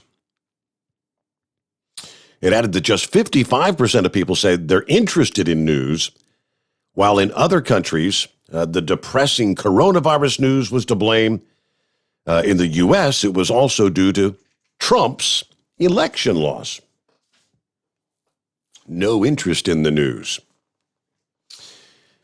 All right, 23 past the hour. Let me see here. Would that be Colton? Hi. Hey there. Yes. Hi. What are you doing this early in the morning? Did you get yourself a nap there before you called us up? Yes. So what's going on, Colton? Didn't happen. Are you out on the road with Dad right now, and where you at? Yes. We are at mile marker 191. And where you headed to tonight? Back to Michigan. Back to Michigan? Okay. So have you been on the road with Dad for the last few nights? Yes. Having fun out there? I am. Okay. Now, when you stop to get something to eat, what's your favorite when you go to the truck stop? Sometimes Subway. You like Subway? Okay. Not a bad choice. Yeah. So you got any big plans for your weekend coming up here? Are you going to be out? Is Dad going to be out there on the weekend too, or no? Going camping soon. You are? How about that? My grandson's going camping this weekend too. Okay. Well, it's good to hear from you, Colton. I know everybody is glad to hear you're back out on the road with Dad this summer, having fun. And I have a pop ball collection I'm doing now. Save up money for a gas-powered golf cart. Oh, really? A gas-powered golf cart, huh? Yeah. Is that so you can tool around the truck stop, or do you actually like to play golf? That was basically for me whenever I can ride around when we're camping, basically. Oh, when you're camping. Oh, yeah, golf cart at the campgrounds. A lot of people do that. Okay. Well, Yeah, 'cause we don't want to get an electric because in one of the places that we go to, it's rustic camping. ain't got no way to charge up your electric golf cart. That makes sense. Yep. Well, good to hear from you, Colton. Have fun out there. Be safe on the road. I will. Don't forget to buckle up. There you go. Cute kid. Chevy Guy. Good morning, Colton. Lord, what a treasure to have if you're a dad. Remember this date and save this segment because in a few years that precious voice is going to darken, deepen. And, yeah. Colton was making me remind me of my grandbabies, and it's an amazing time. I just want to thank. It's hard to bring this up after talking to listen to that young man, and enjoy your trip with your daddy. Now I want to get earlier. I think Gilligan or something took me off in that direction about the going after the gun stores and going after I don't know of any illegal gun stores. I mean, these guys to operate their business are extremely careful. And if you remember, it was the Obama administration, Eric Holder went down on the border so they could run some illegal guns, track them, put trackers on them and run illegal guns, went to a gun store and tried, I guess they thought it was going to happen. They tried to ship guns down out of that gun store or buy them. And that gun store owner ended up calling the ATF or whatever, and he was doing it right, and they turned around and forced him to go ahead and do the transaction, which I will never understand how law enforcement can break the law to enforce the law. Yeah. And we all know what Eric Holder was doing. He was trying to run guns down to Mexico so they come back up here, and they're trying to go after your ability to own a firearm. Well, if you remember, before all the Antifa and the BLM mess last summer, and last summer before that, I guess, you had Governor Cuomo standing up there saying, "We don't need a machine gun to hunt a deer." Well, I want to thank Antifa and BLM because since the time that governor stood up there and, like somebody said earlier in the show tonight, if they don't understand that, we have a right to hold them, use those weapons to hold back our government. And it was interesting to hear Biden threatening the American people with nuclear exchange and fighter jets. Trump that would have insinuated that you'd use that on the American people. But Antifa and BLM over the last year or so, especially, we have video of just crowds of people ripping into stores, ripping people out of cars.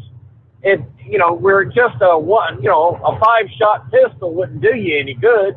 It just make people mad. You shoot a bunch of their friends and then they tear you apart. You remember that New Orleans, and of all things, they took that guy's gun away from him. He pleaded guilty, but they took that guy. He held the crowd away from his house with that firearm, right, and with his wife's pistol. Mm-hmm. And they ended up taking the weapon away from him. I don't, no, we need to get things straight there. But we've got, I want to thank, that was BLM, I believe, right there. Thank you. Because Governor Cuomo, we had, before all this, we were having a hard time explaining to people in the government, we have a right to defend ourselves from the government. It's going to cost you. You're going to win, but it's going to cost you. And a lot of the people that you're going to be sending is our neighbors, and most likely they're not going to be with you. They might be especially the sheriff's department, they might be standing with you and us in our yards to defend us. But before then, it was us trying to explain to the government, yeah, we have, it's not, and if you said that it's to defend against the government, all of a sudden we're the radical and we're the criminal when it's plainly written in our founding documents. It's plainly written.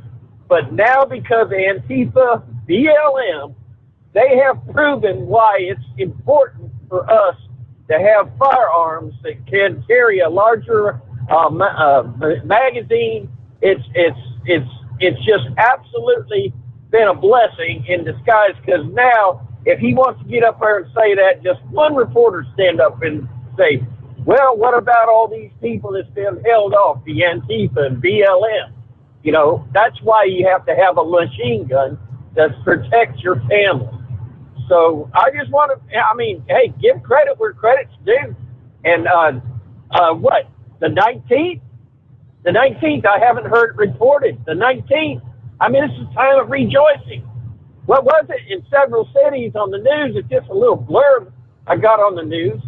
And they were destroying cars, rioting, and, destroying automobiles in different cities where they were rejoicing over the 19th.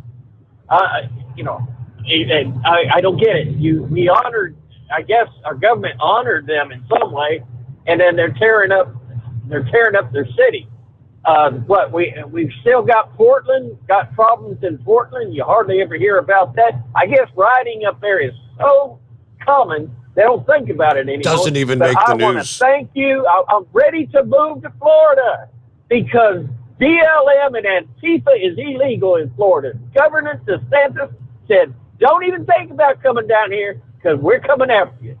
And you come on down here because we're coming after you. And cities, sanctuary cities, you come out here and you let them go. He said he's gonna just get rid of the immunity for the city, and the people that in their city that get harmed by Antifa and BLM will be able to go and sue the city officials to get justice for crimes committed against the people. He said their job is to protect the people and protect statues, buildings, and homes in Florida are safer than anywhere else in the United States of America because of that governor standing up for what's right. Yep.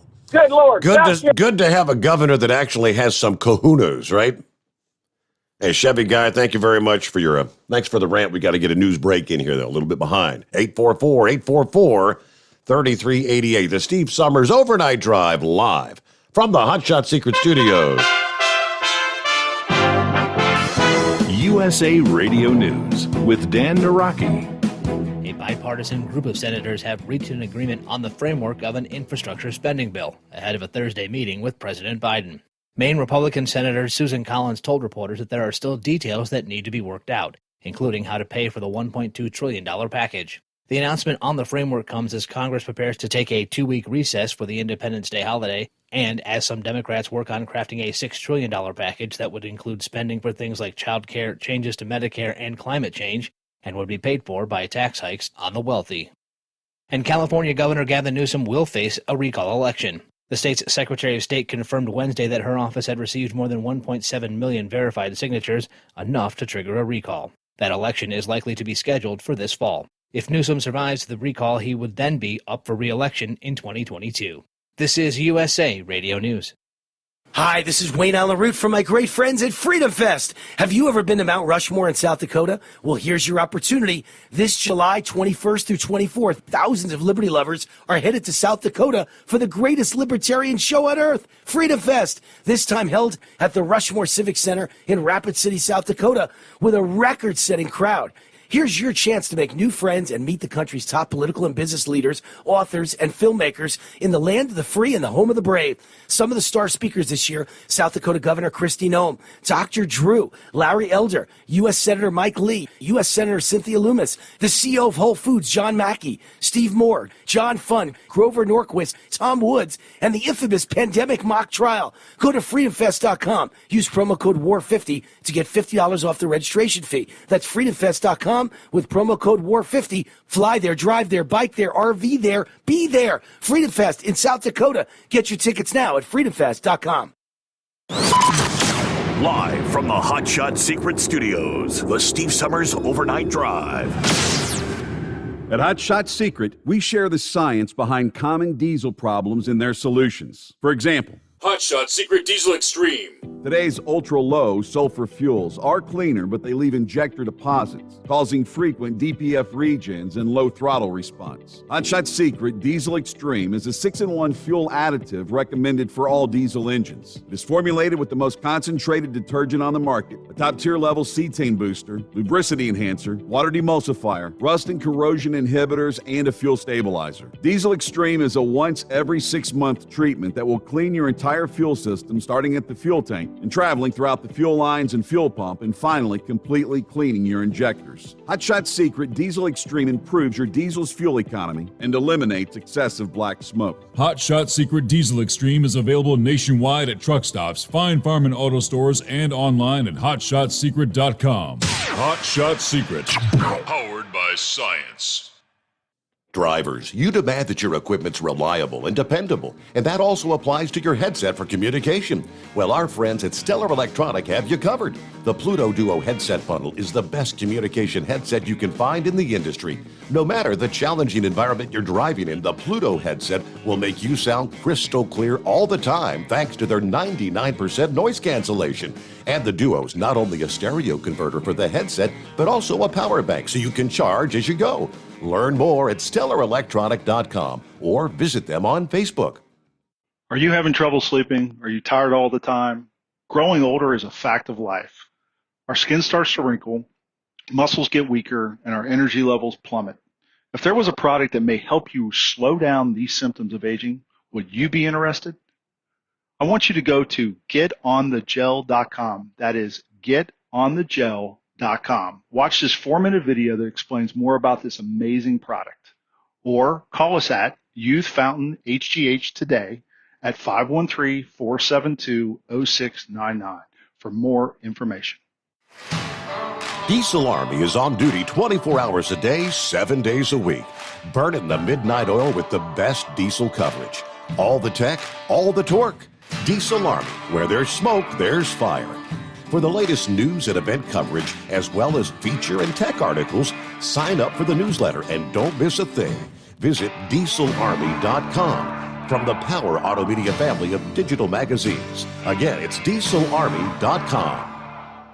For anything diesel, take it to Scheid Diesel. They provide a wide variety of services and diagnostics to determine what the problem is with the latest technology. From simple oil changes and preventative maintenance to fuel system diagnostics and repairs, engine rebuilds and cylinder head repairs, and rebuilds with our in-house machine shop. They also have on-site DPF cleaning for exhaust issues and DOT inspections. If your diesel is asking for some attention, Scheid Diesel has the specialist you need for anything diesel. Located in Terre Haute and Lafayette, Indiana, and Effingham, Illinois, Scheid Diesel has you covered. Dean Michael, the tax doctor here. Are you tired of those tax problems following you around like a dark cloud, always in the back of your mind, losing sleep at night? Call me now and get your life back. 888-557-4020 or go to mytaxhelpmd.com. Pretending they're not there won't make them go away. The IRS isn't going to forget. They will levy your bank account and garnish your wages. Don't wait for that to happen. I'm not telling you these things to scare you. I'm telling you so you can benefit from my years of experience. Now is the time to act. 888-557-4020.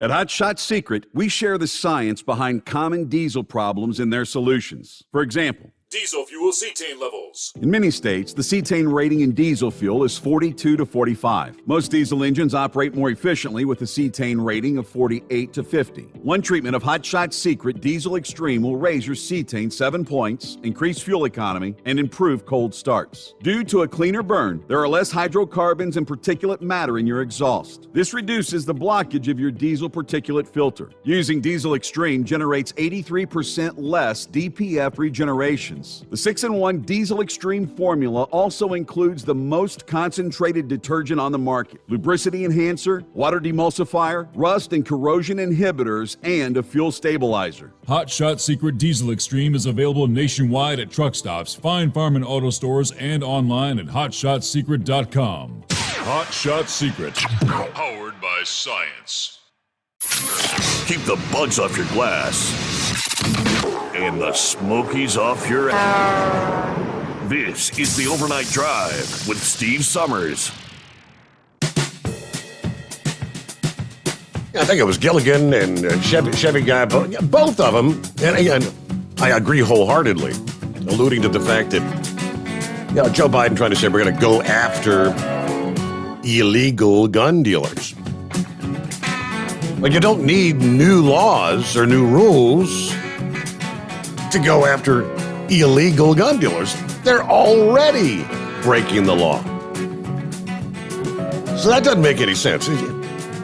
They try to twist these words around, make it sound just like the We the People Act. If you listen to Chuck Schumer and all the Democrats, they made it sound like that's the best thing since sliced bread when it comes to securing our elections, when the truth of the matter is, it was the exact opposite.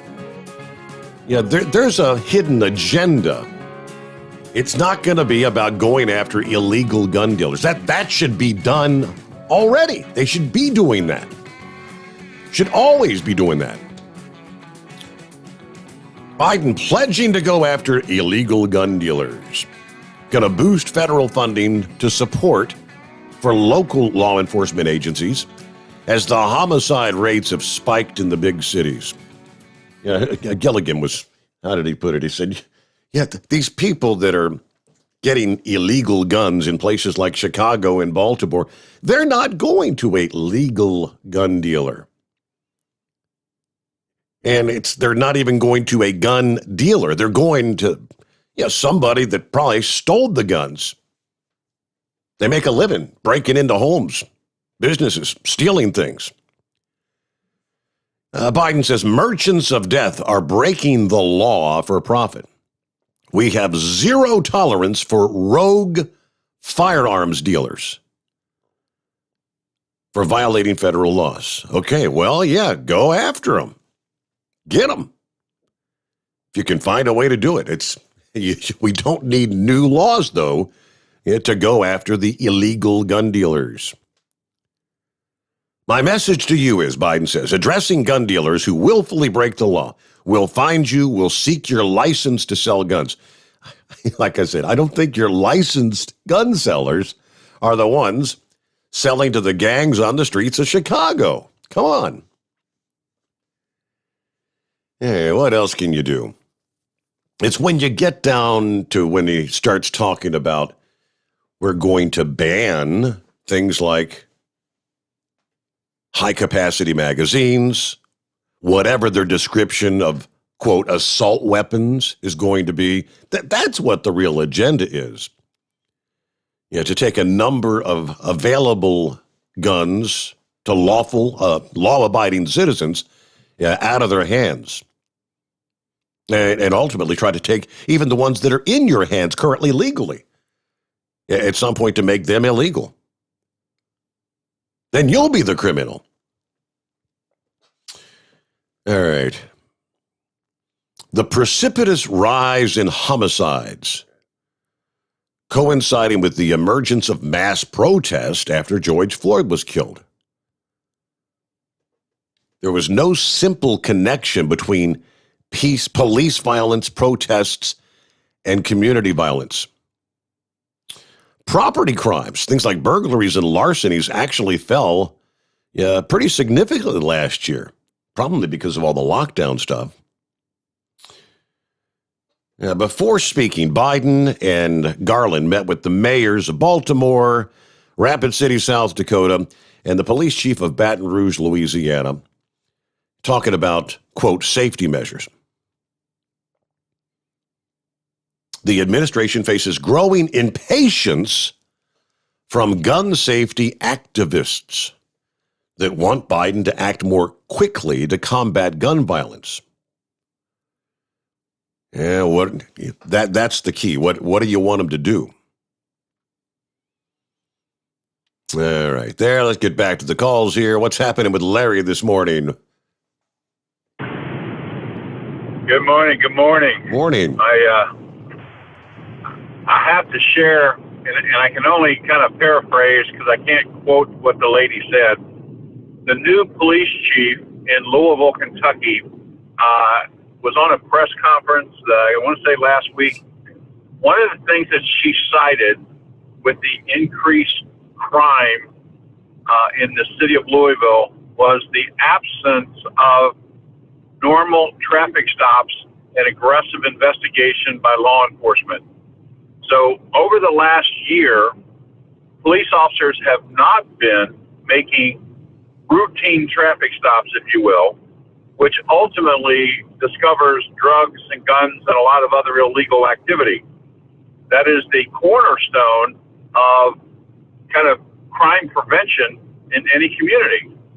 So now it's been labeled as racially biased because it's in the predominant African-American neighborhoods. So cops are not doing what they used to do that curbed this illegal gun violence and everything else, because now you have to wait till something happens to engage, as opposed to being proactive as a law enforcement officer to investigate things on an aggressive manner. So we've shot ourselves in the foot. And then there was even the push to, I don't know, what city was it where they were talking about not allowing armed law enforcement, regular police to make traffic stops. We're going to have our own, traffic cops who aren't armed to pull over for speeding or running a red light. I said, who the hell's going to volunteer for that job, Larry? I can't even imagine a John Q. citizen. I don't care what your education level is. I don't care how much psychology you have. You make a traffic stop and you're going to initiate any kind of enforcement effort whatsoever, and cops are shot every day in that scenario. So imagine an unarmed individual making that same kind of traffic stop. I don't know that there's not enough money to pay me to do that. That's crazy. Now, if you want to invest in more police officers, number one. Number two, better qualified police officers, and not just the people who happen to stumble in and they're the only ones who applied. But then number three, better training, and I say better training of the psychological impact that happens to humans as they deal with drugs or deal with whatever. Mm-hmm. Instead, the funding is the ass-backwards approach to fixing the problem. Exactly. Yep. Steve, I don't know. I was getting ready to leave, and I was hearing Big Moose and all that fun discussion. I got to tell you a story about a guy named Bill Frank, who was a driver at Rumpke when I was a driver, and then we both got into management. But Bill Frank's handle was Snake Eyes. He drove for Palm Beach a long time out of Newport for many, many years before he came to Rumpke. Well, Bill and I had so much fun on the radio that we had a couple different handles that we used when we would kind of stir up the pot. I was the bionic booger picker. Now, we would get into an argument on the CB radio, and next thing you know, so what are you driving, you piece of crap? Well, I'm driving a white Bronco, just like my buddy, the football player. And so I'll meet you at Dunkin' Donuts, and I'll just whip your butt. And so we would go on and on and on. And when you going to be there?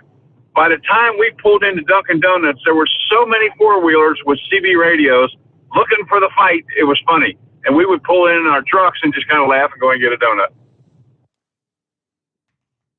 Just setting them up for failure. You stirred the pot, yeah. Now imagine this. We were going down Coleraine Avenue one day, down into the city, and we acted like one of us was in a airplane doing traffic surveillance, and said, "No, man, you're not really in an airplane. I don't believe you. No, I'm in an airplane." And so one said to the other one, said, "Okay, do me a favor, flash your lights, and I'll kind of flash my landing lights at you." Well, next thing you know, we got all kinds of four-wheelers flashing their lights. We had so much fun. God-loving Snake Eyes has passed away. Great friend, longtime employee, Rumpke, never be forgotten. So all that discussion today kind of reminded me of the conversations that me and Bill Frank had. And by the way, on July the 4th, what is the venue? Where's this going to happen? Where's the arena? It's supposed to be at the Sommers Ranch. Okay, well, doggone it, I've got an event I've got to do. I've got to go down to Mississippi on the weekend of the 4th. I would love to be there just to be in the crowd and cheer them on. Uh-huh. Think we're going to have to make it a pay-per-view event. Oh, do it, or Zoom or something. Yeah. Do it. I would subscribe. Be right there. You know, I wish there was an opportunity to meet these guys. I have not been on the cruise or not been to some of the events that you guys have all gotten together. I love hearing them talk. I'd love to put a name with a face and a face with a name and shake their hand. True American heroes out there driving that truck and tolerating idiotic four-wheelers who do not respect the truck. I mean, and my guys deal with that every day. I deal with it in my four-wheeler. This stupid stuff where you're getting off an exit and here comes 2 or 3 cars curb diving in front of you and slamming their brakes on. Mm-hmm. It's so annoying. Every day, those guys are dealing with that, Stephen. You know that. Every single day. Yes, sir. All right, buddy. Have a great day. I'm pulling in the shop. Great show as always. And tell the guys that I'm telling them right now, love hearing your dialogue. Big Moose, I hope your knee gets better. And I can't even think about buying a cicada cookbook. Sorry. Hey, have a great day there, Larry. Thank you, as always, for checking in. Hey, good morning, Moon. M-O-O-N. That spells party, right? Good to have you with us. Let's see. Rodney's out in Omaha. He said it's raining hard in Omaha.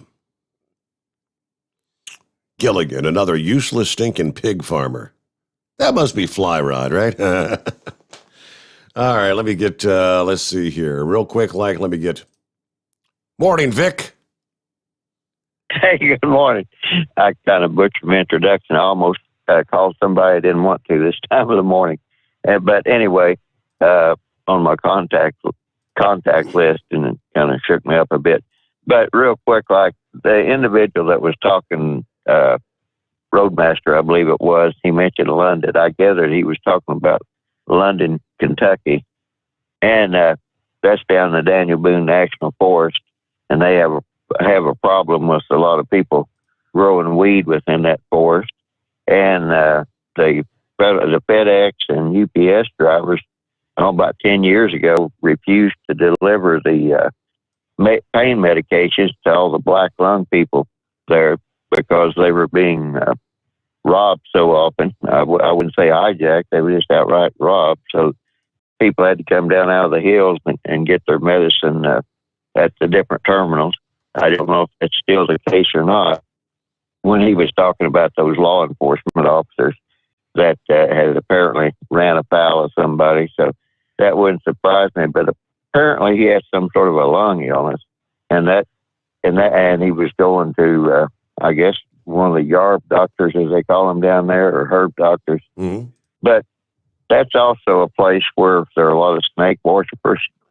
And an odd part about it is you've heard the thing about snake oil. Well, cancer cells don't know when to quit growing. They don't have that particular chemical or whatever that causes them to quit growing and die. And that's basically what cancer is. Oddly enough, snakes actually have an ingredient in some of their venom, certain snakes and everything. So I'm not exactly sure who he might be going to, and this is a very dangerous thing to do. But those snake worshippers, they actually drank some of that venom. Some of the Indians did too. So I hope things work out for him. But I just thought when he said that, I just found that kind of interesting. And a lot of people, a lot of Indians used to sell fake snake oil, and that's where that term snake oil salesman comes from. But the other thing too is whenever you're talking about all these guns and immigration, as they've said time and time again, it's not only the border cities, it's all these people that are coming into these cities. And so for Biden to go out there and say, we're going to go after the illegal gun dealers. We owned a hardware store at one time, and we sold different, guns and ammunition and all that. So I had to be a federal firearm registered dealer. And it got to be so much aggravation, we just quit. The amount of paperwork 40 years ago was ridiculous. And the ATF would come in there and want to trace every bullet, every gun that you sold and everything else. And it's like, hey, we don't make that much money off this anyway. It was more of a service. So we just let somebody else take it over. And, whenever you bring a criminal element into a country, why would you expect for crime not to rise? I mean, you work on the beginning of a problem, not the end of the problem. Yeah. I know you're getting close to time here, Steve, so I'll let you go there. All right. For years, they've talked about, with these illegals coming across the border. Okay, there are some family units, but the overwhelming majority are teen and early 20 males, most of whom have been living in a criminal element kind of lifestyle with the cartels or whatever the case might be, whether it's in border or Guatemala or Honduras. When they cross that line into the United States, the criminal element of that individual doesn't magically get left behind on the Mexican side of the border. They've still got that mentality. And they proceed to bring that into the cities and the streets all over the United States. Why do you think? Crime is on the increase. It doesn't take a rocket scientist to figure it out, but for whatever reason, this administration seemingly can't figure it out, or they just don't care. Can't say for sure which one it is, but hey, we'll close it out there for a Thursday morning. Real quick, before I let you go, central portions of the country, there's going to be an expanding area potentially of severe weather today. And we've got a pretty good line of severe weather pushing out of eastern Nebraska into western portions of Iowa, on down into southeastern portions of Nebraska. There's another batch of storms back toward Grand Isle. So again, that'll be expanding throughout the day. Be safe out there. We'll have all the latest tonight as we get things underway at the midnight hour. The Steve Sommers Overnight Drive, live from the Hot Shot Secret Studios.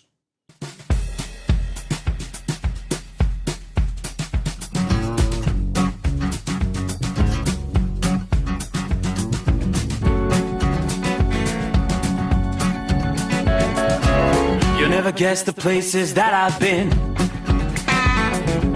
You never guess the places that I've been. 'Cause everything is like a dream, yeah, but only in that dream that I live in. I'm never gonna let the day begin.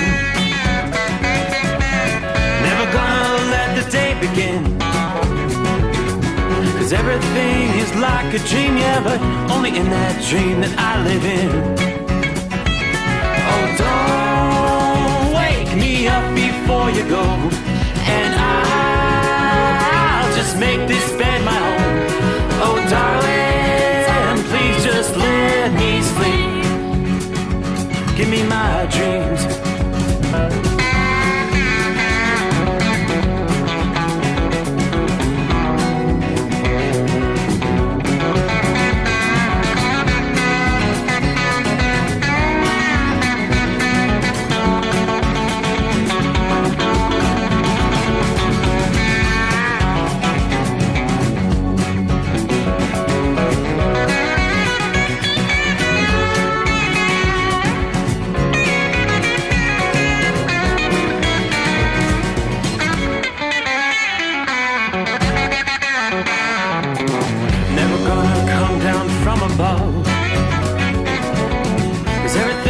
Better from above. Nothing's ever as it seems, yeah, except in that world that I dream of. Never gonna lose the ones I love. Never gonna lose the ones I love.